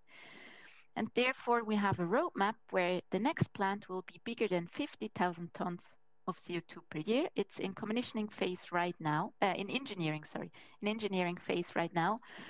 And when this is done, we want to multiply it to much bigger plants or more plants, so both is possible. And bigger plants doesn't mean bigger collectors, but more of these plants at the same location. And as you may understand is that we have two very big challenges to tackle at Climeworks. So on the one hand side, we need to improve the technology. So if you look from the first plant, if you look at the two first pictures, you see that this has already changed. This is because we have improved the technology. So we changed the process a little, we changed filter material, we improved the process. So one part of the company really makes sure that we make it more efficient, use less energy, make it cheaper. And another part needs to make sure that what we do is really scalable. So if we, for example, develop a new sorbent material, so a new filter material, we need really to make sure that it's scalable so that it can be produced at a very large scale, and that also the impact on the environment, so as I explained before, the LCA is beneficial. Otherwise, this material will be discharged or not looked at further. Here you see a map of all our plants. So at the moment we have 14 plants up and running all around Europe. So we have plants in Iceland, plants in the middle of Europe and in Italy. And this is very important since the feedstock to our process is the ambient air. And you understand that air is not equal to air. The humidity might change quite significantly, the temperature might change significantly, even the concentration of CO2 might change a bit, depending if you are up in the fresh air of the mountains or in a very industrial area. So given this, we really need to understand how our process is reacting to these changes in the feed, so in the environment. And therefore, it's very important to have these plants there, even though most of them are pretty small, but we learn a lot. And as I explained before, due to the modular approach, we can learn a lot already by installing a very small unit. There are many articles in Science supporting our technology. There are lots of studies, including DAC. Even the IPCC report is mentioning DAC as one of the solution to go. So there is a lot of reading material you could consult on the technology. We were also broadcasted in many TV shows or also newspapers. So there we are very proud of. We were in the New York Times. There was an article in The Economist, also in the New Yorker. So there were lots of articles about DAC and also about us, which makes us very proud. And this is very important for us. So if I come to our vision, which is to inspire 1 billion people to remove carbon dioxide from the air, this is very helpful. So we understand that we cannot solve the problem or this huge challenge ourselves. So everybody needs to contribute. And therefore, we really want to inspire people to work on the technology, to do something, to contribute, to take their share in order to tackle the huge problem. And what we also did, we realized that many individuals would like to contribute, but they don't know how. And what we offered then is that every individual could also buy negative emissions from us on our website at a very small scale up to bigger scale. So if there are people who say, hey, I want to be part of the story, I want to do something, then there's the possibility to do it with us. So this was from my side. I hope you found it interesting. And I'm happy to take questions if there are some.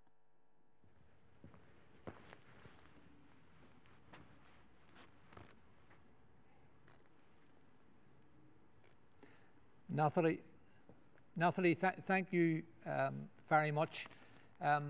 We don't have technological questions for you, but we do want to know how fast Climeworks is growing, because in this part of the world we know to try and tell the difference between hype and fact, but there is a lot of attention, and you're right at the center of it. You're at the nexus of it. So how are you faring? Are you growing at a fast pace? Are you getting more orders?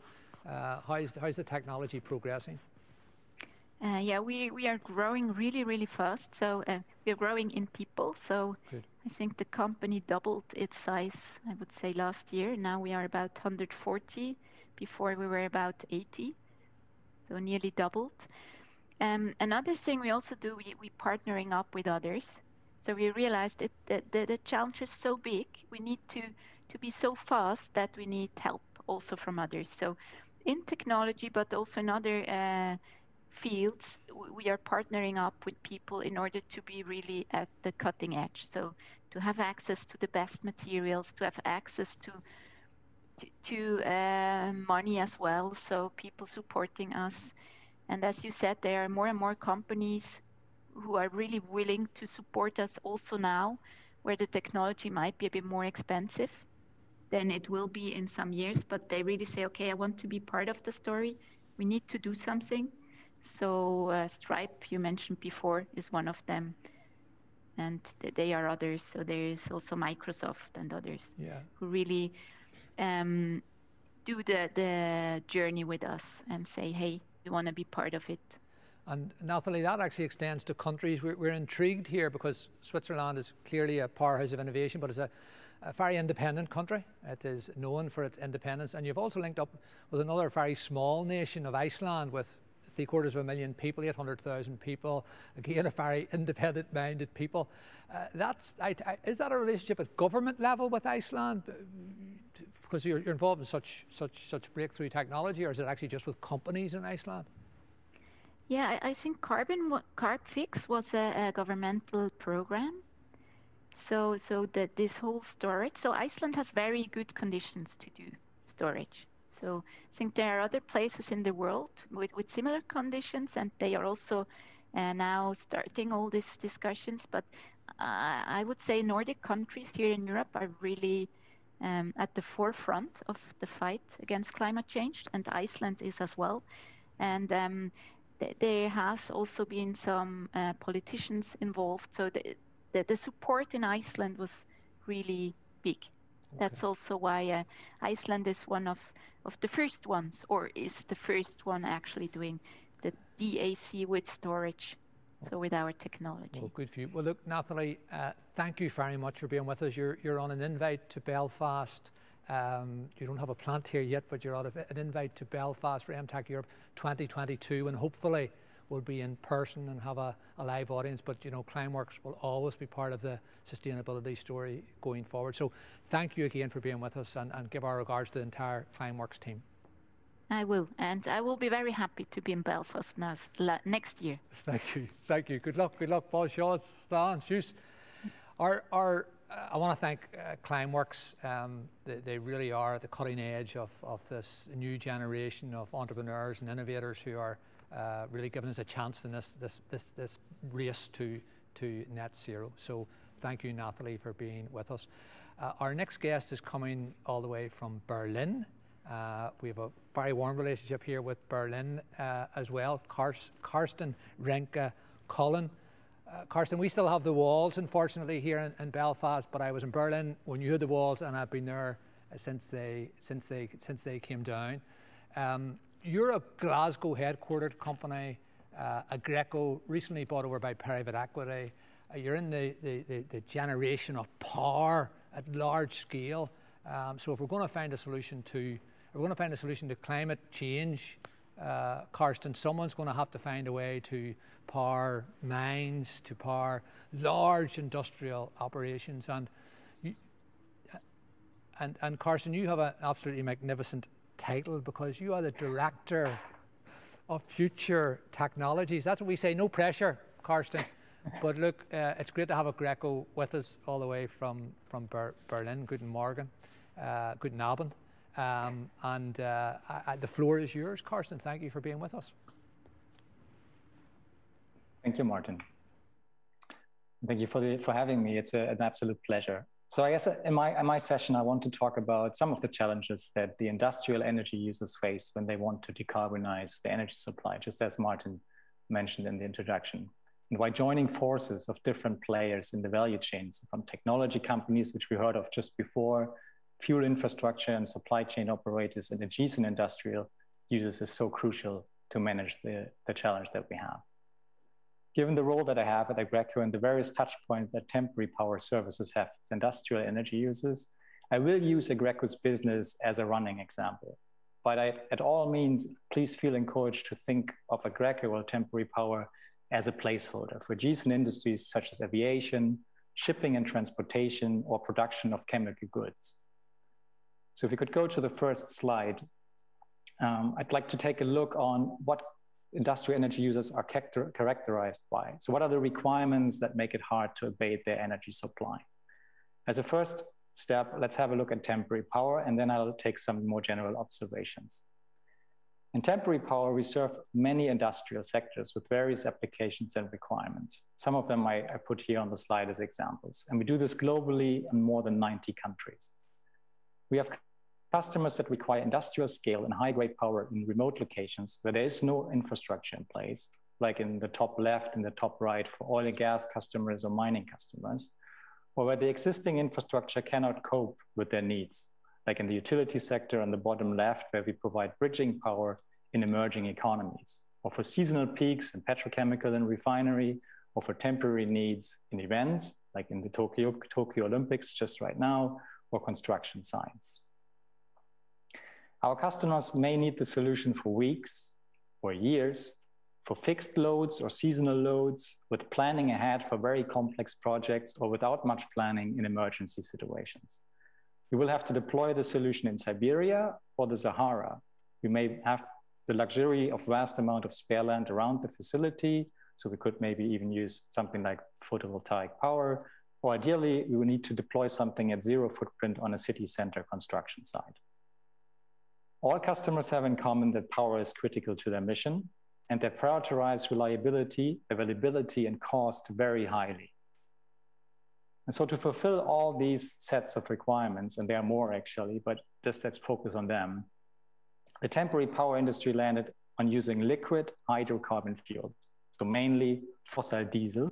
And that's an energy carrier that is stored and moved to the point where it's required and then converted to electricity by a quite flexible and comparably efficient internal combustion engine, the diesel engine. So that's where we are today. And it is a quite complex scenario in which a low emission alternative needs to prove itself. And that's why it makes this industry so hard to abate. And I bet this sounds quite familiar to other industries as well. And that's probably because you have similar requirements and constraints to work with. It all starts with the scale of the demand that is very typical for an industrial user. We're not talking about 90 kilowatt hours of stored energy in an electric vehicle to move around in an urban setting, but we talk about megawatt hours and gigawatt hours of annual energy or feedstock equivalent demand, and consequently also tens and hundreds of megawatts of power that are needed on site.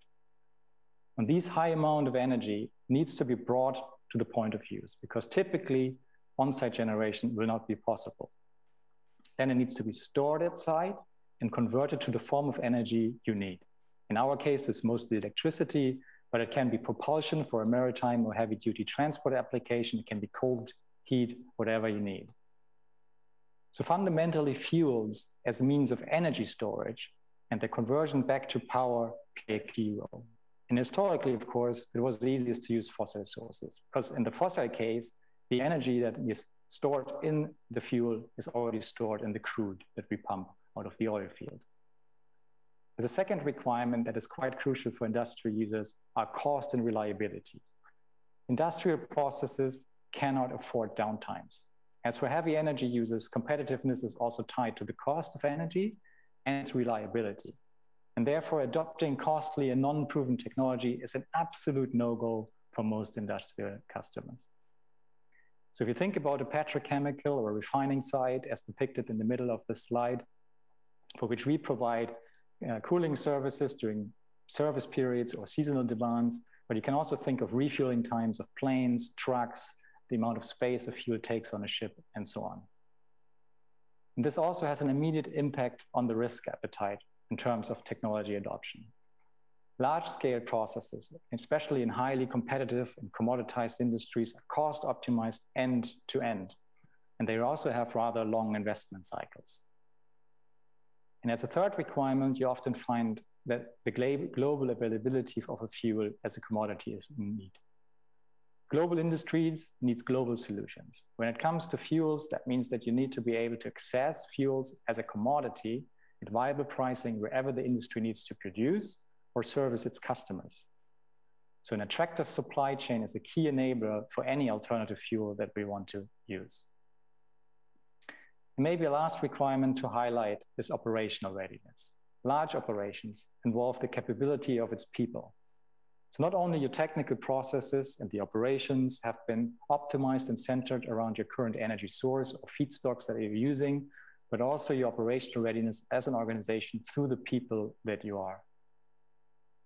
So in essence, the challenge that energy-hungry industries face is to find ways to bring renewable energy to the site of use while carrying their investments in processes, infrastructure, and people forward without risking production, competitiveness, and therefore survive. So ideally, the easiest way to do that would be to change just the fuel for something that is carbon neutral. So let's have a look at the next slide and to see what is out there as option as alternative fuels.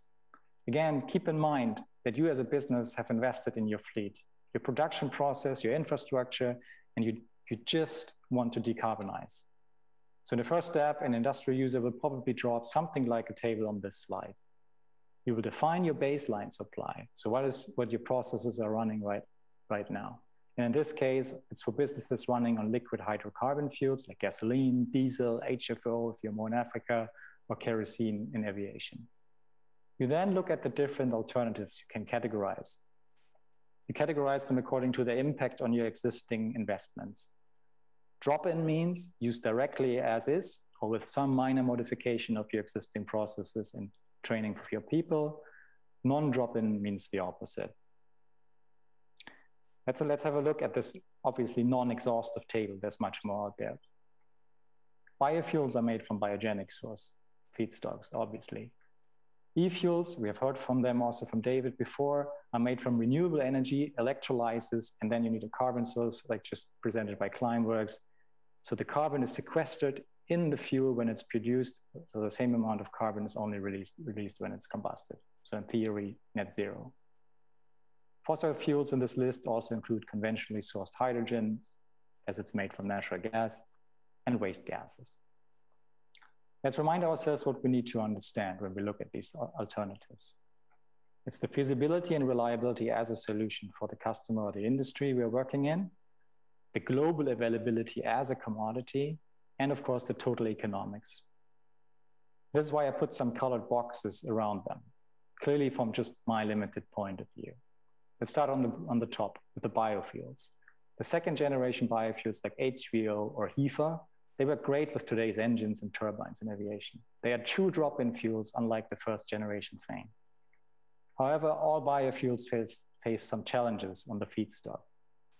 Whether it's food crops, land use change, the palm oil content, or the availability of the used cooking or waste fats that are needed to produce them. So while they are working great with some of the technologies out there today, and they're growing in volume in terms of the supply chain, there are some doubts on my side, on our side, to the scalability to a truly global supply chain under sustainable constraints. Closely related to the biofuels are the e-fuels, as David also covered earlier today. So instead of the biogenic carbon source, you use captured CO2. You then need to produce a lot of hydrogen and then establish some chemical processes like the Fischer-Tropsch process to produce synthetic carbon neutral fuels. So that's great because it's fundamentally net zero and you can keep all your beloved and existing assets. Perfect. But unfortunately for this pathway, we need almost free renewable energy and a vast amount of green hydrogen available before this can happen. So long-term it is. The same applies to green hydrogen, which is also very hard to store and transport, by the way, and related hydrogen carriers such as green ammonia or green methanol. If you can use renewable energy directly, like depicted here on the slide as a solar plant, do it. Locally generated, locally used is the best you can do. And then there's natural gas, a 15% lower carbon intense fossil fuel when compared to fossil diesel, but with some additional complexity around storage, energy density, and the way to convert it back to power. But it is available today as a commodity, and it is the first step to reduce emission. So what's my message from this observation to you? In my view, there is no silver bullet available today. We also need to mind the timelines and the availabilities of the alternatives. We have seen that at the e-fuels. They could help greatly with net zero for energy intensive usage, but will not arrive before the hydrogen economy unfolds. And while we cannot just wait for them to arrive, we should also not disregard this pathway and throw away everything we know of using these fuels. Don't mix fossil descent with a particular fuel as an energy storage. We have reliable, efficient, and cheap conversion technologies that can deliver low carbon power if the fuel is not fossil. And then hydrogen is not the answer to every challenge. It's a great starting point for many pathways, but not an easy direct fuel. And lastly, the availability of alternatives is often outside the control of the industrial user itself. So at this point, it's probably a good idea to look at something that we as an industrial user can control more directly than the availability of alternative fuels. Let's have a look at the next slide. So while investments in fuel lie outside our control, it's not our core business, we cannot just wait and see. we as an industrial user need to take a closer look on how we can expedite the transition to cleaner solutions. We have a responsibility to do so. And we have to build the demand via technologies that work in our industries. We can and must act as partners that help to expedite the development of these technologies that we need. Unfortunately, and I think we've heard that, or we got a glimpse of that before from Neustark and Kleinbergs, energy technology development involves hardware development. That means it takes time, a lot of money, and carries risk. And this is depicted here on the slide as a usual journey of a technology through its different readiness levels. For those who are familiar with the TRLs, you know what I'm talking about. And it goes from knowledge development over technology development to commercialization of the technology, and then eventually to customer adoption as a mature tech. So let's remind ourselves what realistic timelines look like from a technology, from an initial thought of to arrive in mass production. You can think as an example, a new battery technology or some new technology, as we just heard, that helps us to capture carbon dioxide. And anyone who has done hardware technology development knows that the first 10 years are easily spent to get something working at a lab scale. If you then have enough funds and you don't have too many hurdles to overcome, you may be able to build a small scale demonstration system in 3 to 5 years' time. This also means, of course, already you have to think about how to manufacture your technology as a product rather than just a technology. You have to redesign to get some cost out and use as much over-the-shelf components that you can find. You enter the market, some early adopters will buy, and hence your product and technology matures. If you have enough revenue and you make it to around 15 years from inception, industrial users start to look at it. They love mature tech, so they will wait until others have adopted enough of it. So they would normally wait for an OEM, like an engine OEM, to develop a new engine generation before putting it into their own products. So let's say a generator in our example. So we're looking at 15 to 20 years before a technology scales at industrial use. But of course, to meet our emission reduction targets as a global we need to be faster. So what we need and can do as an industrial user, in my view? Let's start with the funding. We need more funding for hardware startups. Software is great, but it will not solve all the problems. We need investors with the appetite to fund the longer, more cash-intensive hardware technology startups that we just heard about. And I come across many of them struggling in Europe to find the right kind of funding. On the industrial side, we need a higher risk appetite to help to sort things out quickly. We need to scale up technologies which are less mature earlier into our businesses than under the classic model before. With this, we help to de-risk the VC investment into these early technologies by acting as a strategic customer. And we need to offer the route to market to validate technologies quickly, because while we heard startups are super smart, they're efficient in trialing and quickly turn new ideas around, they often struggle to understand what the market really needs and what the customer requirements look like. We also need to partner with lead customers to bring minimal viable products to the field rather than just the mature products and wait. And together, we need to identify overlaps with adjacent industries and sectors. Leveraging each other's interest is important to build the demand in technology and then also the alternative fuels to enable the investments we also desperately need. So the main message, of course, is we need to partner, partner, partner. And to wrap up the session with something more tangible, I wanted to give you some examples on my next slide. 3 partnerships that we in Agreco have founded or built to follow this more conceptual approach on the previous slide and make it, turn it into life. So you see 3 different kind of technologies. One is a hydrogen monocombustion generator on the left-hand side. In the middle is a methanol engine-enabled generating set, and then there's airborne wind on the right-hand side. And we've partnered with rather non-typical technology partners to build these demonstrators. For hydrogen combustion, we work with Emtech, which is the technology arm of the Belgian shipping company CMB. And Emtech itself has its roots as an engine tuner, so not really an industrial supplier of engines that would normally work with us. For methanol, we are working with Scandinavian, a Swedish naval architect with an extended experience in methanol-enabled propulsion engines. In both cases, we use Agreco's existing generator products to take what's working well in the field, swapping the diesel for something else, this diesel engine, and to accelerate the feasibility testing with our lead customers. So we're not just waiting for the OEMs to do their investment to figure out if there's enough volume and what the right technology is, but we're partnering with people that have moved in earlier so we can support the learning on what will work in our industry and what won't. A slightly different approach or story is our partnership with Twingtech on the right-hand side. That's airborne wind. And they don't have an existing tangible product, so we couldn't bring it to the field. But they have a proof of concept, and instead of waiting for them to go through the whole development cycle, we partnered with them to carry out a fairly detailed techno-economic analysis of their technology in our business model. And this analysis helped us to understand how big the potential of the technology is and help them to understand how a product would need to look like to be relevant for us as a strategic customer. And that's all even before the design of the first product prototype has even started. And with these examples of partnerships, I thank you all for your attention, and back to you, Martin.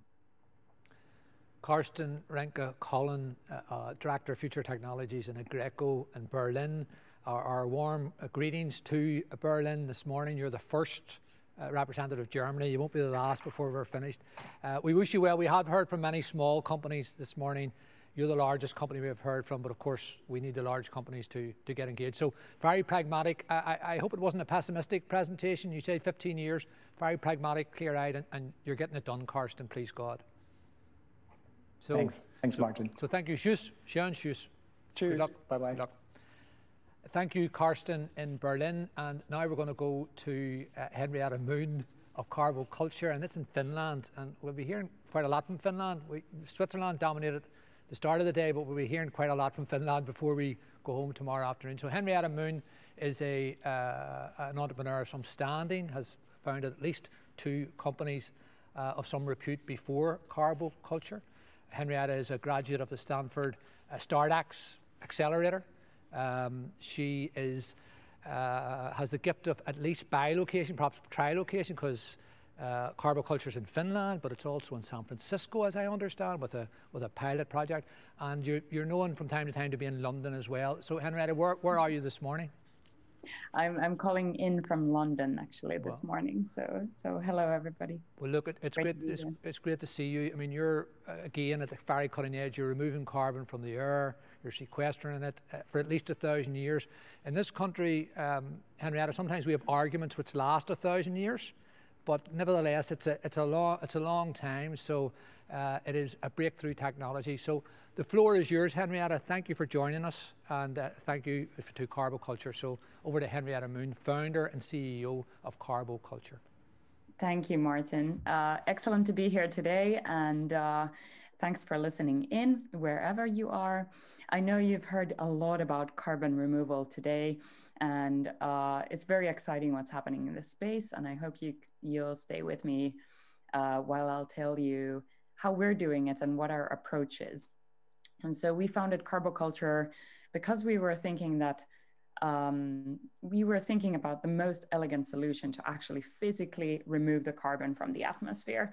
And for that, there are some examples that we've seen today, but we actually wanted to leverage nature, which is already doing it everywhere, every day at hundreds of gigatons scale annually.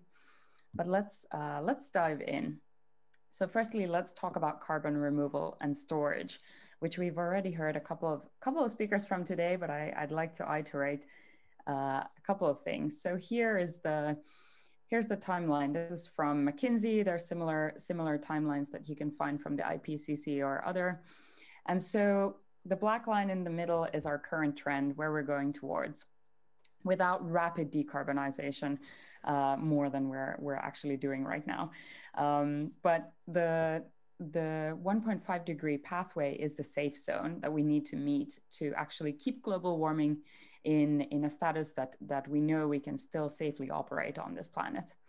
And now if you look at that graph, we need to actually halve our emissions by 2030 and then be at net zero, which was mentioned earlier, by 2050.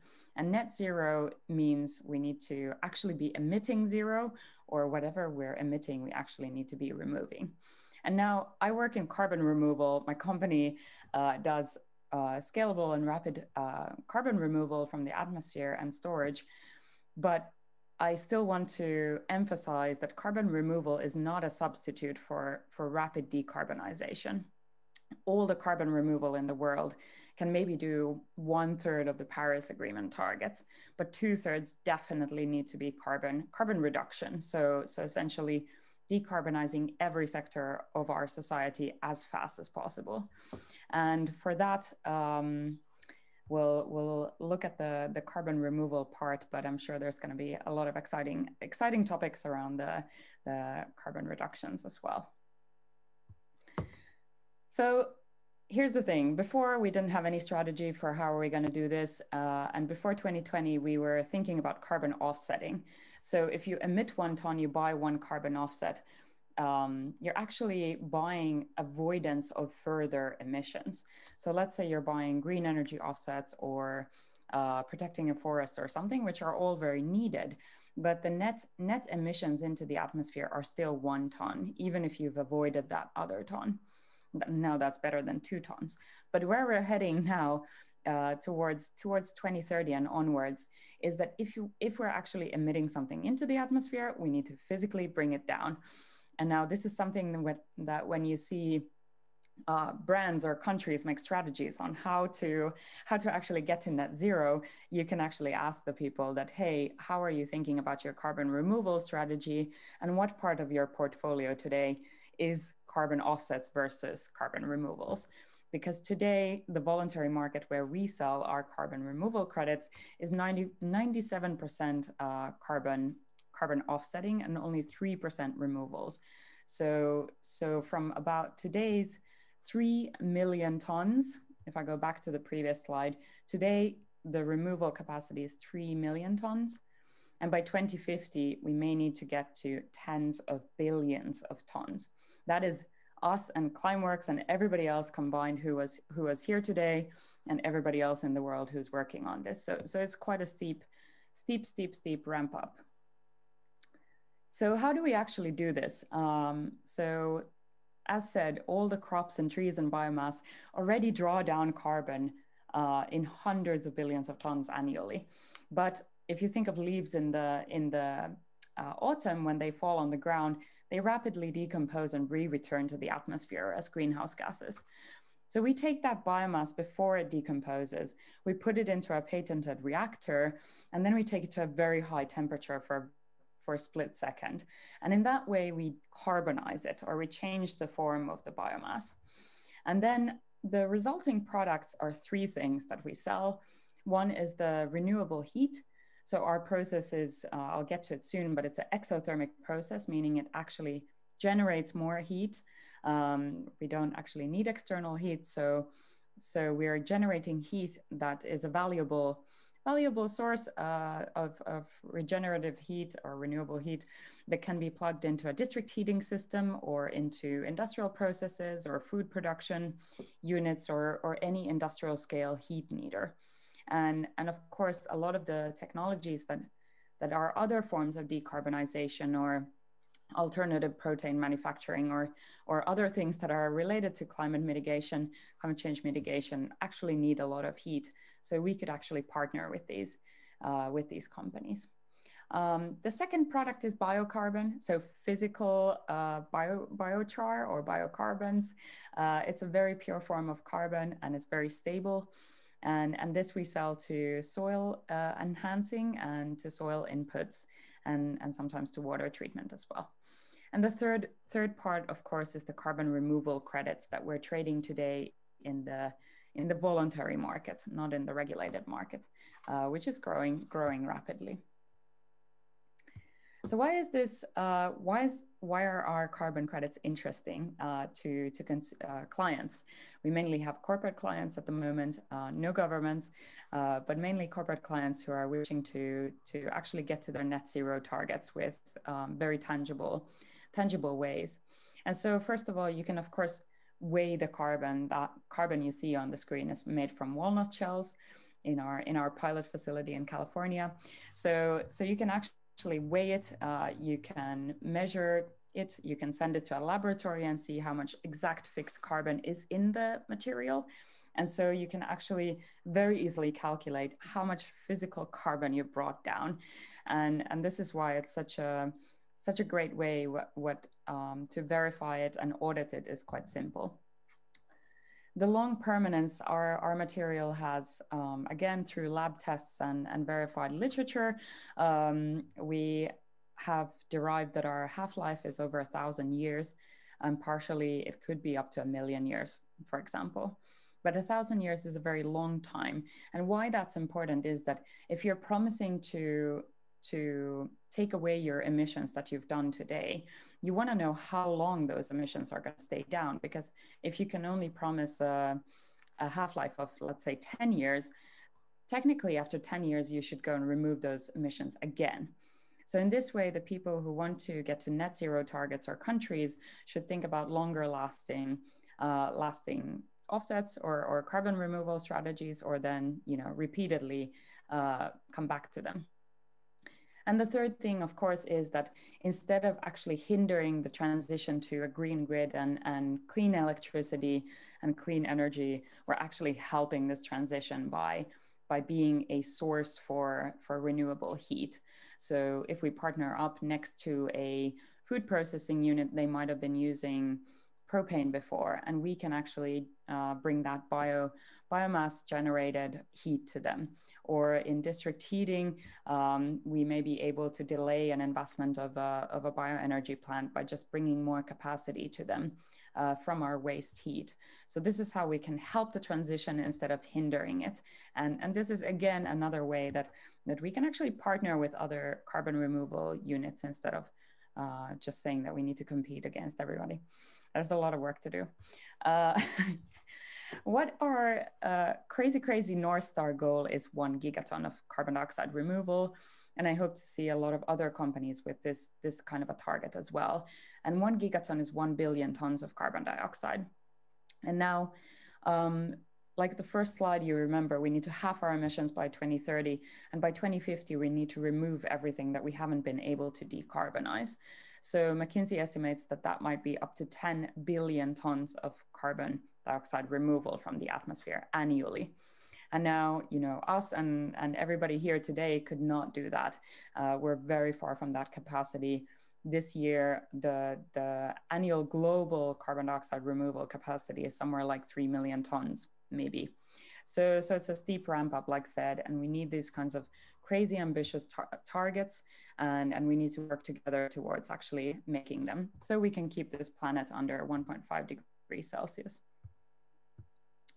All right, so a couple of words about us as well. What is our technology? It's a novel technology to actually rapidly transform biomass into biocarbons. And we do this by taking the biomass, like nutshells, to a very high temperature, over 750 degrees Celsius for a split second. And then we starve that carbon of oxygen so it doesn't actually burn away. So if you think of your fireplace and you're burning logs, you want all the heat and you'll only get gases and the heat and the ashes. But we actually have quite the opposite process, where we want to stabilize as much of the carbon as possible from the biomass. And this technology was researched for over 10 years in academic settings, where it was originally invented for stopping deforestation because carbonization technologies were so inadequately inefficient. And so now we've transformed this technology, scaled it up 8 times in volume, and tuned it towards carbon removal and biochar manufacturing.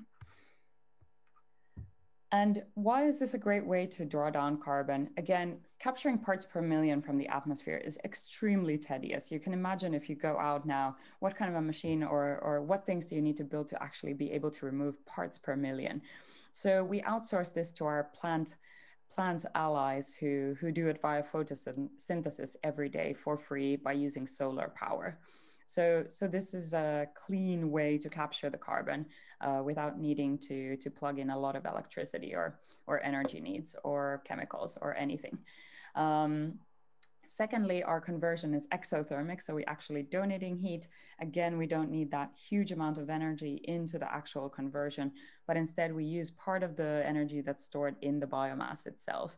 And thirdly, it's a safe way to actually store the carbon. You can hold it in your hand, and we don't need gigantic infrastructure or any kind of new structures to actually store the carbon safely for a very long time.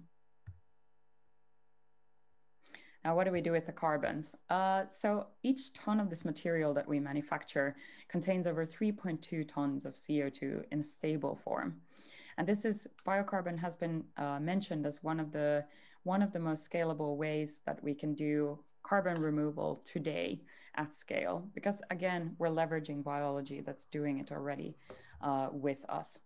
And so there's no additional environmental hazards or anything like that. And you can again calculate and verify it very easily.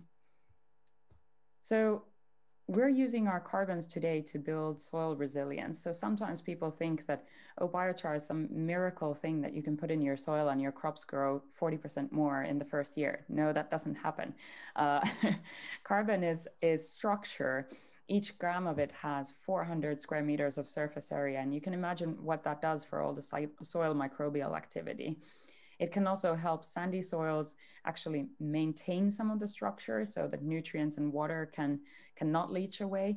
And in clay soils, it can help with aeration and compaction. So really, it's all about the structure. It doesn't have nutrients. There's no fungi that's going to eat it. So really, it's about using it together with nutrients. And in a second, I'll get to why that's actually important. So we have some exciting research ongoing, and maybe next year I can tell you more about it. But some of you might know these 9 planetary boundaries. They're from the Stockholm Resilience Center. And we're not researching with them, but we're researching with Helsinki University and tens of other universities around the world at how can biocarbon actually help in these planetary boundaries. So these planetary boundaries, if you look at them, there's climate change, biosphere integrity, land systems change, biogeochemical flows. So for example, we're researching how can biochar actually retain nitrogen and phosphorus so that we don't have this nutrient crisis, what's going on around the world, where we're polluting all of our environment and our oceans with too many nutrients that are not being plant absorbed. So how do we actually counteract these? And of course, the aerial greenhouse gas emissions from that. And how do we help land system change in a way that biochar, first of all, doesn't put pressure on it, but secondly, that we could keep our soils fertile for longer in a way that we don't have to deforest for food production. So there's a lot of things. And of course, freshwater use is big in California and in other places around the world where the biochar can actually retain water in the soil for longer. So there are different ways that the biocarbon can actually play a role in the systemic planet and in the systemic sciences of our environment. It's not just the carbon removal, but actually further good. And this is what we hope to find out more about in the next years. I think it's utmost exciting part of this as well. And so who's building all of this? We have an amazing team, really great investors who just came on board. We have advisors with decades of experience in climate finance and in building different kinds of biotechnologies. And of course, as a necessary input for this kind of a intelligent audience, we're definitely hiring, and we're always looking for more people to join us on our mission of mitigating climate change. So thank you very much today. And it was excellent to be here with you today at Emtech. Henrietta, kiitos, I believe is what they say in Finland. Thank you very much. Just to be clear before you go, that gigaton target, which is 1 billion metric tons, is that just a carboculture goal, or is that with a number of companies? Is that the goal you have set yourself? To remove 1 billion metric tons? We've set ourselves that goal. That's a great question. Yes, we've set ourselves that goal because we thought that if we aren't doing it for that kind of a North Star or this kind of a crazy goal, then why are we doing this at all? But there are other companies as well who have this target. And there are, in fact, some funds as well who don't invest in companies if they don't at least have a target of removing 0.5 gigaton out of the atmosphere annually. That's like, I think Breakthrough Ventures might still have it, and some other funds. But it's very, very difficult. And obviously, no company in the world is able to do this today, not even the biggest giants. So we have a long way to go. Well, look, Kitos, thank you very much for being with us. We hope we'd see you next year in Belfast, and by then you'll be closer to that target. So thank you very much, Henrietta Moon, founder, CEO of Carboculture in Finland via London. So thank you. Good luck. Good luck. We're now going to, those were 5 amazing presentations by absolutely stunning companies who are really changing the entire atmosphere, if we can say that, around climate change. They are forging ahead. They have big, ambitious goals, as you heard from Henrietta there.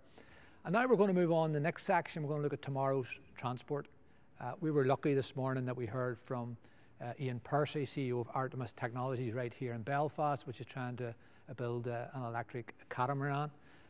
We also heard earlier today about hydrogen-fueled buses being made 30 miles up the road in Rise or Wrightbus. And there are other great technologies being developed which are going to help us remove carbon from our transport.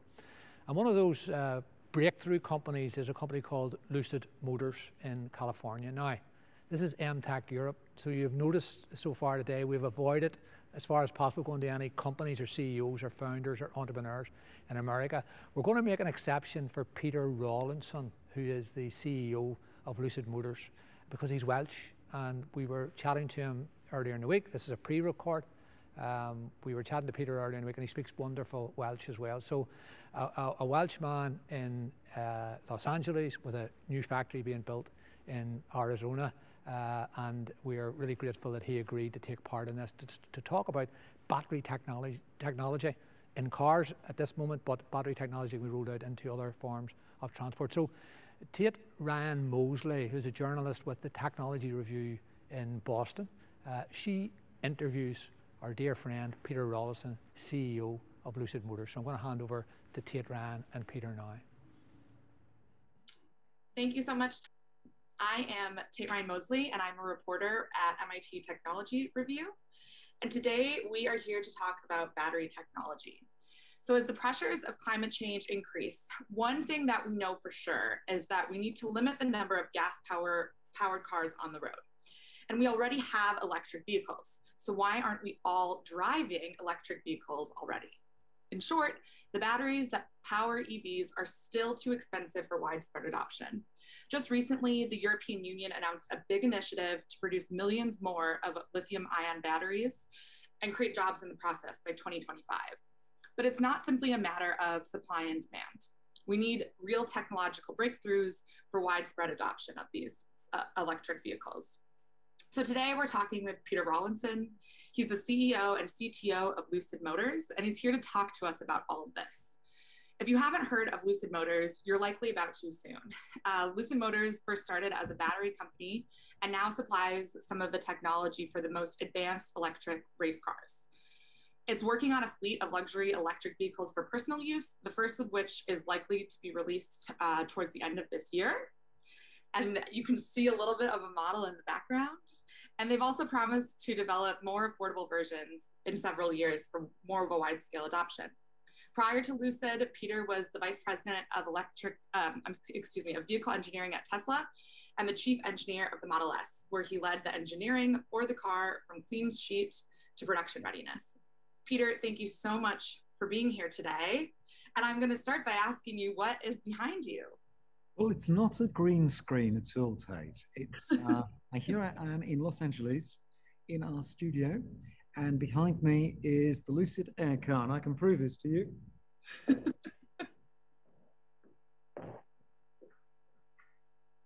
Not a green screen, and it's beautiful.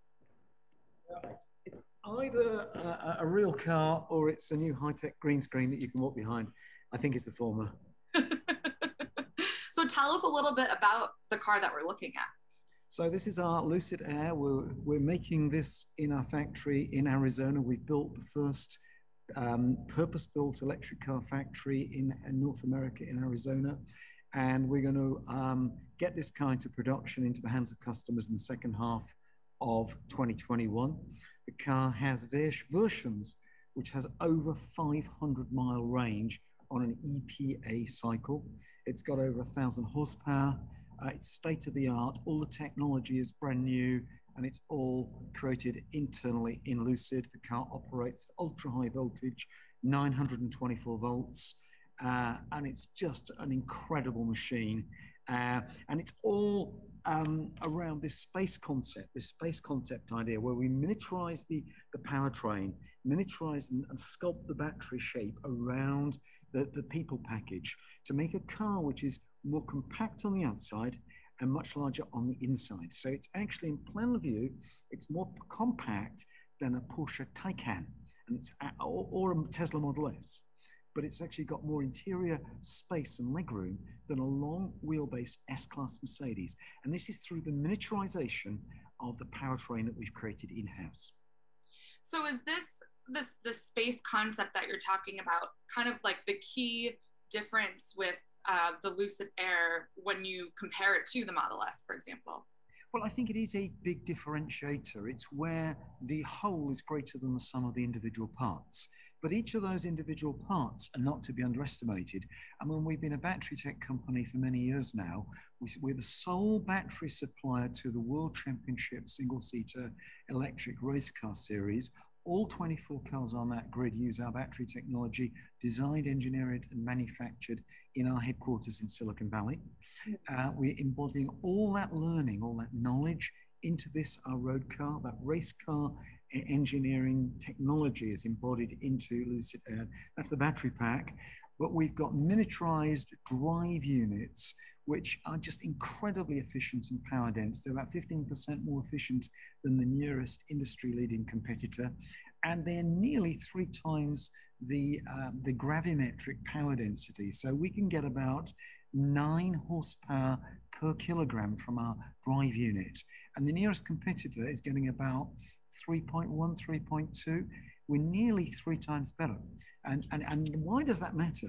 Because efficiency is absolutely key. This will drive down the cost of ownership, the cost of entry of electric cars. It will also create cars with super long range for a given battery size. And these are the 2 big hurdles to widespread adoption of the electric car: range anxiety and cost of ownership, cost of entry into the EV space.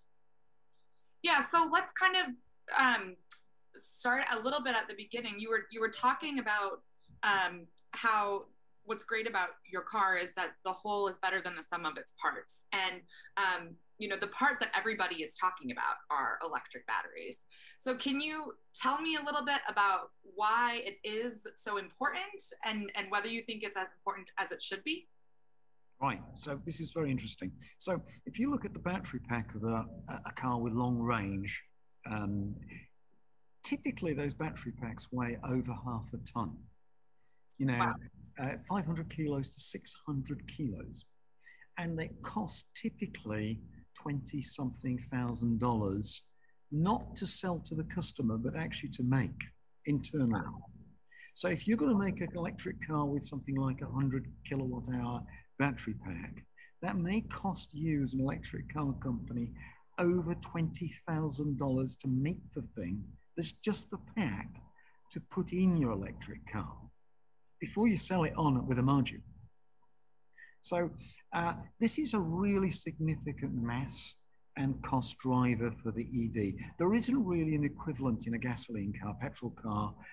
You know, the engine is more complex, the transmission is more complex. You know, sometimes we have 7-speed automatic gearboxes. With an electric car, we have an electric motor and a single-speed gearbox. It's not really a gearbox, it's just a reduction gear set. So that's a lot simpler and potentially more cost-effective. But it's the battery pack that dominates the weight and the cost of an EV. Now, Why is this so important, and why is everyone talking so much about batteries? Clearly, if we can use some advantages in the industrialization process, the economy of scale to get the cost of batteries down per kilowatt hour, that's very important. And the industry is moving towards $100 per kilowatt hour at cell level. But what does that mean? Just for those of us who don't, what does that mean? Typically at pack level, you can add about 40-50%. It depends how good your pack design is. Okay. So supposing we get $100 per kilowatt hour at cell level, and we've got a 100 kilowatt hour pack, that would mean that the cells for that pack, to buy them, is $10,000. So that's how much it would cost Lucid if it could buy cells in at $100 per kilowatt hour. I'm not saying we can or we can't, but that's kind of like the holy grail right now. So there's a clue. Then it would only cost us $10,000 to buy the cells in. But then we just got a bunch of cells, not a battery pack. And then you can add about 40% to the cost of that to actually make a pack. So then you'd make a pack, if it was a 100 kilowatt hour pack, it would cost $14,000 notionally. We're not quite at that stage yet. So you'd say, well, that is really important. That's everything for an electric car. But here's the shocking thing. There is an absolutely myopic focus on batteries, which is actually not justified. Because what's missing, everyone's talking about batteries, but what really matters just as much, if not more so, is the efficiency of the electric drivetrain. So explain that to us and explain how you're tackling that.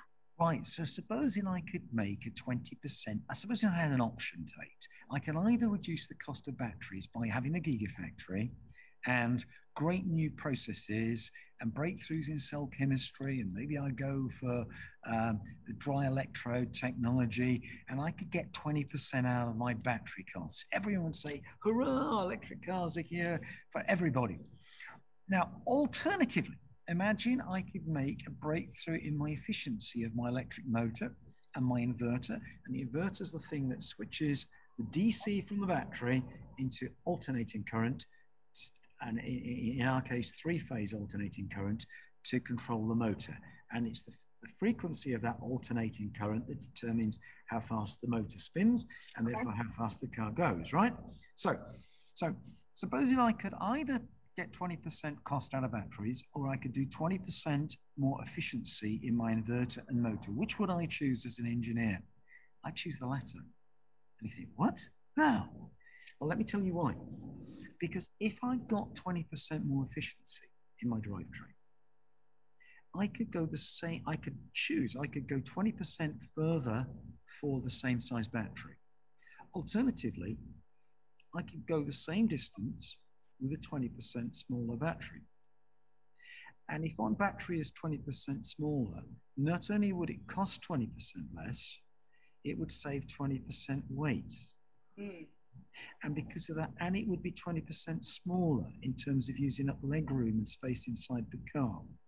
And if it's 20% less heavy, the brakes of the car can be a little bit smaller. The suspension arms don't have to be so strong because they don't have to support so much weight. So the rest of the car starts becoming a bit lighter, and then I could reduce a few more batteries and I could go on this weight reduction spiral.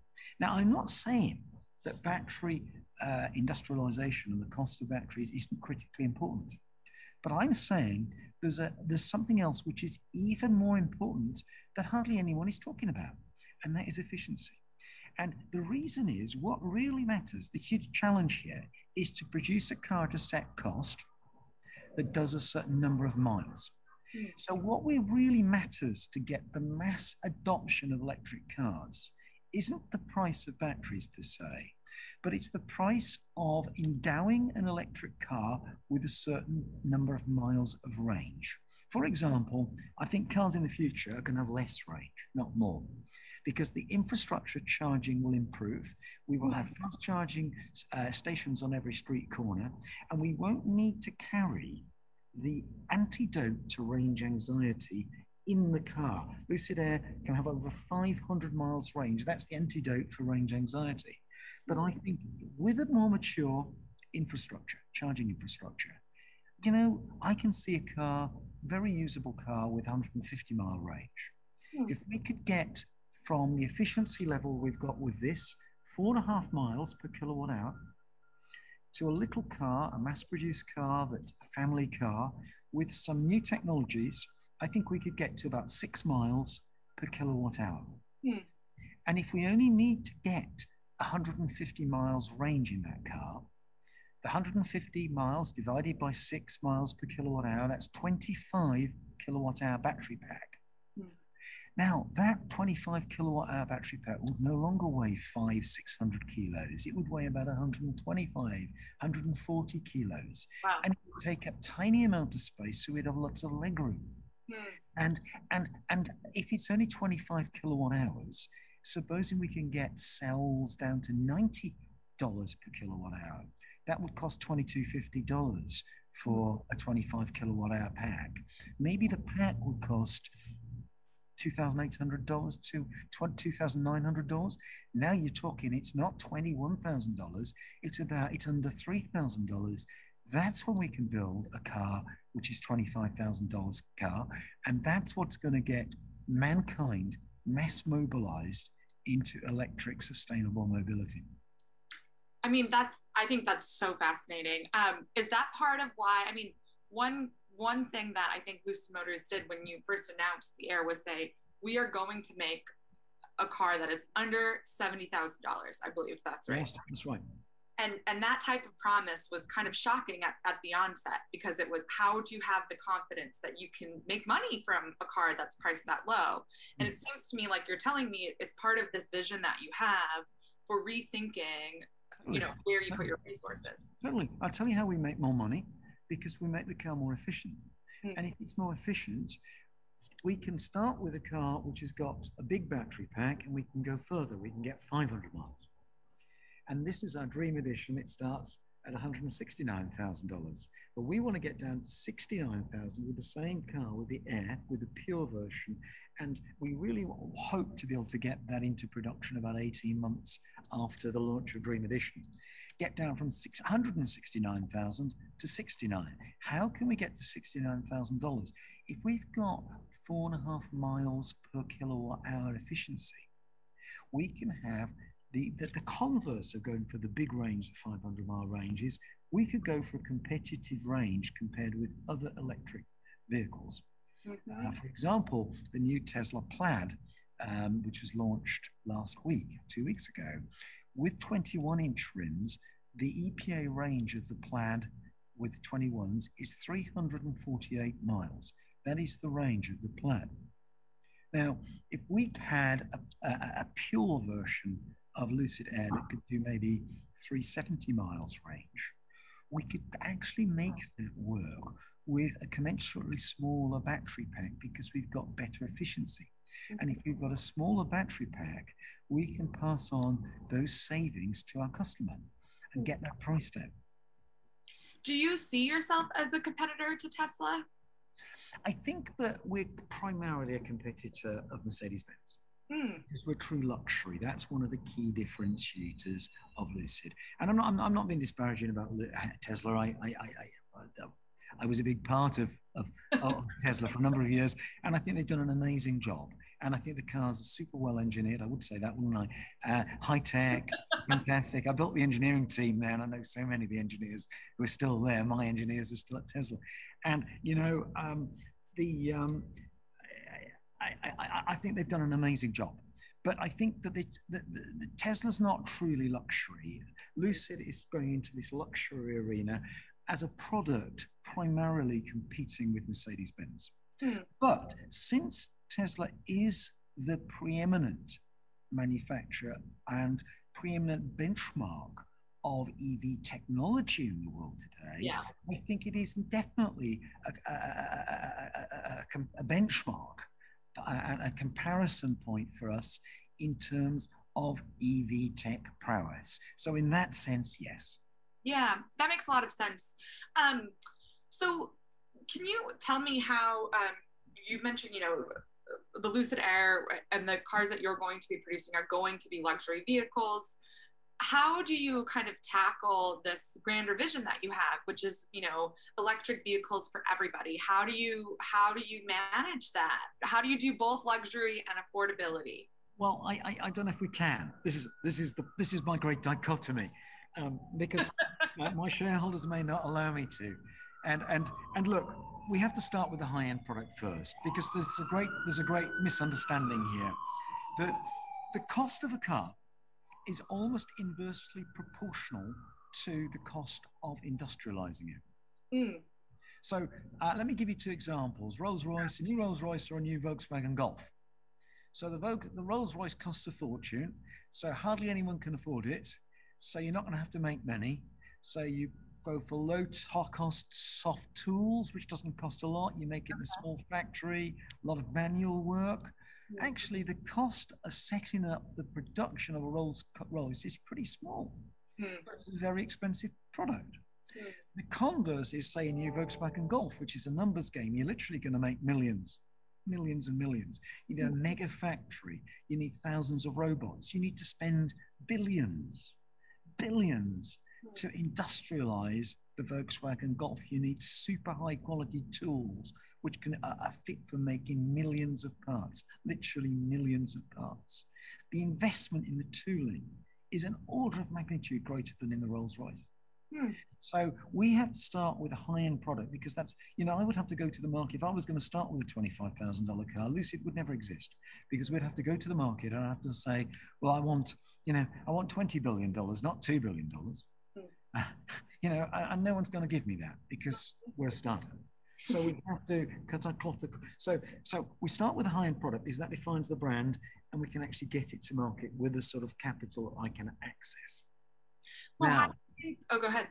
Yeah. So what I'd like us to change the world. What the world needs is millions of $25,000 EVs. And realistically, Lucid can't get there for another 7 or 8 years. And my shareholders may say, look, Peter, it's a horrible business to be in. We don't want to be in that. So how do I square this circle where I want to really save the planet, and we can't do anything for 7 or 8 years, and we need this urgently? So what I want to do is license our tech to other car companies. Maybe they make the $25,000 car with the tech that Lucid's developed. So what does that look like? I mean, I've heard this is something that's happening a lot, you know, already in the industry to some extent, is licensing of parts or selling of parts within across auto manufacturers. How do you see this you know, licensing market evolving as electrical vehicles become, you know, a bigger share of that? Well, I think, first of all, you've got to recognize that this is a technology race. And I think a lot of people don't. They think that you can commoditize the components that go into an EV, just buy them off the shelf. We don't buy in components. We don't buy a motor in or an inverter. We do buy the cells, but we've co-developed them with our supply partner, LG Chem. But you can't buy an electric motor as advanced as the one we've developed. You can't buy an inverter as advanced as the one we've developed. This is not commoditized technology. This is a tech race. And right now, Tesla recognizes it's a technology race, and Lucid does. I don't see other companies, I don't see the startups recognizing this. A lot of them are just buying parts off the shelf and kludging together an EV. Some are having a crack at doing their own technology, but I don't see it as advanced as Tesla. Really. So here's the problem, that there is going to be blood on the carpet with those who don't recognize this is a technology race, and the world is going to go EV like the pendulum is going to swing big time even in the next 5 years. And there's going to be existing car companies effectively facing extinction if they haven't grasped this and really run with it. And it may already be too late for them. Now, this could be a lifeline accessing the sort of tech that we've developed to keep them in business. And we can't do it because we haven't got the infrastructure, we haven't got the plants and the capacity. And they've got the plants and the capacity which could lie idle if they just continue with gasoline. So I think there's a potential win-win here. I don't want to see car companies die. This isn't about some sort of fight to the death between different car companies. This is about mustering resources, a change in focus a move from gasoline to the inevitable battery electric. Yeah. So my last question for you, on that note, if you were a policymaker that's trying to help spur this transition on faster, to encourage more and more cars to be electric vehicles, where would you be putting your resources? Where would you be encouraging change or disruption in the industry right now? Yeah, I think, I mean, right now in the US, we've got the federal tax incentive of $7,500 per car, and that's really welcome, and I really appreciate it. But, you know, in a sense, it's kind of an artificial market construct. You try and support prop up an EV sale compared with the gasoline, whereas actually an EV is an inherently superior experience for the customer. I think that my view would be that I would create a scale where that tax incentive doesn't apply universally to all EVs.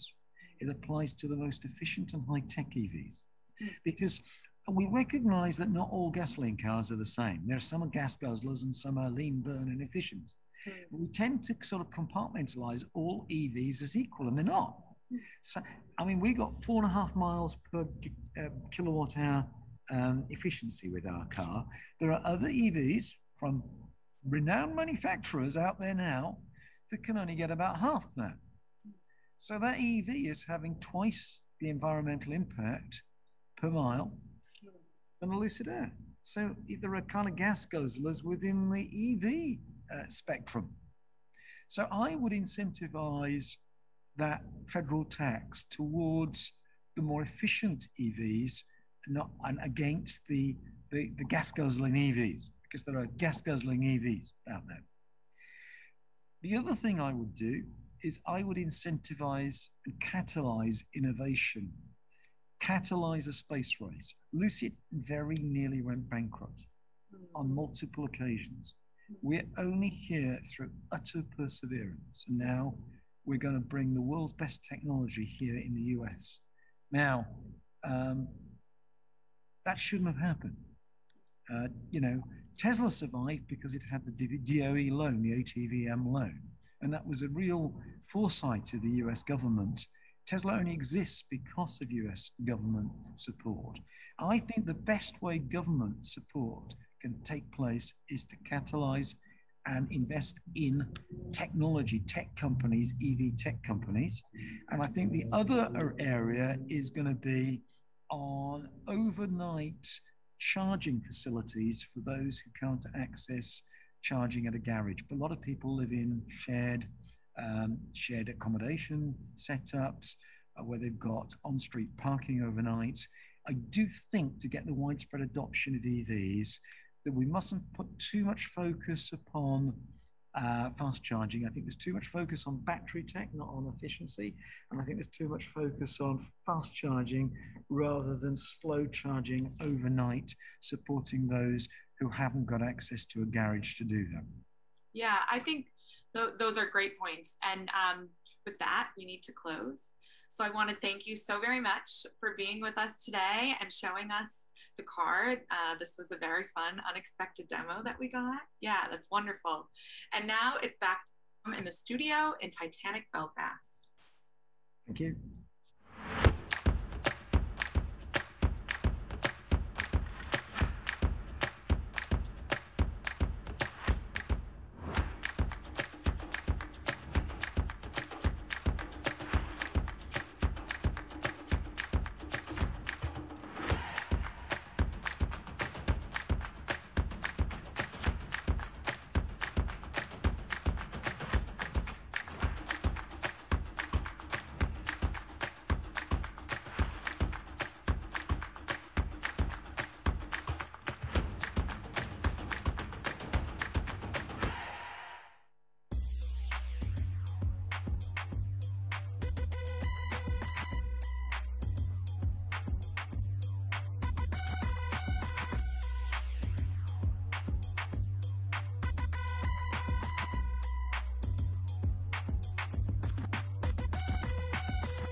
Hello everyone, again from me, Amanda Ferguson. We're here for our next session, which is Taking Flight. We're going to be pondering which technologies will help fuel a clean and green aviation industry. So we are joined today by Clay Dumas, former climate change advisor to President Obama. He is the partner at Lower Carbon Partners in the USA, which was set up by Chris Sacca, funding green tech. And we're also joined by Anders Forland, CEO of Heart Aerospace, developing electric aircraft in Europe. Very welcome to you, gentlemen. Thanks for joining us in Belfast today. If we could maybe just start with you, Clay, for a few opening remarks about the work that you're doing and what excites you at the moment, and then we'll move on to you, Anders, if that's okay. Sure. Thank you so much for having me, and it's a pleasure to be with you all. Just to give a little bit of background, Lower Carbon is an early stage venture fund that backs companies all over the world that are working to, as the name suggests, bring down CO2 in the atmosphere. So we think about that in kind of three big buckets. The first one is technology to reduce emissions in really hard to decarbonize sectors. So heavy duty transportation, as we're about to talk about with Anders, but also areas like chemicals and protein and agriculture, and chemicals and some of the big drivers of global emissions. The second bucket for us is carbon removal. So, even if we turned off emissions overnight, there is so much CO2 in the atmosphere that we have locked in warming for decades, if not centuries, on this planet. And so we're actively thinking about technology that can help to bring CO2 out of the sky and put it back underground, or conversely, turn it into some useful chemical byproducts and power and create a lot of the goods and services, or the goods that we make in the world. And the third category for us is the third leg of the stool is how do we buy time for the people and ecosystems that are on the front lines of climate change. So this category investing isn't specifically related to CO2 in the atmosphere, but it is a function of how we attenuate the effects of climate change and changing weather, and especially increasing heat, as we saw here in the United States over the last week. I don't know if the news made it to Belfast, but in the Pacific Northwest, parts of the country that are usually very temperate this time of year, they saw temperatures up as high as 47 or 48 degrees Celsius. And so I think we're going to see those kinds of outsized weather effects all over the world. We're already seeing it now, and it's going to get worse. And so thinking about how to help people deal with those consequences and adjust and adapt is a big part of what we're doing as well. That's great. Thank you very much for that, Clay. Yeah. I think we're going to move to Anders. If you want to give us some of your remarks, you're very welcome. Thank you. It's very nice to be part of this conference, and I'm calling you in from Gothenburg, Sweden, where I'm actually down in our hangar here. And so I'm a founder and CEO of a company called Heart Aerospace, and we're building an all-electric aircraft for regional passenger travel. It's a 19-seater aircraft that's driven entirely by batteries and electric motors. You're actually seeing behind me here a full-scale version, a demonstrator of an electric motor that is actually the size of a small jet engine. And this is based on this technology. We're going to build an aircraft that's going to be certified in 2026 to fly regional routes completely without emissions. Thank you very much for that. My opening question was about something that Bill Gates had mentioned recently. He specifically singles out battery-powered aircraft, admittedly large passenger jets, as technology that can't work. Is he wrong? Well, I mean, I think that first of all, you're not going to be able to cross the Atlantic on a battery-powered plane anytime soon. But I think what most people sort of sometimes equate air travel with long-haul air travel, and I think it's wrong. Actually, the vast majority of departures worldwide are short haul. Actually, about 1/3 of emissions are from flights that are under 1,300 kilometers. So we're not trying to address all air travel. We're trying to look at a part of air travel that's a larger part than people think, that is part that's growing, and that can be done sustainably by using batteries, and also, most importantly, has a really good sort of economic incentive, because switching jet motors to which are expensive and difficult to maintain, to electric motors, which only really have one moving part, you make flying much more viable in small aircraft for short haul routes again. And we think this is important because air travel is growing in many places of the world where there's no other infrastructure. Okay, that's great. Can I just jump in? I want to add one thing, and this is particularly in the I mean, Anders is in a hangar now, and he's got a full-scale powertrain behind him. So this is a particularly apt, or at least timely comment I want to make, which is that when we met Anders, Hard Aerospace was basically him. Like he barely had anything I would even call a design for an aircraft. But he had a very compelling story about how electrification has really been overlooked for this critical regional segment in short-haul flights.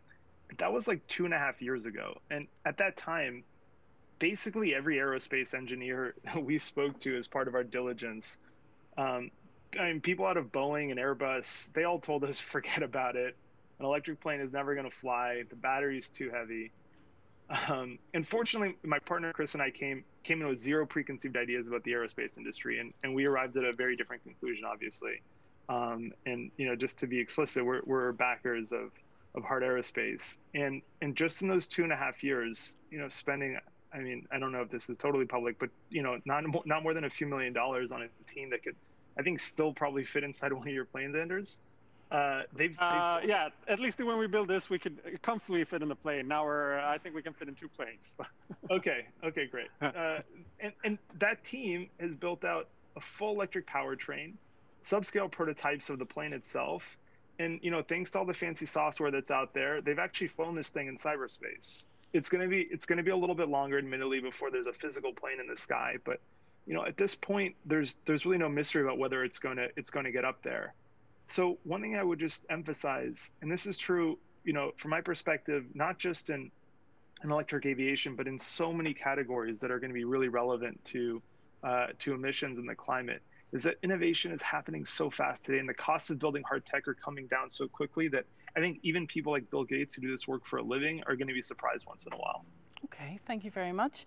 You know, what can customers do to speed up the transition to electric regional aircraft? You know, how can the person in the street tell Air France or BA or Delta to sort of make the move? Anders, can I jump in? Yeah, sure. All right, great. I mean, one thing I would say that is just, and Anders is going to have a better answer for this than I will, but I'll just give an investor perspective for a second, which is what I love about Hard Aerospace is that airlines don't need to be pressured by customers to make this switch. They're going to do it on their own because the planes they're building are just cheaper to operate on a passenger mile basis than the turboprops that burn Jet A. So the pressure is as likely to come from the greedy, the greedy shareholders in their boardrooms as it is to come from Greta. The reality is just that in a business like airline travel, a really margin-obsessed business, the airlines are arriving at this conclusion on their own. And, I mean, I think Anders would tell you he has the inbox to prove it. Yeah, I think that was a great answer, actually, better than what I had. But essentially, we feel the same way with airlines that they are. I wouldn't say we're surprised, but we are really. I think they have a kind of a mature. At least the airlines we speak to have a kind of mature philosophy towards this, and I think that it's something that we're all trying to solve. How to grow this new technology. How to create partnerships around this technology that is helps us take it all the way, because it's going to be a cost-intensive thing, and as a lot of this technology is coming from startups, how do we gain the confidence in this product, and how do we? I think it's neither in ours or their interest to market too much of what we're doing too soon. Eventually, you know, we want to bring the news of what we're doing to consumers and customers, because you know. It's important for them to know, especially as airlines are spending money on it. But I think that they are being very smart about it. But as for what a consumer can do, I mean, you could read up on airlines' different websites to see what they're doing. But you can also go to independent channels like the sustainability rankings of airlines, for instance. Well, you both sound very passionate about what you're doing. I'm just wondering, traditionally in Europe, national carriers were government-owned, and while that's not the case today, many governments still have huge influence over their national carrier. So what can governments do to support the transition? So I'll start here, Clay. So I wouldn't be sitting here today if it wasn't for mainly for our fellow country, Norway, which in 2018 announced that they want all their domestic flights to be 100% electric by 2040. So we actually formed this company, Hard Aerospace, because we saw that there was nothing out there on the market to address this need. So we designed our aircraft for this market. Now we've noticed that the need is mirrored in many countries all over the world, but it showed how important that kind of forward-looking statement was from a government. Now, having said that, a statement is one thing, and you know, it has to be backed up as we grow with increasing amount of investments. And I think the government recognized that they have two items or two tools at their disposal, sort of a stick and carrot. We're certainly seeing the stick being implemented a lot around Europe, for instance, whereas, for instance, France are implementing a ban on short-haul flights. Tax that makes it very prohibitive to even operate short-haul airplane has been implemented in Austria. But I think it would be a better approach if some of that taxes, the revenue from those taxes and other funds would be accessible for us and for the airlines to actually support us in making this transition. Because airlines are subject to heavy part of competition, largely deregulated. So we need to create the business incentives for them to invest in this technology early on, and I think government can play a huge role. One thing I would add to that, and I think one of the superpowers of governments that's often overlooked is just to be a buyer of first resort for exactly this kind of breakthrough technology. You know, especially as this relates to big infrastructure and things like planes. Governments, if you're listening, if you're out there, you know, get your pre-orders in and pay for them now. That's a huge a huge lever is procurement. The other thing I would just note, and I say this from, you know, my own perspective in governments, having spent the second Obama term in the White House, is that I think with respect to climate, and this is a newfound perspective. It's not where I started 4 years ago, but technology is unfolding so quickly that this is one of the times where I think technology will really have to guide policy, and policymakers will have to be responsive to the actual technology they see. I mean, so much of what we're seeing among our companies and our portfolio, which by the way is global, right? I mean, I think part of the reason that I snuck onto this conference is that we have a big portfolio in Europe, and what we're seeing across so many different companies are things that the experts in those fields, people on the cutting edge 3 or 4 years ago would have told you it'll be decades off. Mm-hmm. And that's a function of there's a lot of factors. I won't go into all the factors that are creating this world that we now live in. But what that tells me is that from a policymaker standpoint, I would be looking for ways to continue to encourage that innovation and to accelerate it with all the levers at my disposal. And so procurement is a big one, and it's very underutilized. But the other one is just R&D spending. And one thing I will say for you know, really to the credit of the EU is that they've been very supportive of this type of R&D. You know, building things like planes. I hope that they continue to be even more generous in this regard. The U.S. government now, thankfully, is catching back up.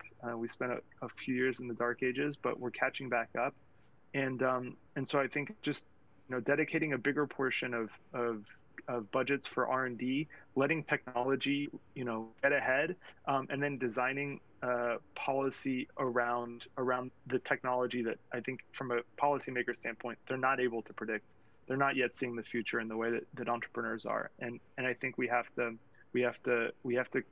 policymakers have to be humble in that regard. That's great, thank you. I've got a long list of questions here for you, so we'll try and get rattled through them. I just wanted to turn quickly to the eVTOLs, the electric vertical takeoff and landing aircrafts. Are they really sort of just science fiction, or will we see them in this decade in operation? Clay, you want me? I can answer this. Yeah, you go for it. You know more about this kind of stuff. Yeah. No, what I see is you know, we're on the cusp of a lot of revolutions in aerospace. You know, there's new technologies such as, you know, vertical takeoff and landing, autonomy, new types of, you know, air traffic management, and, you know, these urban taxis are looking to land on rooftops or parking garages, etc. And we have electric propulsion. So these are 4 things that have never been done, that people seem optimistic about being able to achieve. But our approach to what we're doing is sort of a little bit, we're only focusing on the electric powertrain. We're letting the rest of it be fairly conventional. And that's an intentional decision for us. And ultimately, we think that airlines, they care about, first, most importantly, air travel is the most safest way of air travel. So they care about the safety, efficiency, reliability of their aircraft. And also they want to make sure that the unit economics are good. So that's why we're focusing on this niche. I certainly, from an engineering point of view, I'm happy to look at what's happening on the eVTOL side and maybe try to fly one of those things one day. But I think as for our strategy for combating emissions, I think building something that can replace the existing infrastructure of aircraft is something that's closer to my heart. That's great. Clay, you sound as if you look as if you want to jump in there with something. Did you have anything to add to that? Well, I mean, I think that's a great answer. What I would say overall, and this is kind of taking it outside of the context just of electric planes or eVTOLs, and it maybe harkens back to the first answer I gave, but I think what I would try to leave people with is a sense that a lot of these technologies they're very hard. They're going to take a long time to develop, and I think there's a lot of truth to what Anders is saying. Like trying to do a bunch of never before done things all at the same time raises a level of difficulty.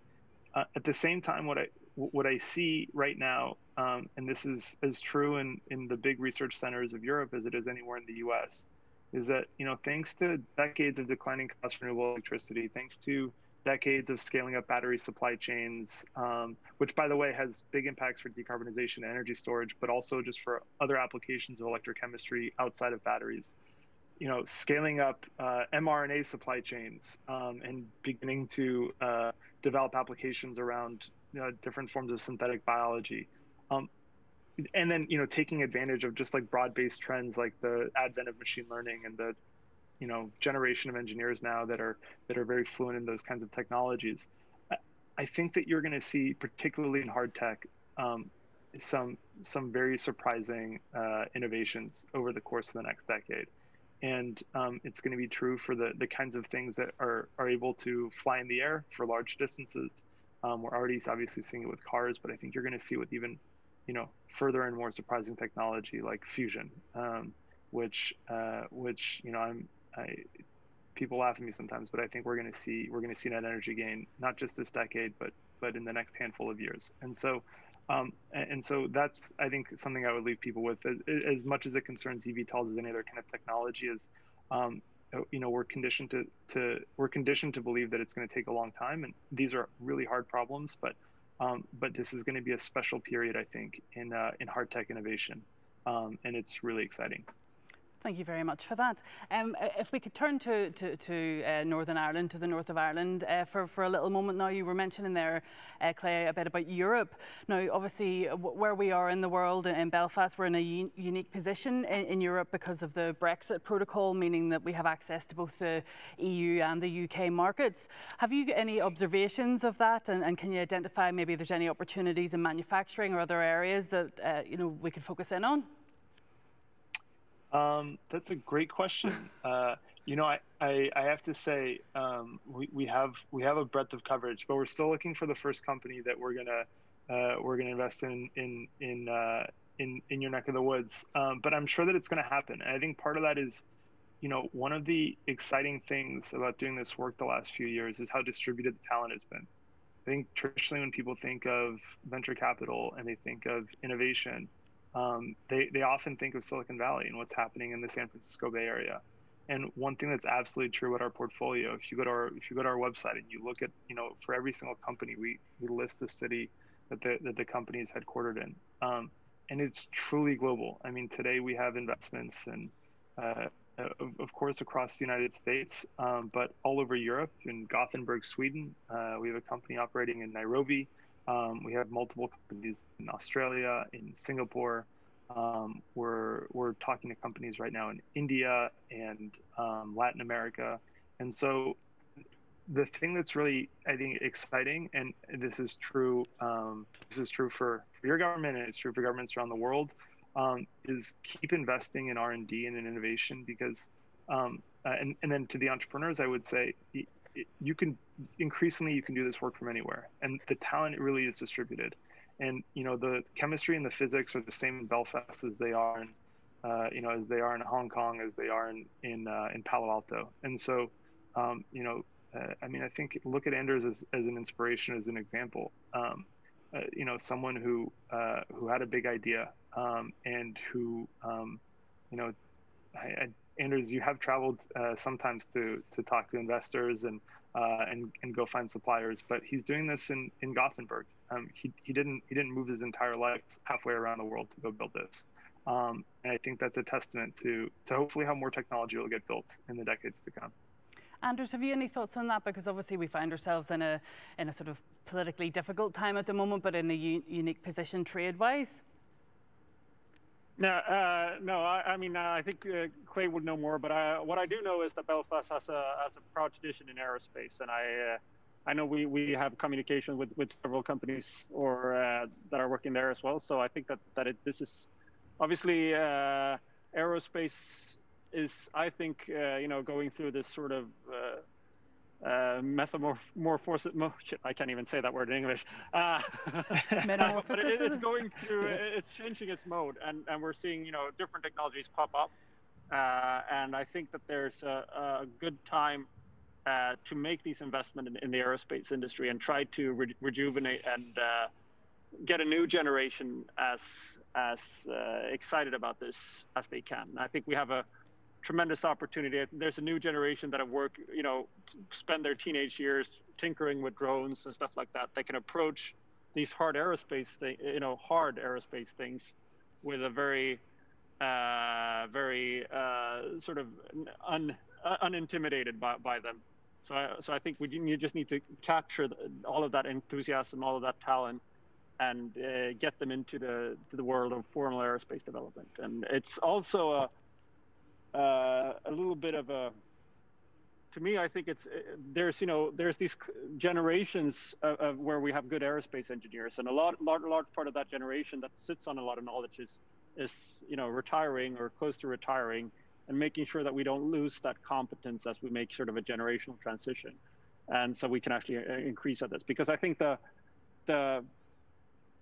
default position of any technology is that it's in decay. So if you don't maintain the capabilities and the technology that you have, the know-how you have in a country, then that is going to disappear.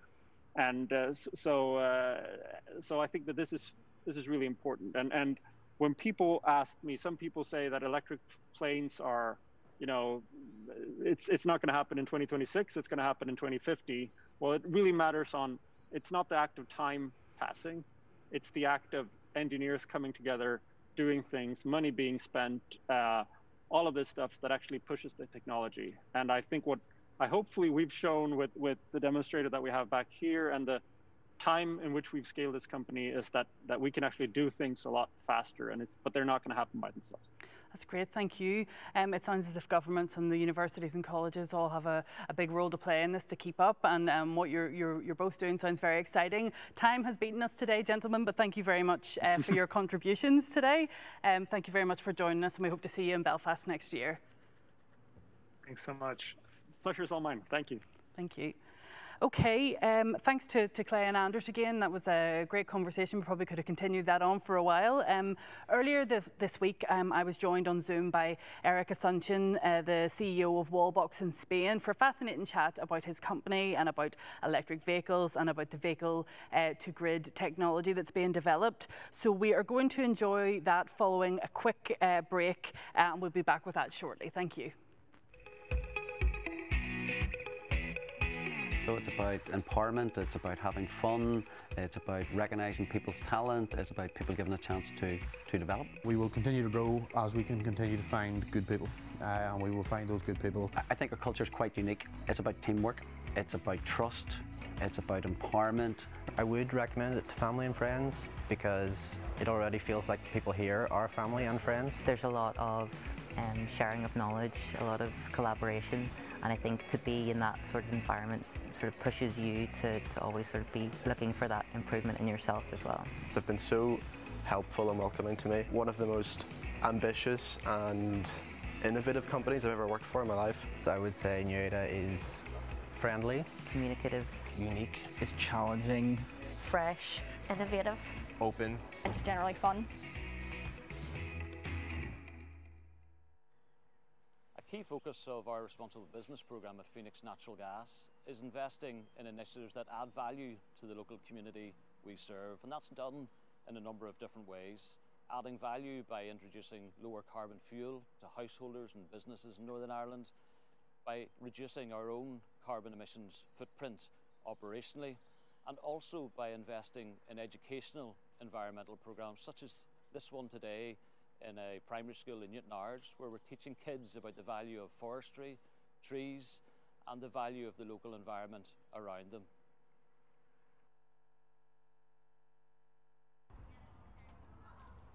Hello everyone and welcome back to our next session, Charging Forward.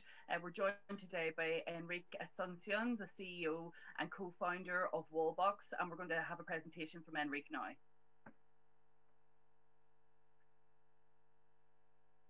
Thank you, Amanda. Thank you everyone for your time today. I'm honored to be here today as a keynote speaker for the Emtech conference. We are Wallbox and we design, manufacture and distribute intelligent charging solutions for electric cars, and we make energy powerful. And here's what we mean by that.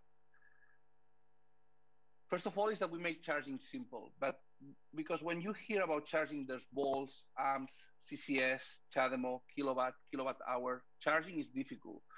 But we have our amazing technology that makes it very simple for the user. For the user, it's just plug and charge, and we take care of the rest. We charge when energy is cheaper, so you save money.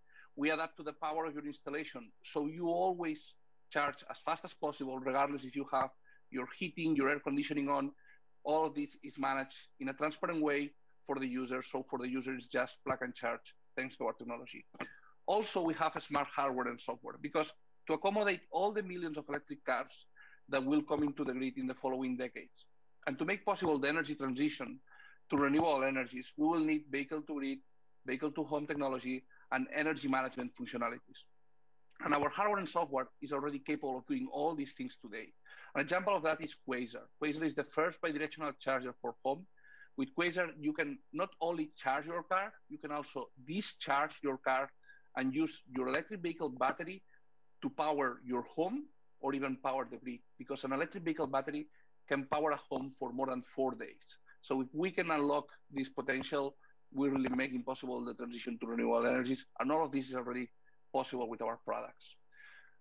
We innovate, and innovation is at our core, because we focus on what the user needs today, but also what the user will need in the future. Because we are a consumer electronics company, we have a strong focus on the user, and not only what the user will need today, our hardware and software is ready to be over-the-air update to make possible that we can solve any future need from our users in the future. We believe that design is not a luxury, and this is very important for our customers, because our products have been awarded with some of the most important design awards in the world. And for car manufacturers, for utilities, or for users, it's key that the charger, which is at the front of your home and close to your electric car, it's a beautiful piece of design. It's a compact product. So all our products have this approach in design and making it as compact as possible, keeping all the functionalities and the maximum power possible. And finally, we are compatible. We are compatible with all electric cars and plug-in hybrids in the world, even Chinese car manufacturers.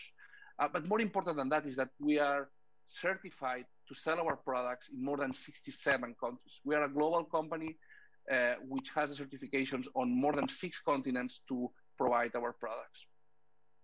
So our business model, it's, as you will see, it's, let's see one of the 5, the key indicators of our traction. But before, let me say that part of our fast traction, it's our award-winning technology. We have been awarded with the best technology awards, like Best of CES last year, or an Edison Award that awards the the world-changing technology. And this technology is the one that is allowing us today to have sold more than 100,000 chargers in 67 countries. We have a manufacturing capacity of more than 500,000 chargers a year in our 3 manufacturing facilities. We do everything in-house. So we have 2 manufacturing facilities in Barcelona, 1 in China that supplies the Chinese market, and we are opening a 4th manufacturing facility in the US the second half of next year. We're not only providing hardware and software, we also enable our users to do public charging. We have a public charging app, Electromaps, that allows our users to locate more than 150,000 public charging stations. So our users charge at home, charge at work, but with the Electromaps app, they can virtually access any public charging station in the world, and we enable this. We don't own these public charging stations. We just have agreements with all these charge point operators and make sure our users can access all these public charging stations. So as you can see here, we have the traction, we have the technology, we have the market, we have the team. Let's look at the market. And as you can see here, electric vehicles have won the race. And we are set for an exponential growth of electric vehicle sales in the next decades. Actually, last year was when electric vehicle sales reached the tipping point. But you know what's growing even faster than electric vehicles? It's charging. Because to make EVs possible, first of all, we need to install chargers in the street, chargers at home, and chargers at work. And actually, 70% of charging happens at home and at work. And here's where we dominate today the most. So what it takes to win in EV charging? First of all, is a smart charging technology, which allows you basically to save money, charging when energy is cheaper, to charge as fast as possible, adapting to the power of your installation, and make smarter usage of the energy at home, coordinating with solar panels, with vehicle to grid, vehicle to home. We will see our products in the next slide. But also key and critical is a fast time to market, because this is a race where the winners of tomorrow are decided today. And what really matters is your relative speed versus the competition. The fact that we are totally vertically integrated, that we control the design, the development, the manufacturing, we control the supply chain and the certification, allow us to have very fast development cycles. We can launch new products in the market in few months. And this is not only critical to go faster and increase our market share, this is also critical to become a global player. The fact that we have presence in 67 countries, it's thanks to controlling the whole supply chain, because going to a new country, it's having the certifications to sell on those countries, and each country has particular and different requirements to ensure safety in the country and connecting with the grid these big amounts of power. And also, being global, it's also critical for our customers, because car manufacturers, utilities, they need players that can support them in all the countries where they operate. And finally, we have a strong global brand, very well recognized in Europe. We launched a few months ago in the US, where we already are one of the top sellers in Amazon.com, which is a small part of our sales, but it gives you the idea on how well recognized is our brand and how appealing it is for consumers. And also in China and in the APAC region, we are a strong player in this area. So let's now talk about the products that are making the transition to electric vehicles possible. So here you can see our history. Since we started 6 years ago, what we have been doing is following the user, because as I said before, we focus on the user. First of all, when we start, people that had an electric car was living in a single home. So we launched our hardware and our software for single home, charge when energy is cheaper, adapt to the limited power of a home installation. But soon after, people that was living in condominiums and enterprises were transitioning their fleets to electric cars. So we launched our hardware for semi-public locations, but more important, we upgraded our software, My Wallbox, to solve charging in a condominium, in a fleet, or in a hotel, in a restaurant, in any semi-public location. And My Wallbox allows you to do anything that you will need in these locations. You can do micropayments, you can do monthly payments, so you can know every neighbor how much energy spends at the end of the month and make sure you send an invoice to all the neighbors, and you make sure everybody pays. All of this is managed through my wallbox and thanks to our hardware and software. So by then, we already solved home and work and semi-public charging. But a very interesting thing happened next, because when people buy an electric car, what happens is that their energy consumption at the home doubles.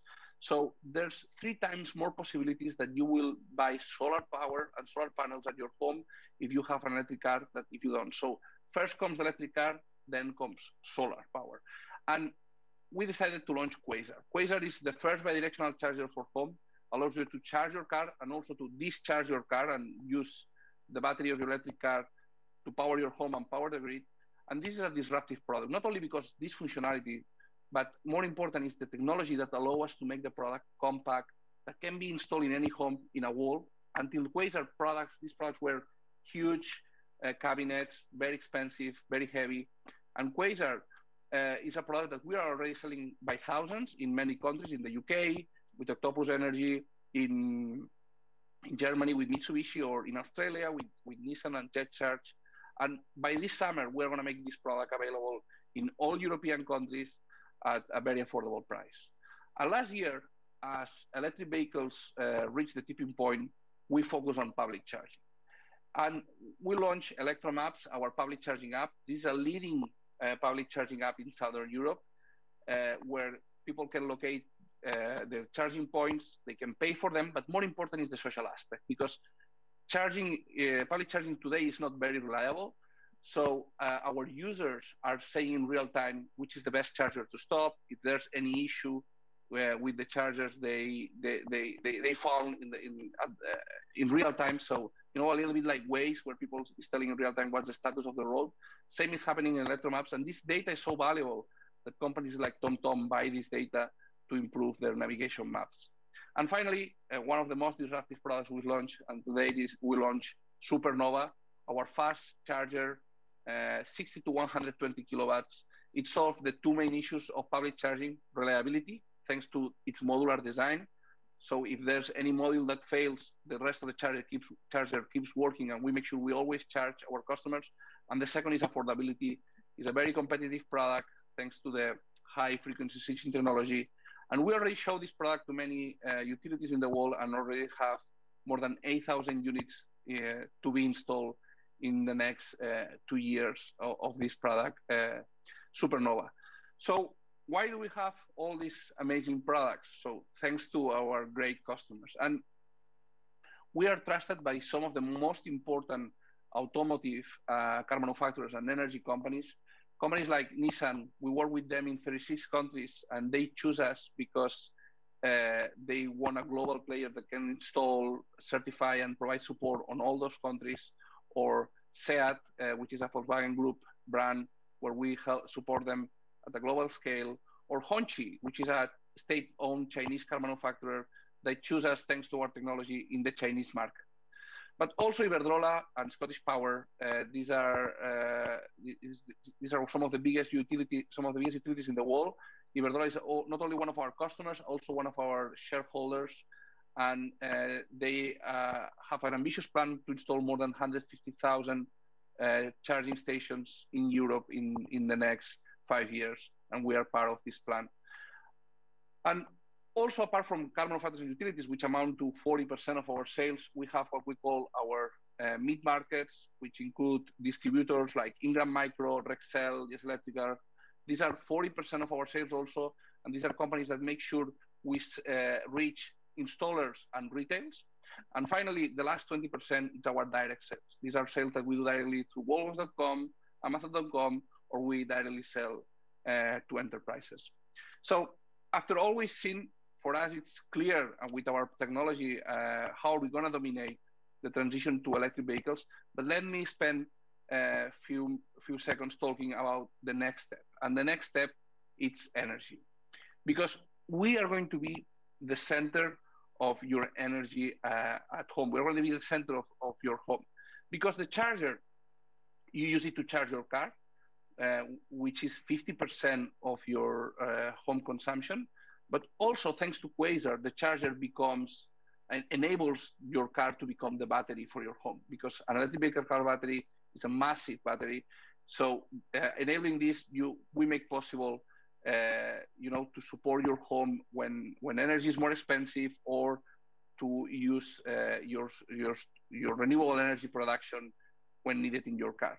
And all of this is done by the charger. But not only that, the charger also will be your solar inverter.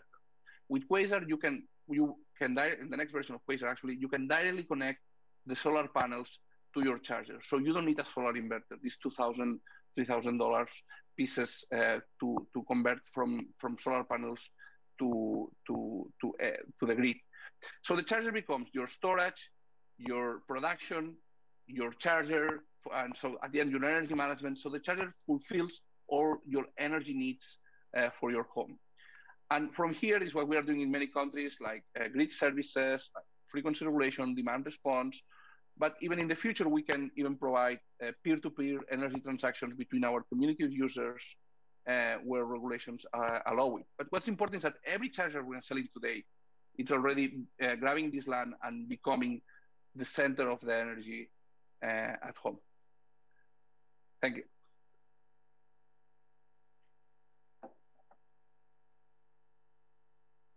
Thank you very much for that, Enrique. It sounds very exciting stuff, and you're clearly very passionate about what you're doing. I'm just going to start by asking you a little bit about motivation and the climate emergency. You've been involved, obviously, in these sort of smart charging and energy solutions area for over 10 years now. What motivates you to every day to sort of continue to build Wallbox? So for us, the most important thing, and for me, it's make possible the transition to renewable energies. And Quasar is going in that direction, because we cannot choose when solar power is produced or when we have wind power. But if we use the electric vehicle batteries as a support for the renewable energy, which can be at a local level at your home or can be at a grid level, really we're enabling the transition to renewable energies and at the end reducing our CO2 emissions. Very good. Thank you very much. I'd like to ask you now about the values of Wallbox.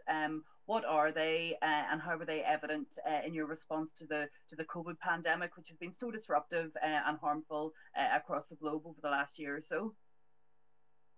Sorry, I didn't get the question. Can you repeat? I cut 1 second. About your values, the values of Wallbox. Yeah, okay, how they were evident in your response to the pandemic. Yeah, so at the end, for the user, we try to make things simple, and we try to focus on the user to make to make possible that as I said, the transition to renewable energies, because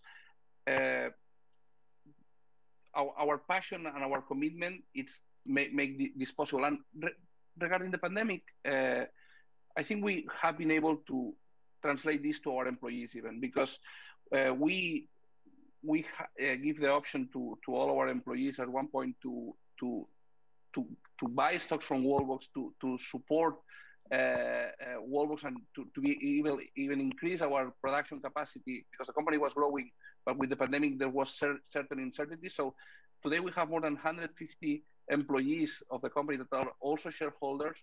So there's even more commitment from our employees to make possible this transition, because they are also shareholders. This is right. They're invested in the success of Wallbox going forward. And now you are about to go public on the New York Stock Exchange. I read about a valuation of $1.5 billion. That's quite an achievement. What difference will it make for your customers and the many millions of people who are now considering whether they should switch to an electric vehicle? So we did this because one, it enables to fulfill our business plan with the funds we're raising, and two, with this SPAC we are doing with Kensington and the shareholders we are bringing in the company now. These are long-term investors. So this going public with Kensington, it's making sure we can fulfill our business plan and increase our production capacity and add all these new products, not only by adding funds to the company, but also having this long-term view investor. So it's really going to enable our business plan and make possible that our customers have new products growing in more geographies. That's the first thing.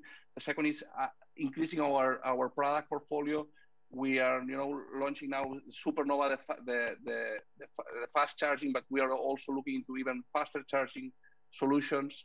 And finally, enabling also our software as a service products like My Wallbox, where we are also increasing our product portfolio there with Electromaps also. So all the recurrent revenues, we are increasing that. And Kensington team also is a team with more than 300 years of combined experience in the automotive segment. We have people with experience in some of the best car manufacturers and also energy companies, or in the government. For the Federal Highway Administration is part of the former head of the Federal Highway Administration in the US is part of the Kensington team. So bringing also this expertise will accelerate our business plan, and also will bring the transparency to the company also for our customers and for our suppliers. Very good, thank you. How do you feel that the sort of vehicle to grid technology is going to help the environment? Is there anything you're most excited about? Well, it's, I said before, it's the making possible the transition to renewable energies. Using this for your home or for the grid, it's really reducing CO2 emission. We need it comes hand by hand. Transition to renewable energies, you need more storage. So and we are installing and selling millions of electric cars and installing chargers. So it's needed that these cars have vehicle to grid and vehicle to home capacity. And how are you getting on with the car manufacturers? You'd mentioned there some of your work with them. How is that process going? Yeah, so with the car manufacturers, it's very important the collaboration, because we make sure we certify with vehicle to home and vehicle to grid our products with them, because we want to make sure we don't reduce your battery life. So the car manufacturers tell us what is the maximum battery you can discharge, the minimum, what's the power. All these things are defined by them, and we certify our products with them. So there's a minimum impact in your battery life. Of course, we are even looking, right now it's CHAdeMO, vehicle to home and vehicle to grid is with the CHAdeMO protocol, but we're already working with some car manufacturers to have this vehicle to grid functionality at CCS as soon as possible. Okay, and what about catering for people who perhaps live in apartment blocks, or they have no parking spaces? Street charging systems. Are you able to cater for people who live in all different types of home environments? Yeah, absolutely. So thanks to the software, at the end is the software platform, My Wallbox, and with My Wallbox you can solve any need from the single home to the condominium, to the enterprise, fleets, anything can be solved. And we are providing this product in already 67 countries, in the States, in China. So we not only have the product for all these segments, also we provide it in every country with different payment methods, with the different regulations and the different needs for every country. Brilliant. It seems as if it's something that is appealing to people of all ages, and particularly young people who are looking to the future. There seems to be a very sort of vibrant business community within Barcelona. Could you talk to us a little bit about the entrepreneurship and the innovation that's going on that you're part of? Yeah, so it's great to be here, because one, the talent, there's a lot of local talent, but also it's a nice city to attract talent from everywhere in the world. And as the company grows, you see that you need to bring more people from other countries in Europe or other countries in the world. So Barcelona, it's a good city to attract people. Of course, now there's more remote work, but we still believe that this is an asset moving forward, because people will want to come to live here. And apart from the talent, it's the suppliers. In Spain, there's a long tradition of automotive suppliers for the automotive industry. So for a charger manufacturer, which at the end it's plastic injection electronics, we have in Spain all these, and in Europe also we have a lot of European suppliers. Having all these suppliers, it allows and enables as a company like us to develop new products and be able to manufacture and control the whole supply chain, having everything close to the headquarters. And at the end, the closer, you know, it improves the innovation, you know, because if you are closer to your suppliers, you can see what things can be done better and how you can bring new technologies to the market. Brilliant. Thank you, Enrique. Thank you very much, everyone, for joining me, Amanda Ferguson, and our guest, Enrique, when we wish him all the success with Wallbox. I think we're now going to take another quick break, and we'll be back shortly with our next session. My name is Ian Tom, and I'm the Chief Executive Officer of Energia Group. Our mission is simple: to provide our customers with innovative, technology-led solutions that help make their lives easier while contributing strongly to decarbonisation and the protection of the environment. I'm confident that we will continue to do that today, tomorrow, and into the future for all of our generations to come.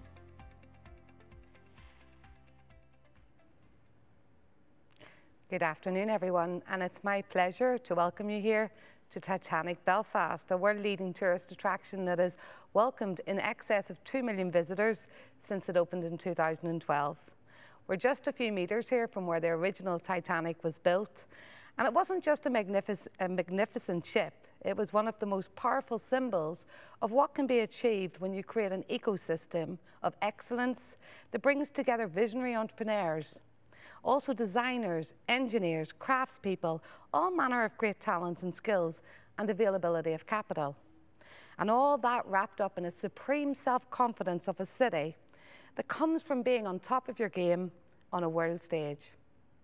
Now, a century on, a booming Titanic quarter is a fantastic example of how far Belfast has progressed in the last 20 years since the Good Friday Agreement. We are a resilient city.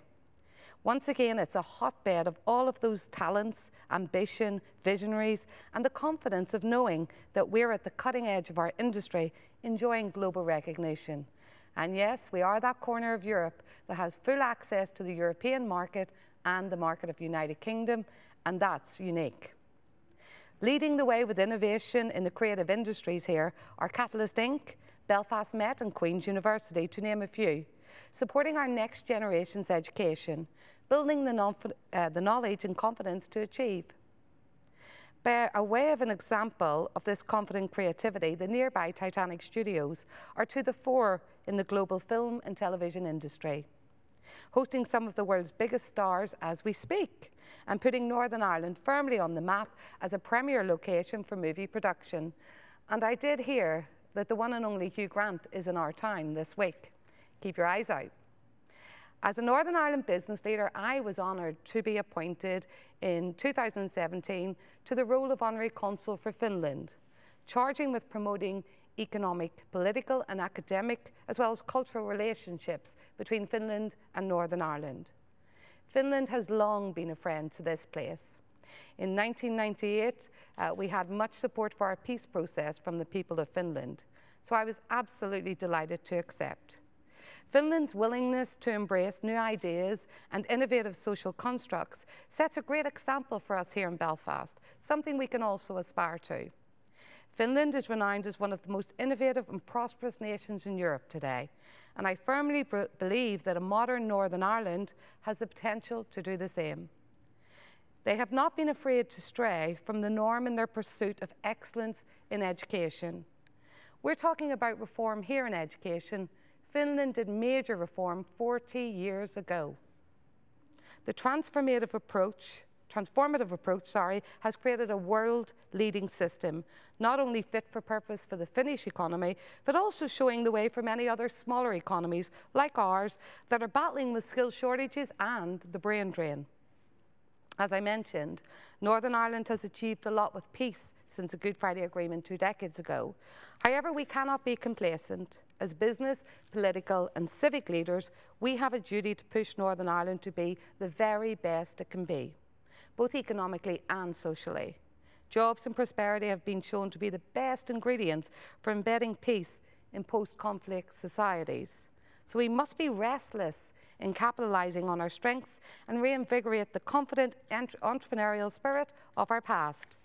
We must learn from our friends in Finland and keep reinventing our society and our industries in the pursuit of economic excellence. In fact, it's our duty. So in the spirit of continuing links with Finland, I am delighted to welcome Pekka Timonen, Mayor of Lahti in Finland, the EU Green Capital of 2021, something they never could have imagined of attaining just a few years ago. We're going to discuss and share lessons about how Lahti transformed from an economically challenged region to a world leader in innovation, leading the way in neutralising their carbon footprint. By way of setting the scene, we're going to show you a stunning short video from Lahti, which I'm sure will strike a chord with all of our viewers.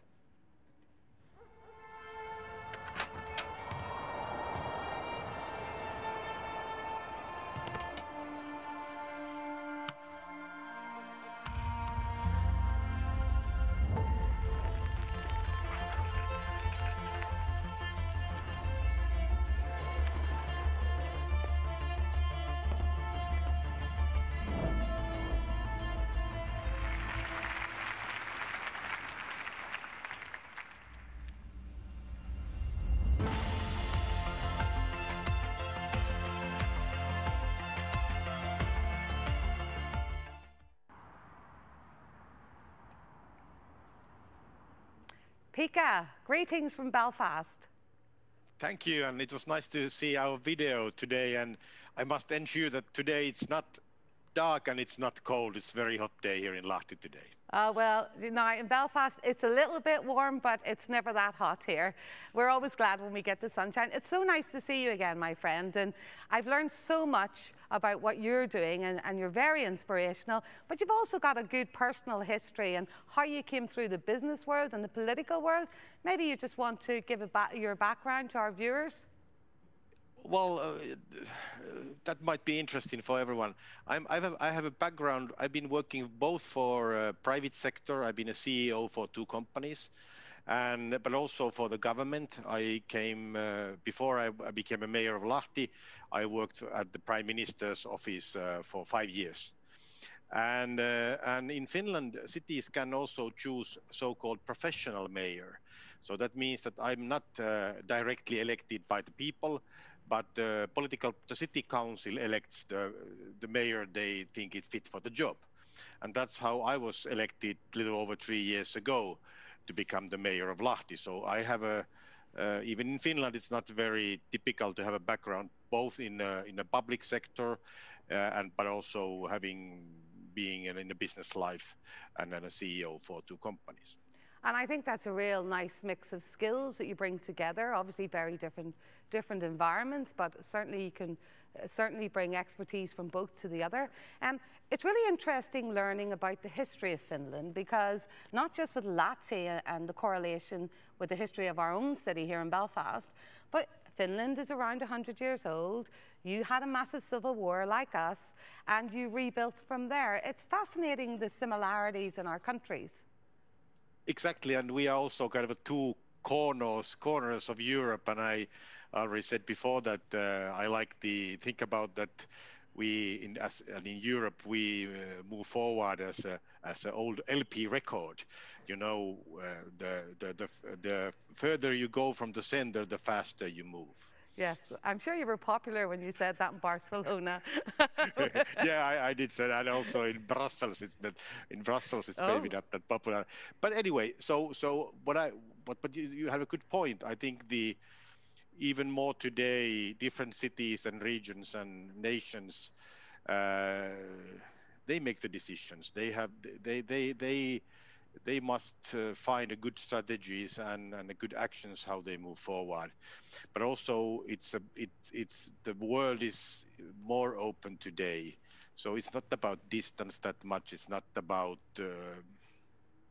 other things that we used to consider important. Now it's very important what are our skills, what are our abilities, and also how we can move forward and choose the right things to develop. And you're absolutely right. In Finland, we are very proud of our education system because that's the core of all success. That's also my understanding. Yeah, and we're going to talk a little bit about the things that you're doing now and how you got this huge accolade for your city. But if you just take us back a little bit, because like Belfast, you're a big post-industrial area, high unemployment. You know, we were big in shipbuilding and various industries, and of course the economy changed. And like you had a similar change in manufacturing, industrialization, and therefore similarly to us, high unemployment, you know, a little bit of an outlier in terms of where you were geographically. And that's so similar to here. So talk us about the journey. I mean, I know that, for example, your lake was one of the dirtiest lakes in Europe, and now it's the one, I think it's the cleanest lake in Europe. But tell us about that journey through from that post-industrialization to get where you are today. Yeah, the city is still in transformation, and that's been the story of Lahti for already quite a long time. So after Second World War, let's say first 40, 50 years, city was very successful. Industries flourished, and there were jobs, and the city grew rapidly. And then late 1980s, it already started to slow down, and in the beginning of 90s, it all collapsed. The city, kind of the industries really we lost lots of jobs. We lost jobs that never came back, and the industries were, let's say, old-fashioned or were not able to renew themselves. So Lahti must find a new way to move forward. In the same time, the people of the city really said that the status of the environment was not very good. We are a lakeside city, 120,000 people and 200,000 as an urban region. And the lake was, as you said, the most polluted in Finland. And people said, we cannot live like this. That was the kind of the result of the industries, that the lake was basically destroyed, and it smelled, you know, you couldn't swim, you couldn't use the water. It was just, people were said that we can't live like this. So the people, cities, businesses, everybody put their act together and started to clean the lake. And that was already in 35 years ago. And today we enjoy a clean lake. We can eat the fish. It's excellent, by the way. We swim. We enjoy evenings lakeside. We can really get the benefits of a beautiful nature where the city is located. But that was the charge of the people. Really, in a very concrete way, realized that we can change. When we are changing and we are making environmental actions, we make the city better. And yes, we can do it. It's a very tangible result even today, that people, it was not somebody who came from outside, it was not some funding from elsewhere, but it was this city which was suffering that time that did the job. And how do you get, because it's clear from talking to you, this isn't about a government policy, it isn't about a group of officials at City Hall. How do you get your community, your citizens, your people together to have that ambition? Well, first of all, it was little by little new goals were set, and they became more ambitious and more long-term, year by year. And last 20 years, the city's environmental goals have been very ambitious and very long-term. For example, our climate program, we already agreed in 2000 and, if I remember, 2009, very ambitious goals to cut our emissions. So already 12, 13 years ago. And we have now, of course, much further. But there are two key things I might say. One is the people understand that actually this is creating a new future for a city, that we can build a basis for something new, not even very clearly knowing what that might be, but understanding we can follow, there's a path we can follow. And secondly, we have done a big job to normalize all our environmental programs and actions. And what I mean about normalizing, I mean that it's not kind of a separate part of developing a city. It's a normal way of making a city better. So it doesn't mean that not even today, we don't have a city strategy here and then an environmental policy or strategy here. They are all combined. I think that's a really good point, because I think so many people see it as a separate thing instead of that it is something that should run across all things. And by normalizing it, you also got some of your, what I'll call your city's heroes involved, didn't you? Tell us about that. Well, if a mayor says something about environmental programs, people say, yeah, that's the mayor talking.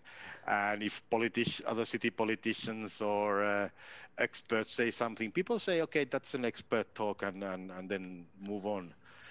We have used a lot of our local community and our heroes to promote and also to help the people to feel that they are part of the change.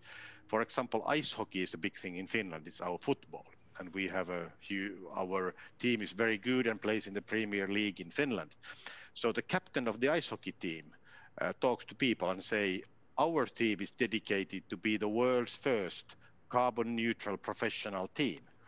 And we as players, we are dedicated to do this, and we as young men understand that this is important, and we have no problem working with this. So they are talking with their audiences and say, you can do this too. And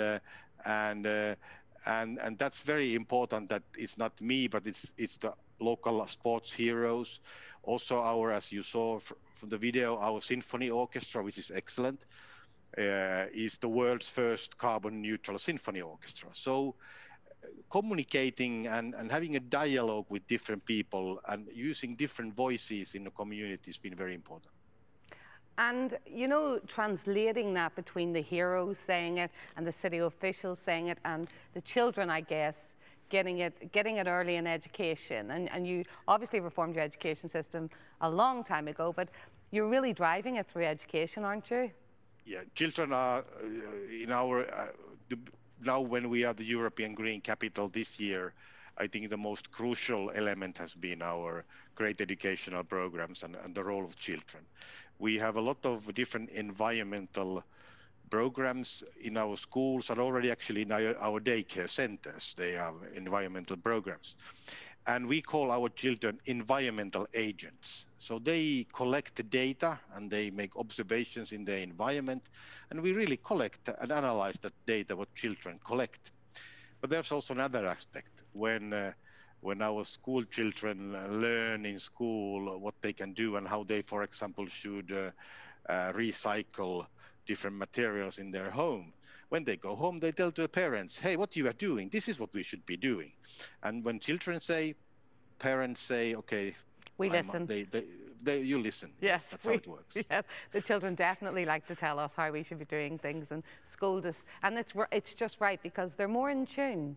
The younger generation are just so much more in tune with, I think, with the environment and climate. Yeah. At what stage did you think, okay, we can go for this EU Green City? When did you think you could start to work towards that and get that accolade? That was 4 years ago. Our environmental director, a very talented lady called Sara Vauramo, she figured out that we might have a chance. And so we first sent an application. In the first round, we already did pretty well. And then the second round, we were in a final and almost already got it. And then many people said that we don't, you know, it's so frustrating to lose. But we said third time lucky. So we decided to do it once again. I was there also to say, hey, we just do it better this time. And then we won. And we are now the smallest city in Europe. You have to be, in order to be an applicant, you already have to be a city over 100,000 people. So we are now the smallest, the northernmost, and actually the most easternmost city in Europe who has won this title. And only one city in Europe every year is the holder of the title European Green Capital. So you can imagine how proud and happy we are here in Lahti. Oh, it's such a great achievement, and maybe one day Belfast will be knocking on your door for it. Well, we would be happy to collaborate with Belfast, and we already set our eyes to next target, which is we are now quite convinced that we are carbon neutral city already by 2025, and that's tomorrow. That's amazing. That's amazing. And in achieving that, I think a lot of people don't realize what that actually means for the economy. Some people seem to have the idea that by achieving these targets, that some way you're going to put industry backwards, but in fact, it opens up a whole host of opportunities for your economy, doesn't it? That's an excellent point. And we have only let's say, last 1 or 2 years realized how important that is. When you create a carbon neutral city, and when you have a very advanced environmental programs, you also create a very competitive landscape and for businesses, and you give competitive edge to certain businesses who can use green, clean energy. Our heating, for example, our central heating system is already free from all fossil fuels and it's zero emission, etc. So businesses are actually even more advanced than the public opinion today. They understand that this is where the world is moving. Mm-hmm.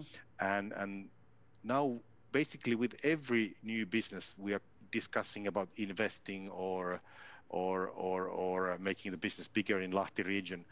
They all notice and they all point out that this is one of the reasons why they talk with us. And by the way, this is a very happy day. Just heard an hour ago that we are a home for a company called Kempower, which is making the chargers for electric traffic. Yeah. And they are now growing in a very 500% growth. And they just today announced that we had to close down a bus factory, and today they said, no problem, we will take over the old bus factory and start building a lot of electric car chargers for the future development. And your position as mayor is a little bit different to how it works here where we are. So I know you have a huge budget of €1 billion a year. I think the head of our City Hall, our City Council, Suzanne Wiley, would be delighted to have a budget of €1 million, even euro, never mind pounds. That means you get to really affect and change, and you can speak to a company like that and say, hey, don't worry about it. This location where the buses are, we'll make it happen for you quickly. We can do that. You're able to be nimble, but you've got quite a lot of power with that type of budget to make things happen. Well, yes, the Finnish system is very interesting. Our municipalities are very economically independent. We have our own income tax that is actually bigger than the government income tax. But we also have a very large responsibilities to run different services and also have the economic development of the city and region is very much in the hands of municipalities. Mm-hmm. So that means our mayor is also a CEO for a quite big organization. We have thousands of workers, and our budget is, as you already said, pretty close to €1 billion. So when the companies are thinking about investing or different activities in our city, the city is always in the same table, and we are talking right now, for example, we're talking about the several companies. If they do this, then we will rebuild this road, or we'll provide some energy networks or something like that. So it's always a negotiation. And when you're talking to these companies that are looking to come and invest in your area, be they indigenous companies or international companies, is it a big deal to them that you can say, okay, we're going to be carbon neutral by 2025? Is that a big pull? Well, if you think about our past, we didn't have anything 40 years ago. The city, basically old industry is gone. I know Belfast knows all about this. Yes. when what happens. And it's so nice, even we still have a long way to go. But today we have something special. We have something to provide for the businesses. We can talk the same language that they do. And we can also say we have a new university, which is also very much in line with their specialties are energy, water and air, technical university. So we have also linked them to the same development. So it's a completely different situation than we had 20 years ago or even 10 years ago, when today we can really provide them a very special environment where they can utilize and boost their own business. Yeah, and we see around the world with big corporates that more than ever, They're looking at those, now they're called ESG goals, but they're looking at corporate social responsibility, they're looking at environment, climate, and they have to prove to their investors that actually, you know, they take these things seriously, and we've seen that in the press even over the last couple of days, that companies have to, not just seem to be, but they have to take it seriously, and by investing in a town like Lahti, and I hope I pronounced that right, because I did practice it. I hope, you know, they're coming and investing, and they can tick that box and say, we're in a place that's carbon neutral by 2025, and we can capitalize on that. I hope we have many business leaders like you today saying that the same thing, very same thing. But yes, we have. I quite often say that the path that Lahti as a city has now taken is nothing special. All cities in Europe and the world must follow the same path. The only decision we have made and done is that we move forward. We move faster than we had to do, and try to find an edge by doing that. And so far so good. We never felt. I think people of Lahti never dreamt 10, 20 years ago that today in 2021 we are the European Green Capital and one of the leading environmental cities in Europe. Well, Pekka, you're very humble, like most Finnish people I have met, but you're very inspiring, and you've achieved so much by being forward-thinking. So thank you for taking the time. We can't wait to meet you in Belfast, and I think Martin would probably like to say a word to you as well. Thank you. Mr. Mayor Kiitos, thank you. We're very proud of Tina. She has the coolest job in Belfast, is to be the Honorary Consul General of Finland. And so we all look forward to her bringing us with her to Lahti. But we have a question for you, because we really want you to come here for Emtech Europe 2022. But will you bring the Pelicans with you to play our Belfast Giants? I can ask them, yes. They are an excellent ice hockey team, so we start the process today. Wow. And I would be delighted to see you in Belfast. And also, one of our things, what we have learned, that doing things together is a very powerful method. So sharing, collaborating and doing things together, that works good for the cities who want to move forward. Well, look, thank you. And that is the entire philosophy of the Belfast Giants. Now, they wouldn't be good enough to play the Pelicans' first team, but they'd certainly play the second team. But look, thank you very much. Tina, you can finish off. Tina, thank you. Thank you again, Pekka, and we can't wait to have you here in Belfast for our next get-together, and we're so looking forward to what else we can do quickly as a city to get on with it and reach some of the goals that you already have. So thank you so much. Thank you for inviting me, and I also want everyone to enjoy this beautiful summer. Thank you. Congratulations. Thank you. Tina, thank you very much.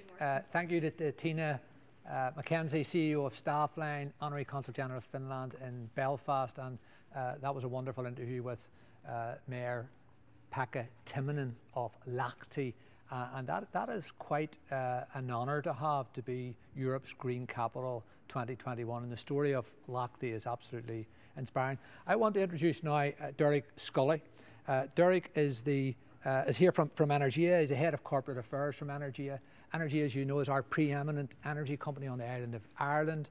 They've just spent $1 billion in renewables on recent years. He's taken the data, he's taken the investment, he's taken behavioural change, he's putting them together and really affecting very positive change. And he has a really, I think, uplifting message for us. That is a message of partnership in the time ahead with Energia to drive forward this battle against climate change and global warming. So I give you the Energia Head of Corporate Affairs, Derek Scully.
Afternoon, everyone, and thank you, Martine, for the introduction, and also thank you to the team at Emtech for what is an incredible conference and one which is very central to our business. Today, I'm just going to give you a quick run through, I suppose, who we are as a business, a brief introduction, why we think Ireland provides such an interesting test case or area for innovation and investment, and then also where we see that modern utility and the modern utility playing in the future.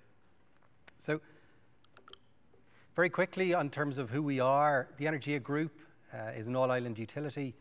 We have invested, as Martin said, over €1 billion to date. We have also a very, I suppose, ambitious plan to invest €3 billion to facilitate that change into 2030 and to empower the energy transition. Our strategy has the customer at the center of it. And as you'll see, we've over 800,000 customers. And our customer solutions business is not just about supplying electricity.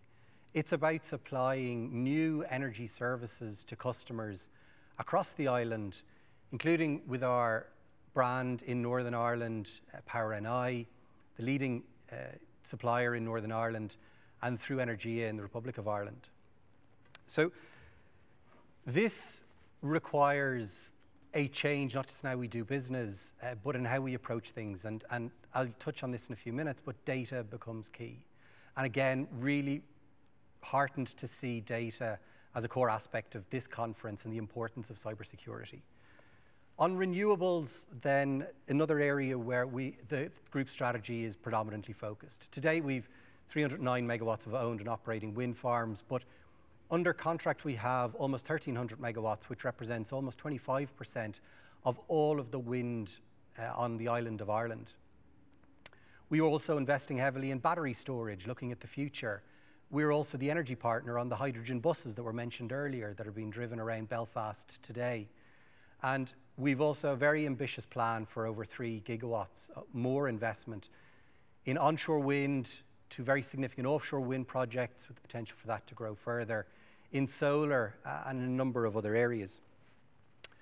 We also, through our flexible generation business, own and operate 2 combined cycle gas turbines just at Dublin Airport.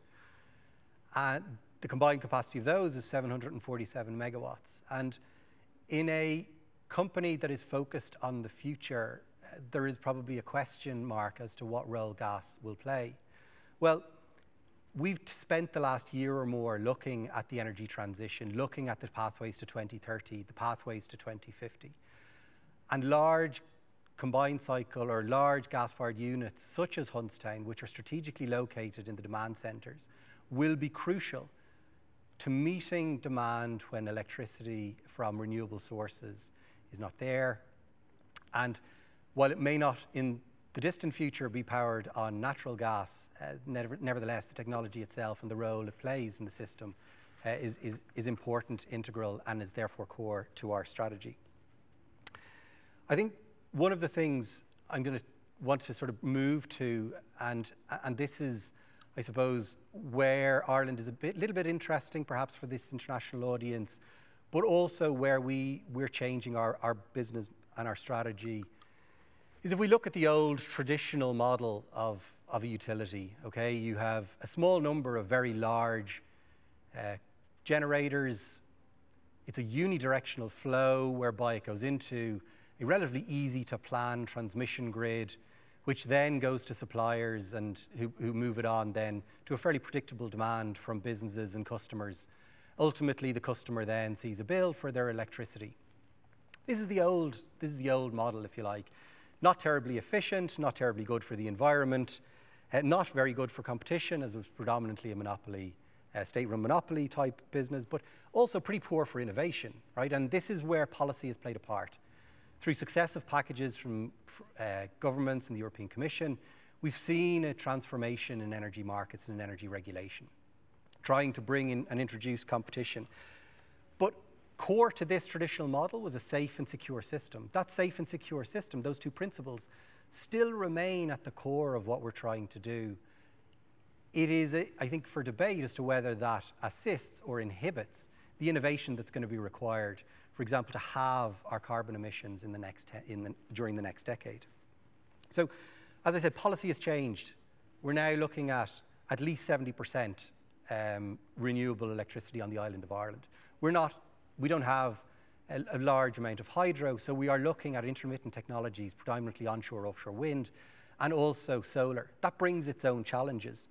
But our TSO has assured us that by 2030, there'll be 95 to 100% of renewable power on the system at any one time. Hugely ambitious target to set, and one which we need to deliver if we're to achieve these decarbonisation targets. But there's a lot of policy discussion going on at the moment, including here in Northern Ireland, where the new Northern Ireland Energy Strategy has recently closed for consultation.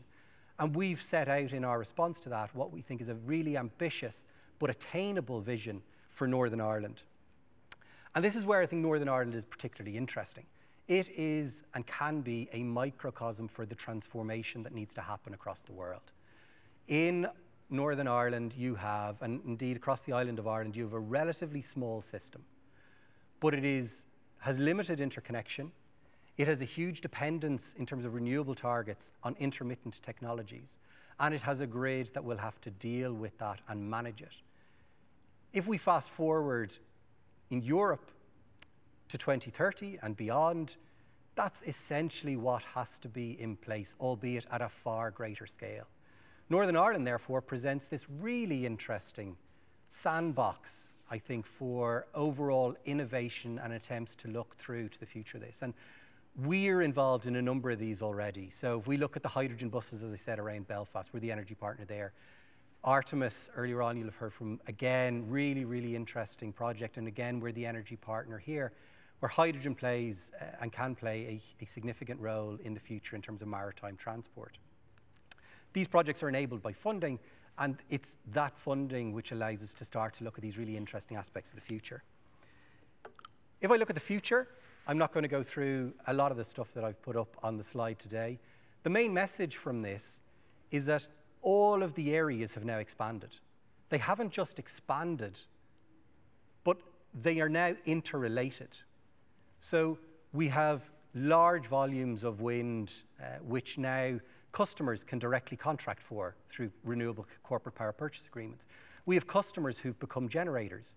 We have potential battery storage in the home, and in fact, we've trialled a project with a battery operator in the UK, Moixa, where the grid have effectively had access to batteries in the home powered by solar on rooftops. Microgen, we have over 10,000 microgen customers in Northern Ireland. This is the future. This future is enabled by data. The transmission system needs to plan for a far more diverse and disparate system. It's a challenge, but it has to be achieved. It can also be the vector in order to realise further hydrogen.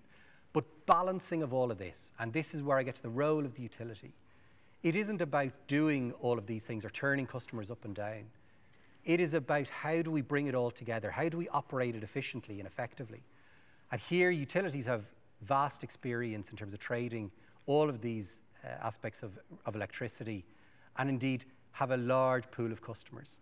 So if I look to the role technology is going to play in innovation, we're not the innovators. I think we've accepted that. We will play our part, but ultimately we can provide a route to market. We've provided trials for others. We're very keen to provide more trials into the future. And as I said, we've a trusted energy partner on a number of initiatives already. On investment, it's what we do. Long-term complex investment is what utilities do, and it's what we're keen to do and will continue to do into the future. Data, I've mentioned, is the key enabler. It's the focus of this conference as well, but it will be critical to unlock the efficiencies in the future energy system and to provide for the relevant analysis in a secure and sustainable way so the customers can continue to operate. And finally, there's trust and behavioural change. We're not going to bring about that change unless we make things simple for people. One bill with a lot of services on it is what utilities can offer. We have a large customer base, as I mentioned already. We can make it easy. We can share the benefits. There is no reason why a wind farm should be turned down if customers want to use more electricity. But it's about getting that integration. And again, we see that centrally as our role as a modern utility. So I want to thank you for taking the time to listen to me.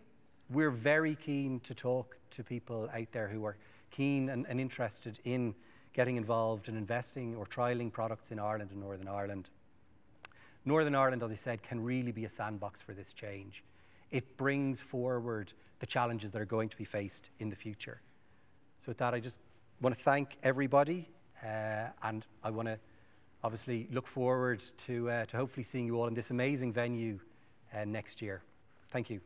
Well, thank you, Derek. And yes, it's a 750-seater room we're in, and I think there are 5 people in the room at the minute. But Derek Scully, Head of Corporate Affairs for the Energia Group, thank you for being with us today, and thank you for supporting Emtech Europe. There's a couple of very important messages there. One was an invitation for partnership and for startups here, for communities here to work with Energia. We heard from Phoenix Gas this morning, and Phoenix and Energia share one thing in common. Many things, but certainly one thing they do share is they have great trust and great reputation among their customer base. So if anyone's going to lead the green revolution, I think it's going to be Energia and Phoenix. So thank you for being with us today. Derek, you did remind us one other crucial thing. The government here, the Department of Economy, has in front of it a consultation paper on energy, on green energy. Gets us into trouble occasionally, green energy policy, but this is a revolutionary policy, and it's very important the message goes out from Emtech Europe to our politicians that we need this consultation period to close as soon as possible, and then we need movement very, very quickly to facilitate the type of partnership you're talking about. So thank you for being with us today. Thank you, Derek Scully. I'm joined now by Johnny Clock to discuss the future is wood, and Johnny joins us from Oslo. And the sun rose this morning in Oslo at 3:49 a.m. It will set tonight at 10:42. That's a long day, Johnny. I do have some friends in Belfast who are Muslims, and we have long days as well here. And Ramadan was tough this year, but I think it'd be tougher again in Oslo. But look, thank you for being with us. Nothing has energized the debate around the future of wood in construction like the Voho Tower in Berlin, and you are the genius architect behind it. The company is called Mad Architecter, but I don't believe that means mad architects. I believe it means something else in Norwegian. But Johnny, believe what you think. Johnny, good to have you with us. And I see your logo is upside down. We really love the Voho Tower. It's more than just your tallest timber structure. It's going to be more than that, because it brings with it great values which your company has and which your colleagues in Berlin have. So you have the floor, Johnny. Thank you for being with us all the way from Norway. Thank you very much, Martin. And as you said, our logo is upside down, and that's sort of how we are. Thank you for inviting us to talk about our projects. As you said, I'm Johnny Clock.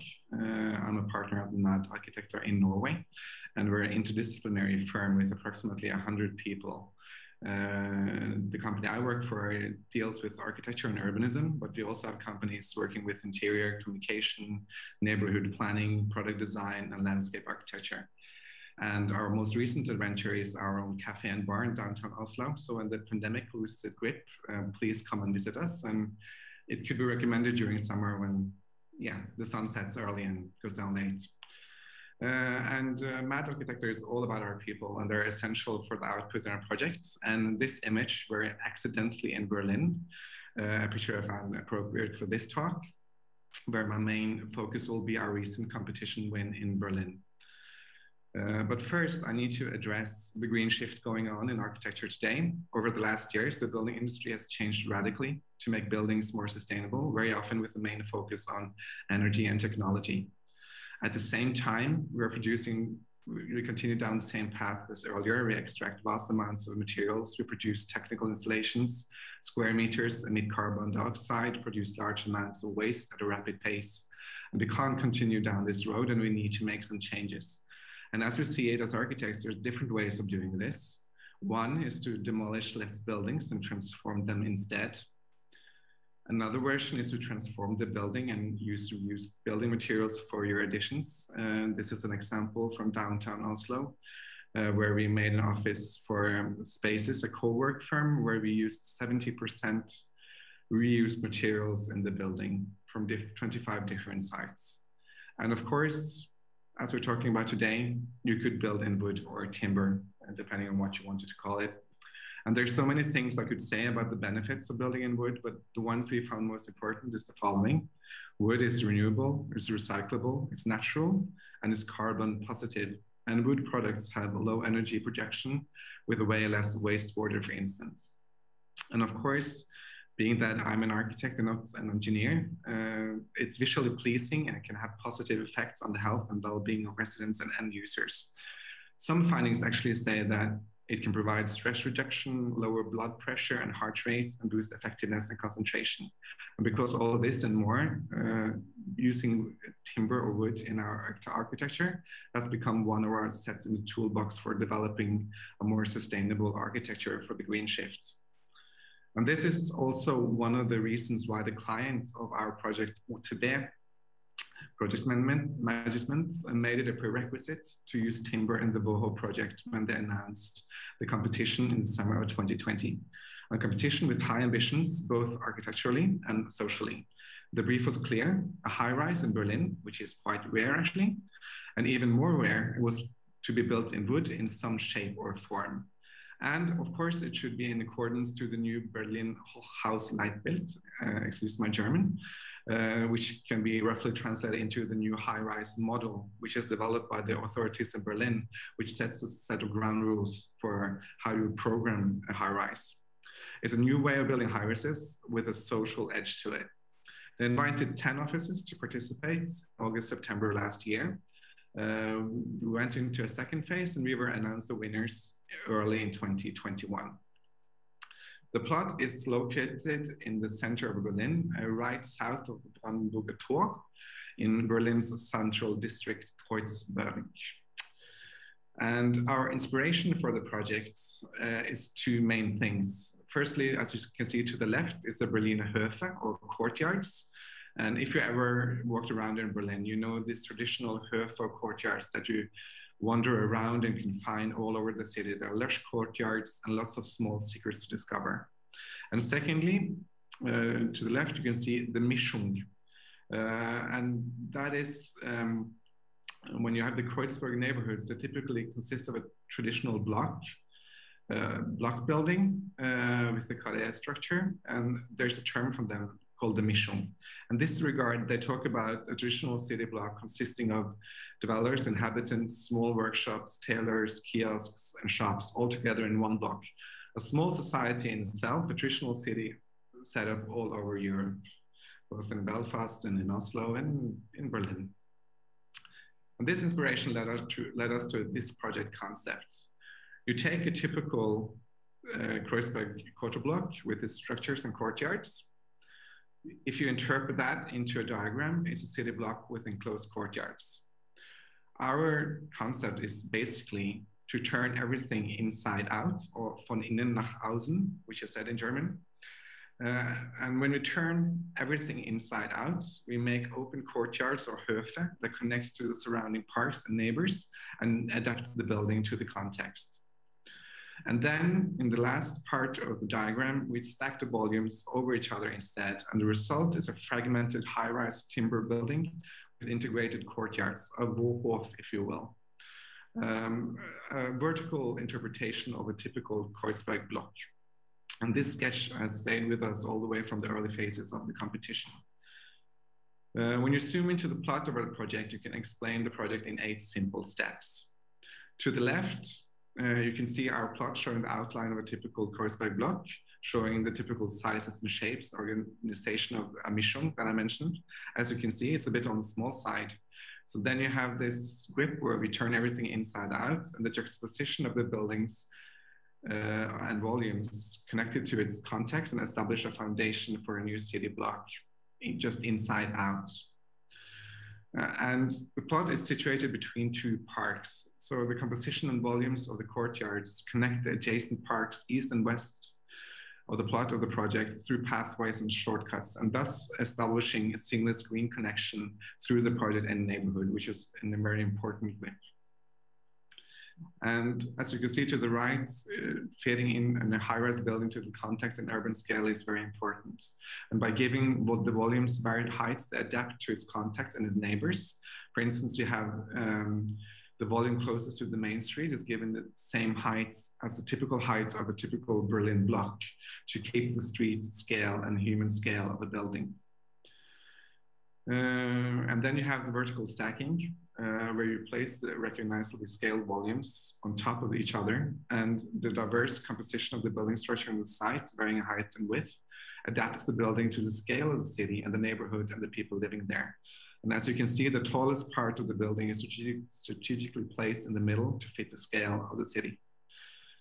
And of course, public access and social dimensions are very important. So a publicly accessible stair is added to the base of the building. And the base of the building in this sense is the 8 lowest floors, which connects the 4 volumes you can see to the right. And this makes the building's public and commercial program easily accessible from the street level and creates an attractive vertical connection between the city, the neighborhood, and the building's residents and users. And of course, as you can see, the orientation is important because the high-rise works on both on a macro and a micro level. And as we talked about on the micro level, the human scale and the street level is very important. And in addition, by shifting the volumes slightly every 7 to 10 stories, the tower gets an interesting shape, an interesting silhouette towards the city because there's not that many high-rises in Berlin.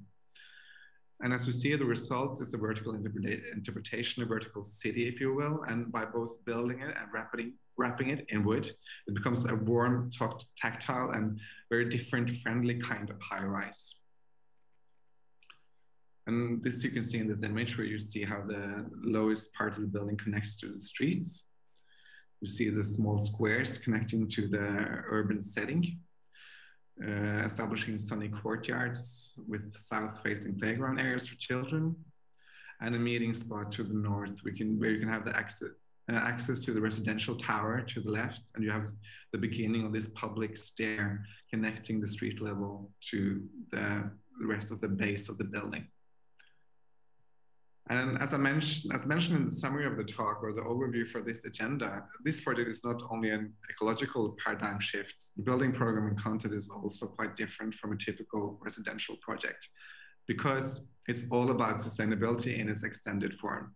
Because when we in Mad Architecture and our client UTB and several others talk about sustainability these days, we always stress the fact that sustainability is not only about environmental sustainability, it's also about financial sustainability. You need to be able to follow through, and the Excel sheet needs to work to be able to follow through. And of course, definitely not least, social sustainability.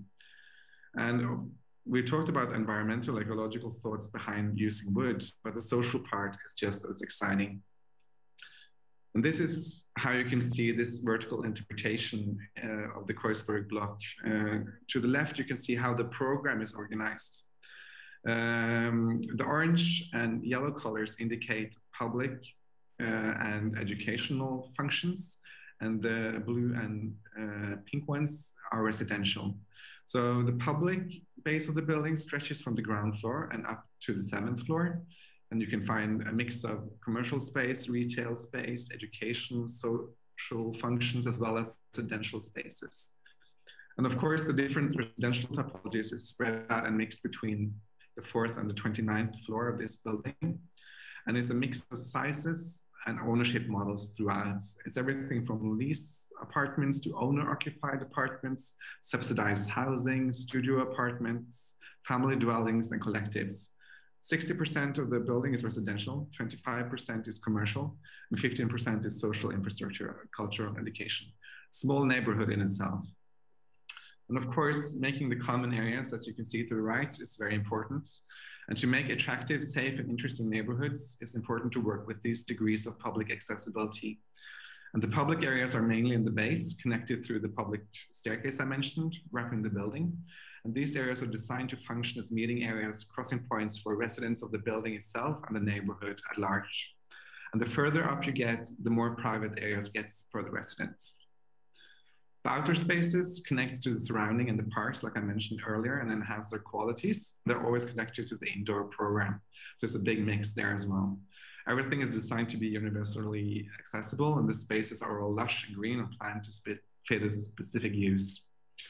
And the public areas and public accessibility is very, very important here. So as you can see to the diagram to the right, the red are the vertical staircases, and the green are the public and commercial functions. And they're placed on the ground floor and in connection to these open public stairs. So there's everything from shops to a kindergarten, to a museum, to a library.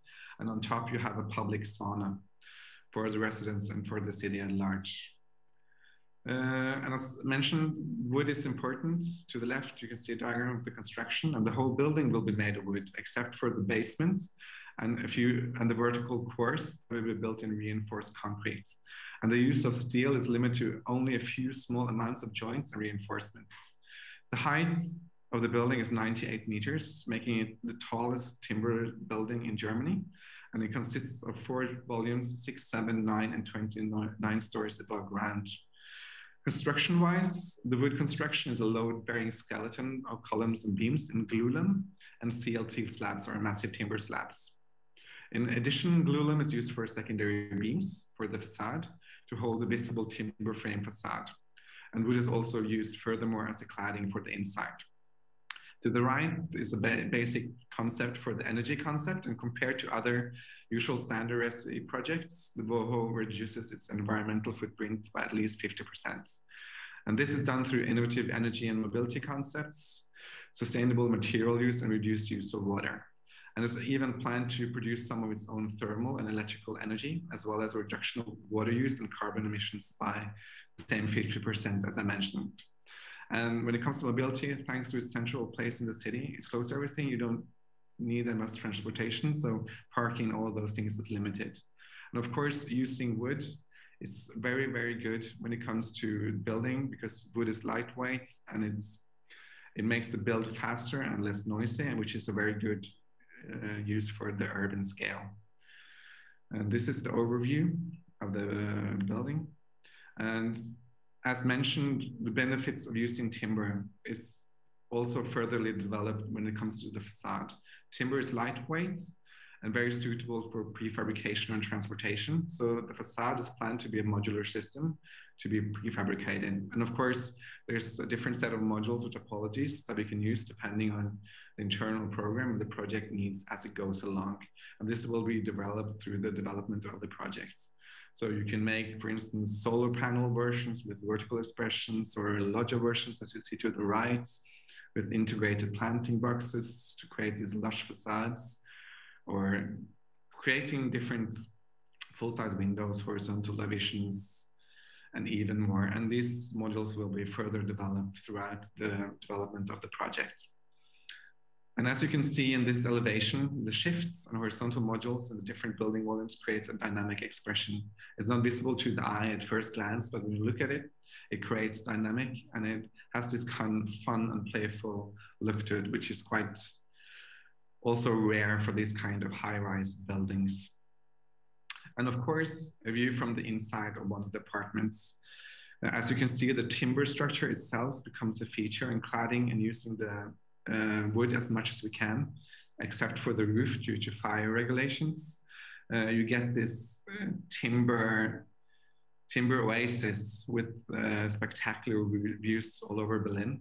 And both we and the developer have gotten phone calls and emails from potential buyers from day one after this project went public. So there is definitely a big market, and I think it's a big market also outside of Berlin. And the Nordic countries we work with. And as mentioned, the project is still under development. We just won the competition and we're starting to work with the regulation now. And of course, as many of you know, building takes time. Of course, with wood, a bit less time, but nevertheless. So as mentioned, we're working with the regulations and hope to get a building permit within the next couple of years. And maybe the project will be done in 2026. Hopefully, and hopefully then both we and you guys can all meet in Schönebergerstraße, which is the name of the street. You can see in the foreground here. We can meet at the Urban Plaza, maybe have a drink there. We can walk the public stairs up to the playground with the kids and watch them play, and maybe have something to eat in the common canteen where the residents and the neighborhood will make their dinners together. And maybe we can end the day at the sauna on the top floor, chatting with the residents about how it's like to live in Germany's tallest timber high-rise. So that's our dream, and Thank you very much for letting us talk about this. Any questions, Martin? Johnny, thank you for that stunning presentation. It really is spectacular. I used to work in Berlin a lifetime ago, and to have a building like that, Grace Berlin, would be fantastic. I've only one question before you go, and you really have reminded us about the importance of sustainability as regards people, because sometimes today we've been speaking about technology almost for its own sake, but sustainable, mutually supportive, healthy communities, progressive communities are very important. But why are you not building this building in Oslo?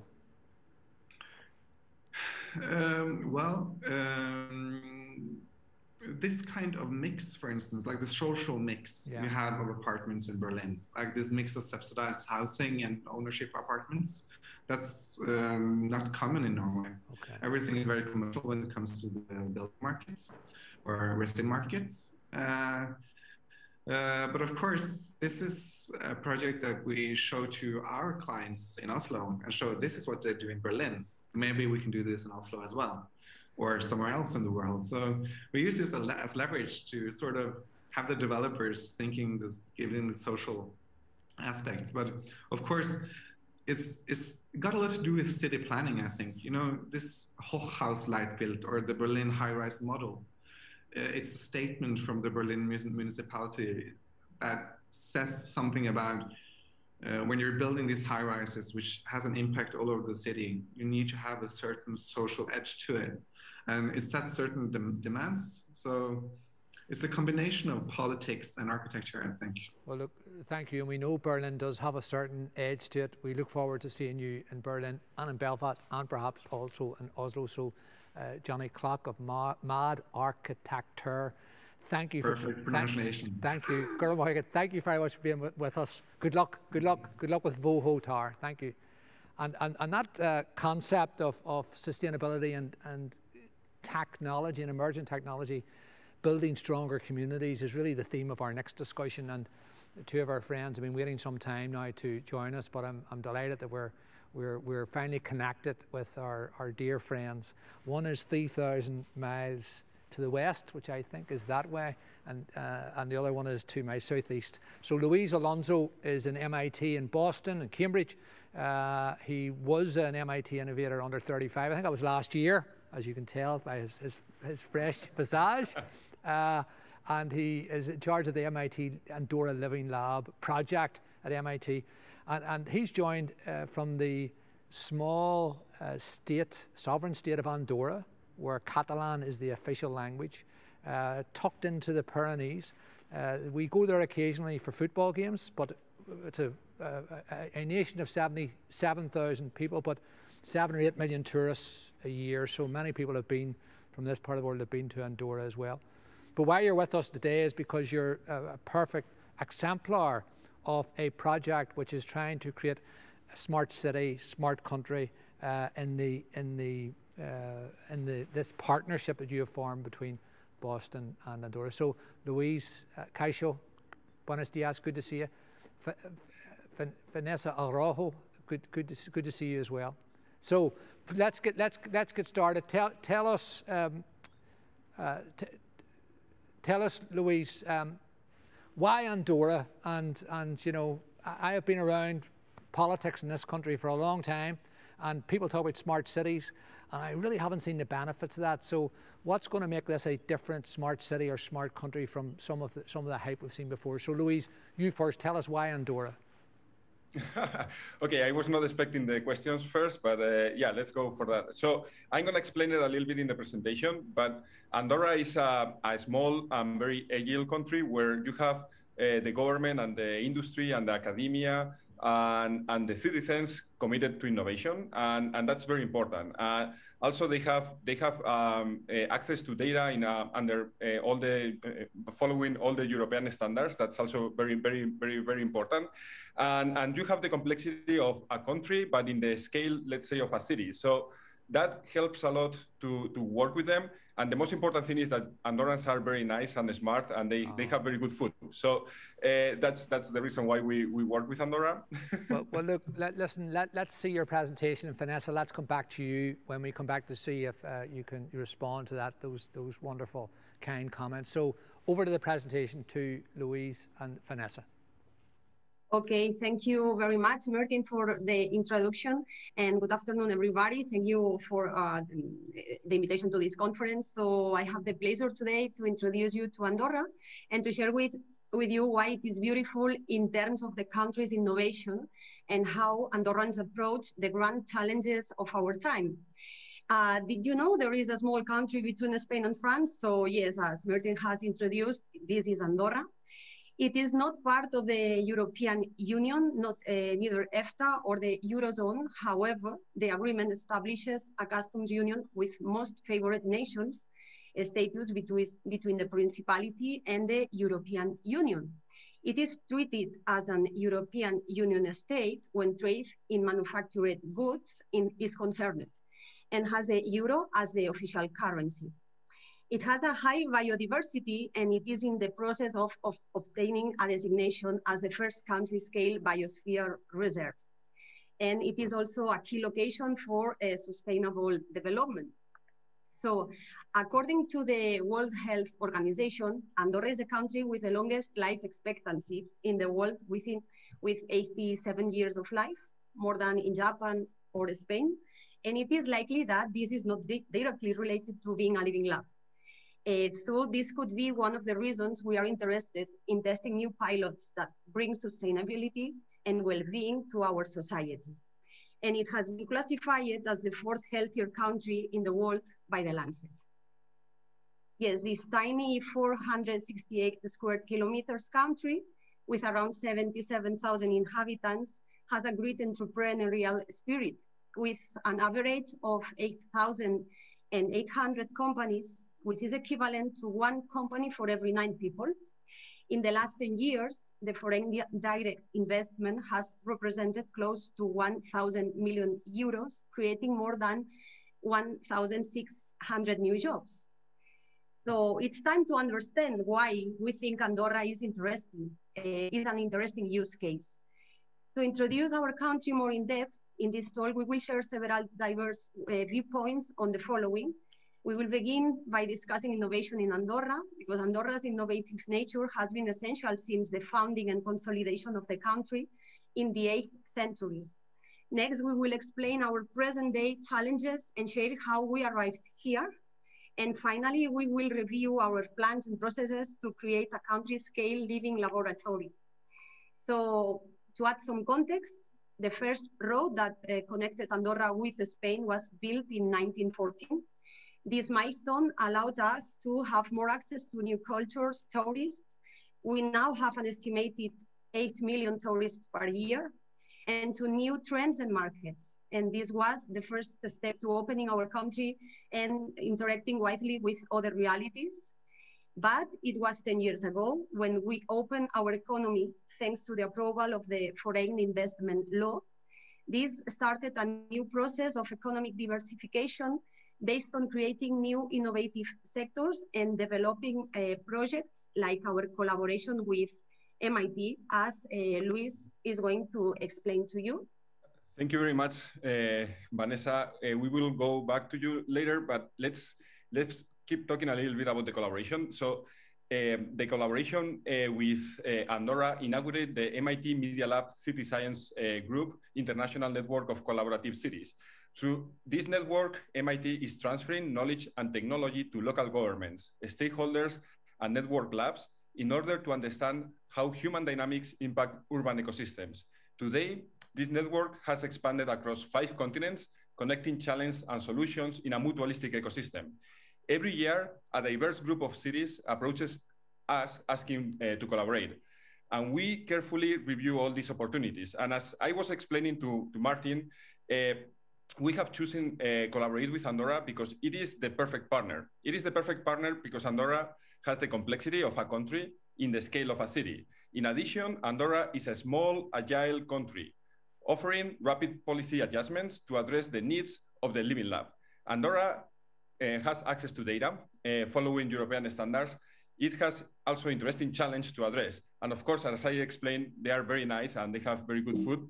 So that's one important reason for traveling almost every year to Andorra. When we first started this collaboration with Andorra, it was back in 2014. Andorra was already the first country in the world to have deployed a fiber optic network to their country. That same year, Andorra dared to disconnect the ADSL, and in 2016, they switched off all the Cooper telephone landlines forever. Since then, any rural area, regardless of the number of inhabitants, has had access to the highest quality internet, allowing professionals to work in the middle of nature with the same connectivity as the professionals working in the biggest cities in the most advanced countries. For us at MIT, that was a clear sign of Andorra having a strong leadership, committed to innovation that is supportive of tech in order to improve the quality of life and well-being in the country. In addition to that, as Vanessa has explained, Andorra is a small and agile country where rapid policy adjustments are helping to develop real living labs on a country scale. During the past decades, the Andorran society has realized that they need to dream, to reinvent, and to create a new Andorra, a country that lives in balance between its tradition, nature, and new technology, oriented to foster and improve local innovation when attracting new international talent. MIT and Andorra connected at the perfect moment to create synergies to allow for disruption and impact. MIT was able to help Andorra to realize the advantage of being a small and agile country. In just a few months, Andorra was able to align the government, industry, research institutions, and society in order to face the challenge of becoming a smart country. Since then, since the first day of this collaboration, we were working very closely with Andorra R&D, and we learned that transitioning Andorra into a smart country was not an easy task. Even when the Andorra government and the society were committed to innovation, some external factors, such the international regulations, for instance, were limiting the development and investment in the project. However, despite these challenges, these first years of collaboration were tremendously useful to align national and international stakeholders to create new tools like the Country Data Hub based on artificial intelligence, as well as implementing and testing some of our technologies like the Cityscope platform or our autonomous vehicle, PEV, among other technologies. The collaboration is helping Andorra to increase their own knowledge related to energy, data, tourism, sustainability, mobility, innovation potential, health, and so forth. At the City Science Group, we think that technology is just a tool to foster human-scale cities. We also think that it doesn't make sense for MIT to arrive in a city or in a country and impose solutions. This is why we have a network of collaborative cities where the experts are our local partners. People are the center of any collaboration, not the technology. And because of the capabilities of the people in Andorra, the Living Lab concept started to take root in Andorra society. Today, Andorra City Science Lab has a diverse ecosystem of national and international collaborators to help Andorra R&D improve their knowledge and capabilities under an innovative collaboration paradigm. This allows Andorra to test new policies, services, and products in many different areas such as sustainability, health, and sports, well-being, and so on. During these years of collaboration, Andorra has learned that research and innovation are the key to face today's and future challenges. Thanks to all this impressive work done during the past years, Andorra has been highlighted as a global reference several times in the international media. I am very proud to highlight that thanks to this learning process, Andorra was ready. Andorra was ready to face the first wave of the pandemic as a result of years of aligning the stakeholders and society around the smart city concept. Without any PCR in the country, Andorra was the first country relying on massive antibody testing in order to screen the entire population. Andorra performed a second round of antibody testing with the volunteer participation of more than 95% of the population, becoming the most tested country in the world. In order to know the real impact of COVID-19 in the population, as well as detecting the positive cases and making decisions related to lockdowns. Towards to achieve these goals, Andorra implemented a public health strategy based on creating 54 driving-through stop labs that allow them to know the immunity level of the country, to detect positive cases, and to aggregate as much data as it was needed. This effort was successfully achieved thanks to the support of the Andorra government, the help of more than 1,500 volunteers, including health professionals, and the collaboration of the entire population that was tested volunteer. Thanks to all this information, today Andorra and MIT are analyzing together the efficiency of mobility policies that were implemented during the outbreak of the pandemic, so new innovative solutions can be implemented in the future if needed in Andorra and in the world. This collaboration spirit, agile coordination, and easy access to decision makers is what makes Andorra a real country scale living lab.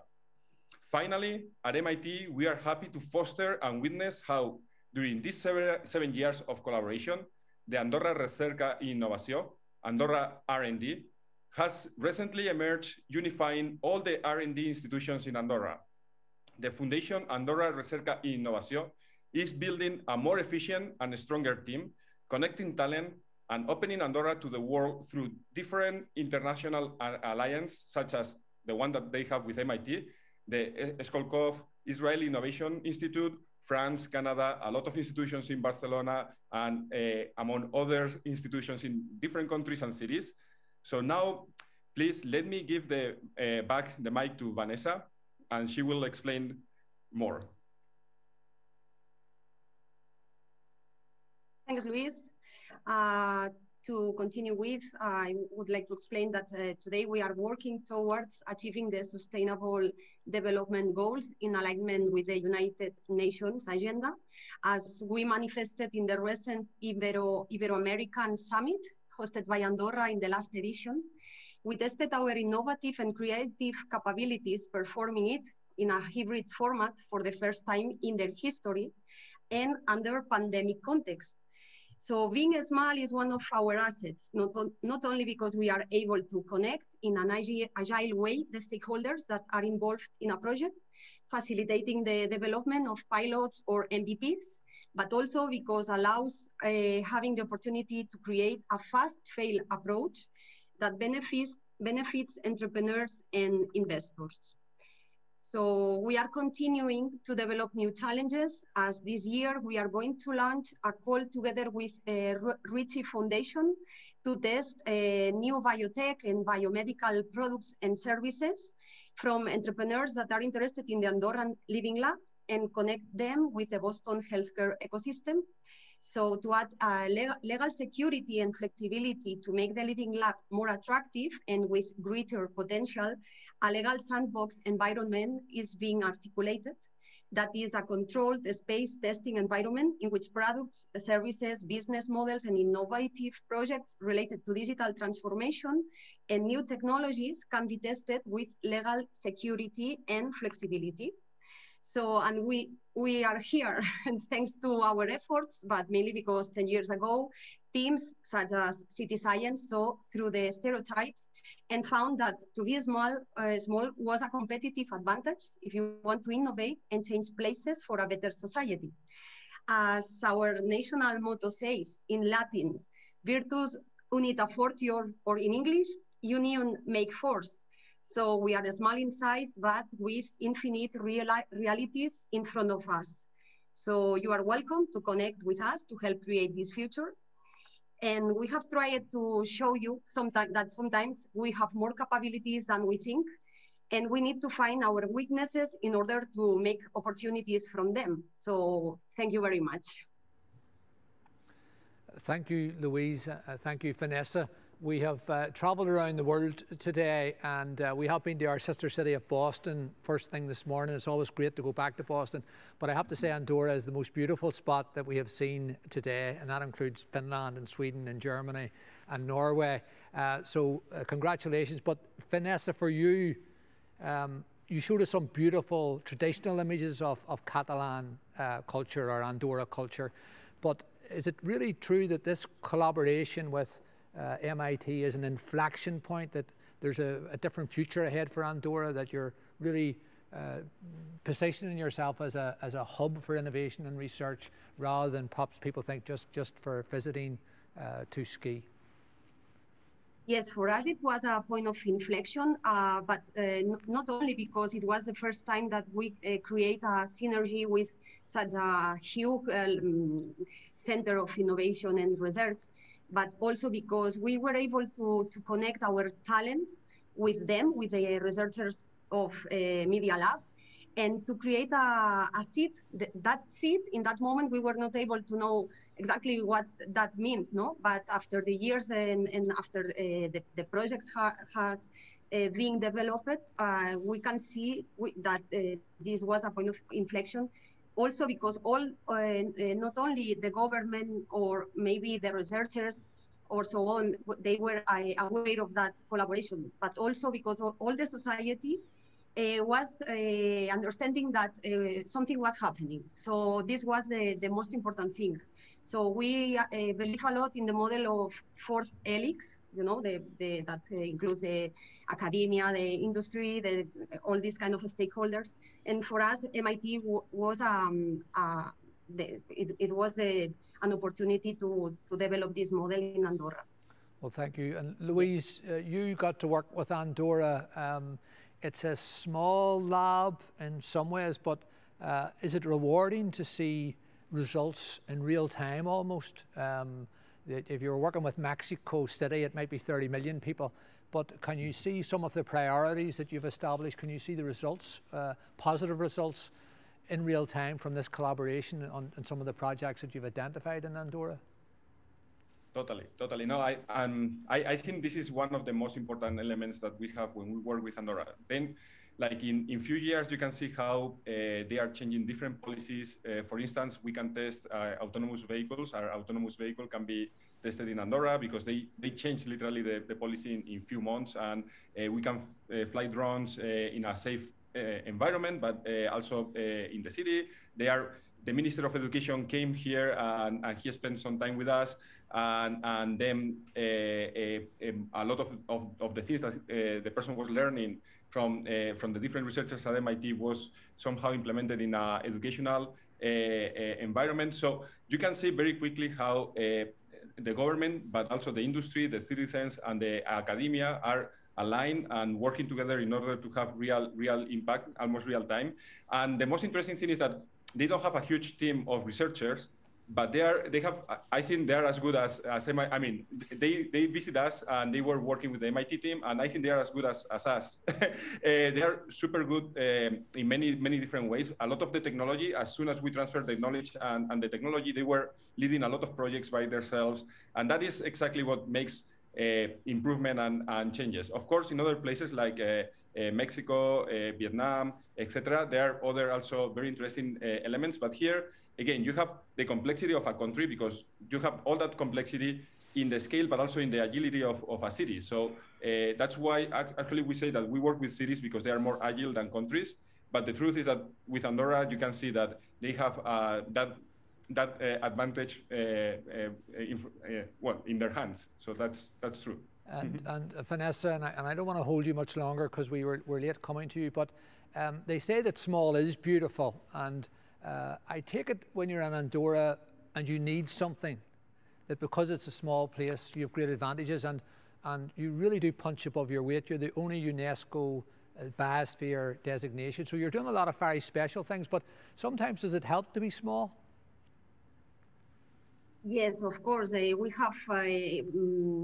are more close to this kind of organizations, and it's easy sometimes to be considered, of course, as a country, because we are a country. But when we have to organize these actions here inside in our country, it's more easy for us, because for us it's not so difficult to have a meeting with, for example, an entrepreneur that needs a special assessment, and sit them with somebody from the government and and be able to talk in how can I say, in a constructive way. So for us, this is really interesting.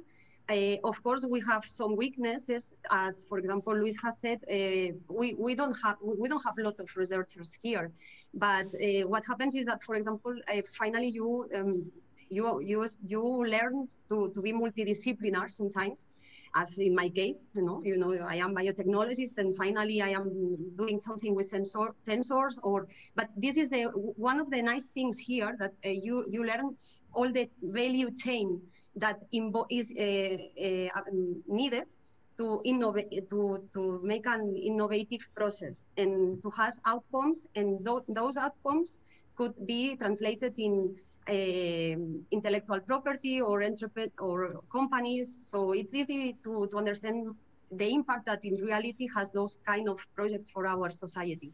So, well, this is, as we said, the weaknesses turn to a opportunity. Well, I mean, I'm sure it's unusual. I'm sure you bump into the Prime Minister in the supermarket, and you can talk to the Economy Minister at the restaurant. Louise, last word. You actually do believe that sometimes it's not the big bustling capitals, it's not the Londons and the Berlins only, but actually the Bilbaos and the Belfasts and the Andorras and so on.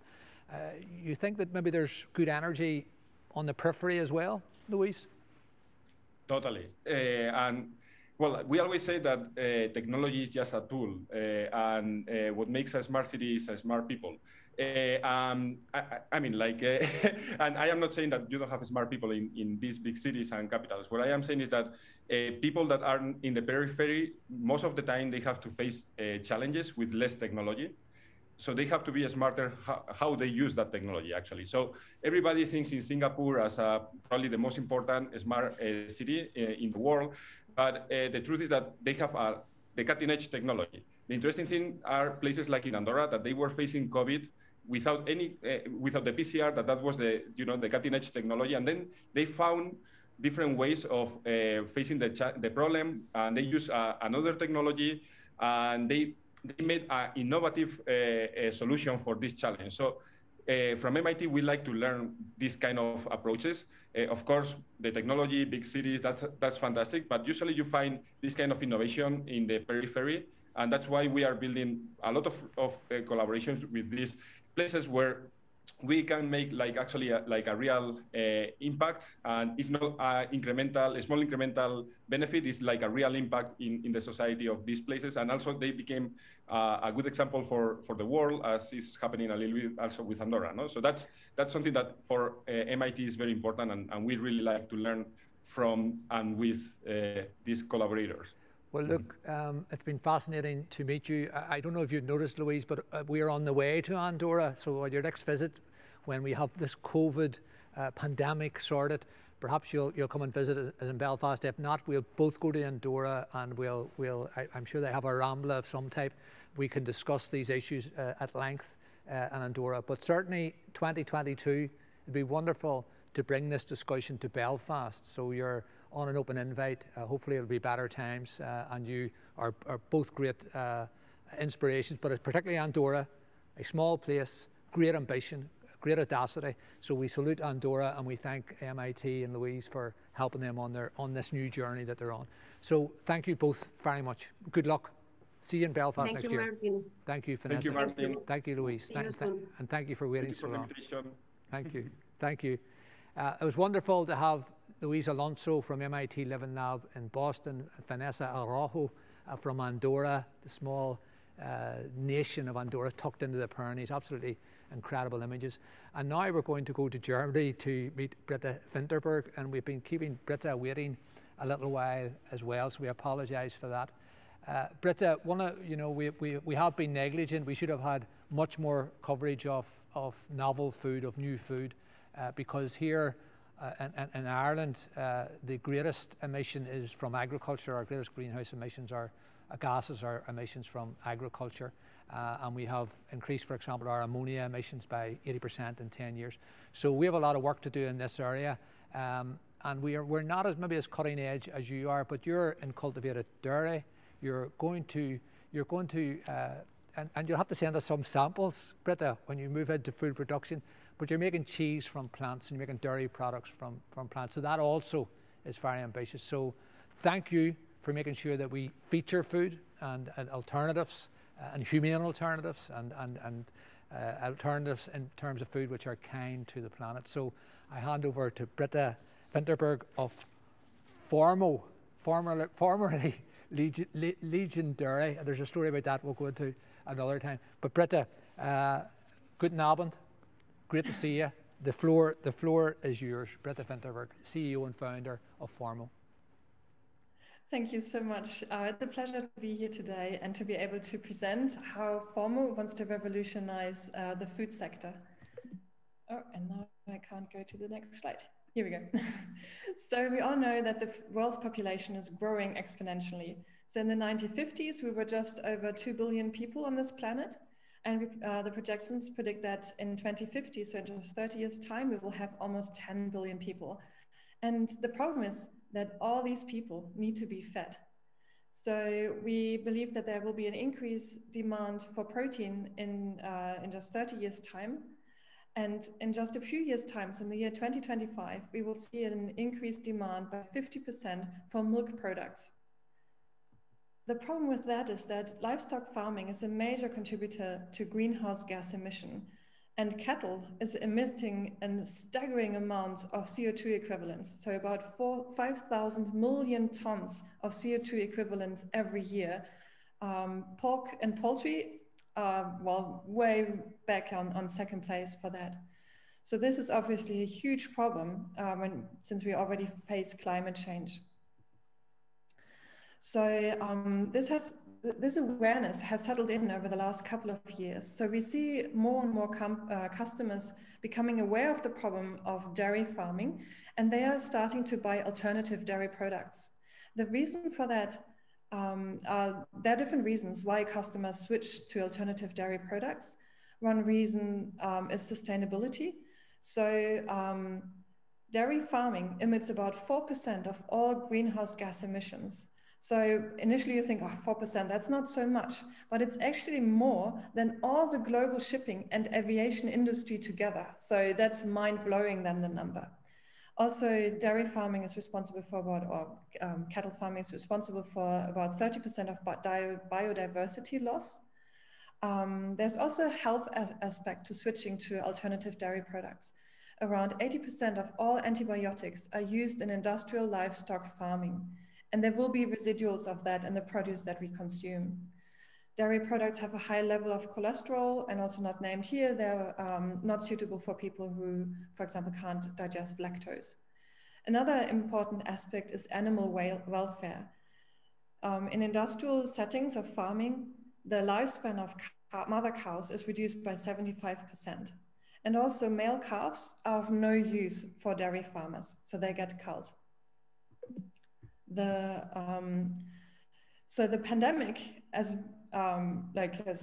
disruptive as it has been, it has also increased consumer awareness. So in the US, 80% of alternative protein buyers purchased their first plant-based product ever. So over the last 18 months, suddenly there was like an increase of people who were interested in plant-based protein products. And 92% of those first-time buyers report that they will continue to buy those products. We see very similar figures in Europe, where 80% of consumers state that they are likely to continue eating plant-based alternatives, even when the pandemic is over. And I see that in my own fridge as well. 3 or 4 years ago, you would not have found a lot of plant-based products in there, apart from maybe margarine. But now, if you look into my fridge, you will find oat milk, for example, or you will find burgers, plant-based burgers, for example. And so the awareness has increased over the last 1.5 years, especially. The problem with that is that we are all bound by traditions and habit. For me, for example, New Year's Eve is always cheese fondue. And so this is a tradition that is really difficult to break for me, because this brings my family together around the table. We enjoy this very special meal once a year. So that means that it's really difficult to change to a plant-based diet. So that's why each of us consumes an average of 110 kilograms of dairy products each year. And plant-based products don't really offer an alternative. When it comes to plant-based milks, let's say oat, soy, almond, and so on, These are actually performing quite well. But when you look at cheese, there's not really a plant-based cheese available that will melt nicely on a pizza, that will taste delicious, that can substitute mozzarella or Gruyere or any kind of cheese. So that's why it's so difficult to break this habit of buying traditional dairy products. And that's what Formo wants to change. So we produce real dairy products, but without the cows. And these products will have the same texture, taste, and functionality as normal dairy products. So here you see two of our dishes that we produced over the last couple of months. So this is a ricotta-based dish that we created. And so how do we do that?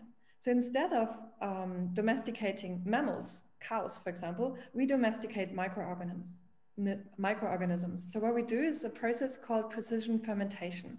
So we grow microorganisms in huge steel tanks, similar to beer brewing, but we don't get alcohol, we get protein. And then we can extract this protein, the milk proteins, and we can blend them together with plant-based fats, and then produce traditional dairy products from it: cheese, yogurt, ice cream, any kind of dairy product you can imagine. And then we can just distribute that to the customers. In contrast to that, traditional dairy products, for that you need a long line of steps. So you need to breed the cows, you need to raise them, you need to inseminate so that they can produce calves, and then you start milking the cows. So in our case, using precision fermentation, we can cut out the middle cow or the middleman and have a much faster and more sustainable process. So, and with that, we use 98% less water, 91% less land, 84% less energy, and we emit 65% less greenhouse gases. And when you think about it, using biotechnology in food is actually not such a big step. So, because we are at the verge of the 5th industrial revolution. So about 200 years ago, steam power changed how we work, how we produce, how we move. And then about 100 years ago, electricity changed changed absolutely everything in our life, I would say. Then 20 years ago, the internet became more widespread. So this allowed us to access information faster, to communicate in a completely different way. And over the last couple of years, this has developed even further with cloud technology. And that actually enables us to be here together today, like all across the globe, and still enjoying a conference together. So the next revolution that we will see is biotechnology. And we are just that, like we are really close to this. We are at the verge of this revolution. So biotechnology is the magic ingredient that we need to tackle a lot of the problems that we are facing right now. So biotechnology in food production is actually not that new. So in the early 80s, a company called Emtech was the first company that used biotechnology to produce a biopharmaceutical. So in that case, it was insulin. Insulin is used to regulate the blood sugar levels. And traditionally, it was harvested from the pancreases of pigs and cattle. And so then Genentech developed a completely new process using biotechnology, and they extracted superior human insulin. So not the cattle or pig insulin, but actually the human insulin that was produced by bacteria or yeast. And so today, these dominate the market. So you will hardly find any insulin on the market that is still produced with a traditional approach. Then in the 1990s, Pfizer developed food additives that were produced through biotechnology. The first one was chymosin that is used during the cheese making process. So it's actually the enzyme that causes the milk to coagulate and then to form the cheese curd. So initially or traditionally, this was isolated from the stomach of calves. And today, 90% of the rennet used worldwide is actually of microbial origin. So you will have a hard time to find any cheese in a supermarket that doesn't use biotechnology during its process. And so today, Formo takes it a step further. So in the year 2024, we want to enter the market with dairy products where the protein, so the main ingredient, is produced through biotechnology. So we express the dairy proteins not in cows' udders, but we actually use microorganisms for that. And thereby we can create real dairy proteins through sustainable fermentation, precision fermentation. So what is actually in milk? Milk is mainly water, a bit of carbohydrates, a tiny bit of fat, then about 3% proteins, and the rest is minerals and ash. So of these proteins, 80% are what's called the so-called caseins. There are 4 different caseins called alpha S1, alpha S2, beta, and kappa casein. And then there's the so-called whey proteins. Alpha-lactalbumin and beta-lactoglobulin are the major components there, and then a few smaller fractions of proteins. So we focus on the caseins and on the whey proteins in milk. So how do we actually do that? So in order to express them in microorganisms, so to produce them in microorganisms through fermentation, what we need to do is to look at DNA sequences of cows. Luckily, the cow genome has been sequenced already many years ago, so it was very easy to identify the genes that are responsible for the production of milk in cows. We then take this bit of DNA, we get it synthesized, and then we use that to transform yeast or bacteria or other fungi. So we just give them all the genetic information that is needed to produce the proteins. We then isolate the right strains that are capable to do that, and then we ferment them. So we grow them in like perfect conditions. So we have just like a large steel tank, for example, and all the microorganisms get all the nutrients, the oxygen, like anything they desire. We keep them like very happy in our fermenters, and then they start producing the milk proteins. We can extract those, and then we can blend them with other plant-based ingredients and use them in very traditional processes to make any kind of dairy product. So this is just to give you an idea of like what is actually needed, like all the different steps that we need to go through. So what you see here on the very left is a small petri dish where we grow our, in this case, it's a yeast. So we generate thousands of these little tiny colonies. Then we screen them in small volumes. So hundreds of them will have to go through a screen where we say like, okay, this strain does produce a bit of the protein. Then we scale that up to shake flask still in a lab. We start the fermentation screening where we keep them in fermenters, and only a few, or maybe only one of them, of the thousands that we start with, will actually go into an industrial scale to produce the dairy proteins. So, but from there, this is not actually the end. So the protein production is only the start. From there, we need to blend it into something that's not really milk, but has all the functional ingredients of milk, so the proteins that we desire and also the fats. And then we need to test the dairy products that we produce from here. So what you can see on the right is actually like a little instrument that we've got in our lab. So here we test the stretchiness of mozzarella, because it's actually the caseins in milk that give cheese its stretchiness, so it can melt, it can be stretched. And unfortunately, this is not, any kind of this proteins is not available in plants. So that's why plant-based products like cheese products will never be able to melt or to stretch, because it's actually a very distinct function of the caseins that is only found in mammals. So the beauty about using precision fermentation to produce dairy products compared to, let's say, like alternative meat products is when you want to make, let's say, meat, pork or chicken or beef, for example, like for every single product, for any kind of mammal that you want to replicate, let's say you want to make a burger patty from lab-grown meat, you always need to start with a new cell line. So you need to develop the entire process to grow those cells in the lab and to scale this up to industrial scale. So this is a very lengthy process. And you can't easily switch from seafood to beef, because you always need to adapt and to optimize your process. In our case, we start with a very limited number of microbial strains, and we can produce any kind of dairy product.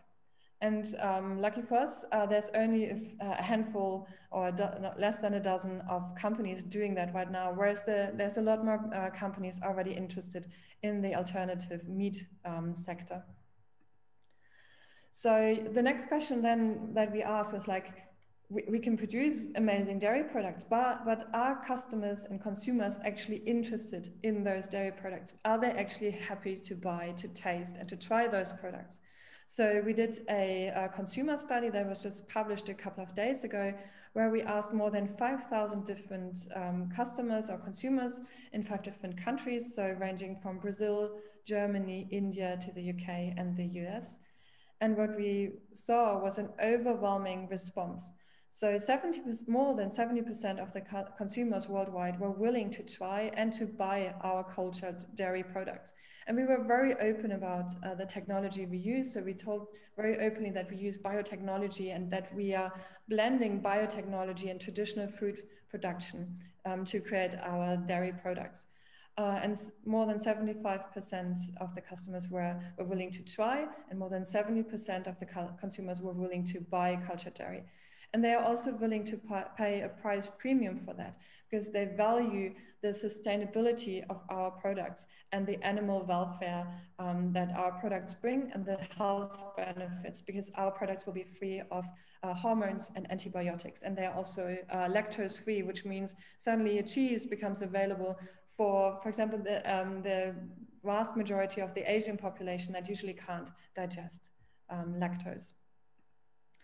So our dairy products are in line with several of the sustainability development goals. So our products are just as nutritious as the traditional dairy products. They are as functional and they're customizable. So for different consumer groups, we can customize the products to bring additional health benefits. Our products are free of cholesterol, hormones, and antibiotics. They use less water, less energy, less land, and they by far produce less greenhouse gas emissions than cattle farming. They are also replicable, which means that we can produce wherever the consumer is. So we don't need to have like one large factory worldwide, but we can have smaller factories wherever our products are used or needed, which means there's less transport involved, which also contributes to the reduction in greenhouse gas emissions. We can produce regional and we can produce in a circular way. So we produce less waste, for example. So yeah, with this, I hope I could give you a taste of the future. So FORMO is trying to revolutionize how we consume dairy products, how we produce them, and how we consume them. So FORMO is the future of dairy. With that, I would already like to thank you for listening. And yeah, I'm looking forward to some questions. Britta, thank you very much for that presentation. We're not going to hold you too long, but we have no doubt that you will revolutionize dairy products. And we have seen the huge growth of impossible foods, of beyond meat. You're in a space which there aren't as many people, but here in this country we love cheese. So we consider ourselves connoisseurs of cheese. So will your products? How long will it be before your products can be bought? How long before they can be served in a restaurant when restaurants reopen? Yeah, it's actually not too far away. So we are planning to enter the market in 2023. So depending on where we launch, it might take a bit longer. So European market you might have to wait a bit longer, maybe until the year 24, but actually not that far away. So just a few more years. Well, will you promise if we can bring you over next year to Emtech Europe in Belfast, will you promise to bring some samples with you? I would be delighted to do so. Okay, just the last question. You told me previously you're a flexitarian, but I get this feeling that people like yourself that are passionate about alternative foods, not only for reasons of tackling global warming, but also for humane reasons. I suspect you don't eat a lot of meat. Am I right? Or when you say you're a flexitarian, you eat a lot of meat? No. No, hardly ever. And as I mentioned, so over the last couple of really literally 2 years, I think a lot more alternative meat products have found their way into my own fridge. So actually my daughters always ask, like, is this real meat or is that the other meat? So, like, literally with every meal. Well, look, listen, thank you for being part of Emtech Europe. You close us out today. We're very honoured that you were willing to take part. And the next time you come back with Emtech Europe, let's do more about food when we're here in the city next year. We love our food. We have to find ways to cut down the agricultural emissions in this country. We haven't really faced up to that, but you have given us an insight, a mirror into tomorrow's world. So, Britta, danke schön. Jus. Thank you so much for Auf having me. Wiedersehen. Thank you. See you next year. Slán. Bye. Jus. Britta Winterberg closing us out with a wonderful presentation on the future of dairy products, and I think you will agree that she's on a very fast growing trajectory and is going to revolutionise how we view dairy products with this cultivated plant-based dairy. That brings us to the close of Emtech Europe 2021 first day. It has been a very interesting day. We have travelled quite a bit. We started in Mainz, Germany with the founders of BioNTech, Dr. Sahin and Dr. Tereci. In between times, we have been to Gothenburg at least once. Ian Percy was also at Gothenburg this morning. We have been to Italy, we've been to France, we've been to Catalonia, we've been to the little country of Andorra, we have been to Norway with Johnny. And tomorrow, there are a few countries we didn't get to today, but tomorrow we're going to get to Denmark and some other countries. But I promise you, perhaps our most exciting visit tomorrow will be that very exotic location of Donegal, because we'll be speaking to Professor Mara O'Neill from Queen's University, who is one of the foremost authorities on AI, artificial intelligence. So tomorrow, we leave a sustainability track today. Tomorrow we tackle healthcare and AI. And again, we'll have a global audience, but with a focus on Europe. To thank those who helped with the sustainability track today. The first time ever an Emtech conference had a full day on sustainability.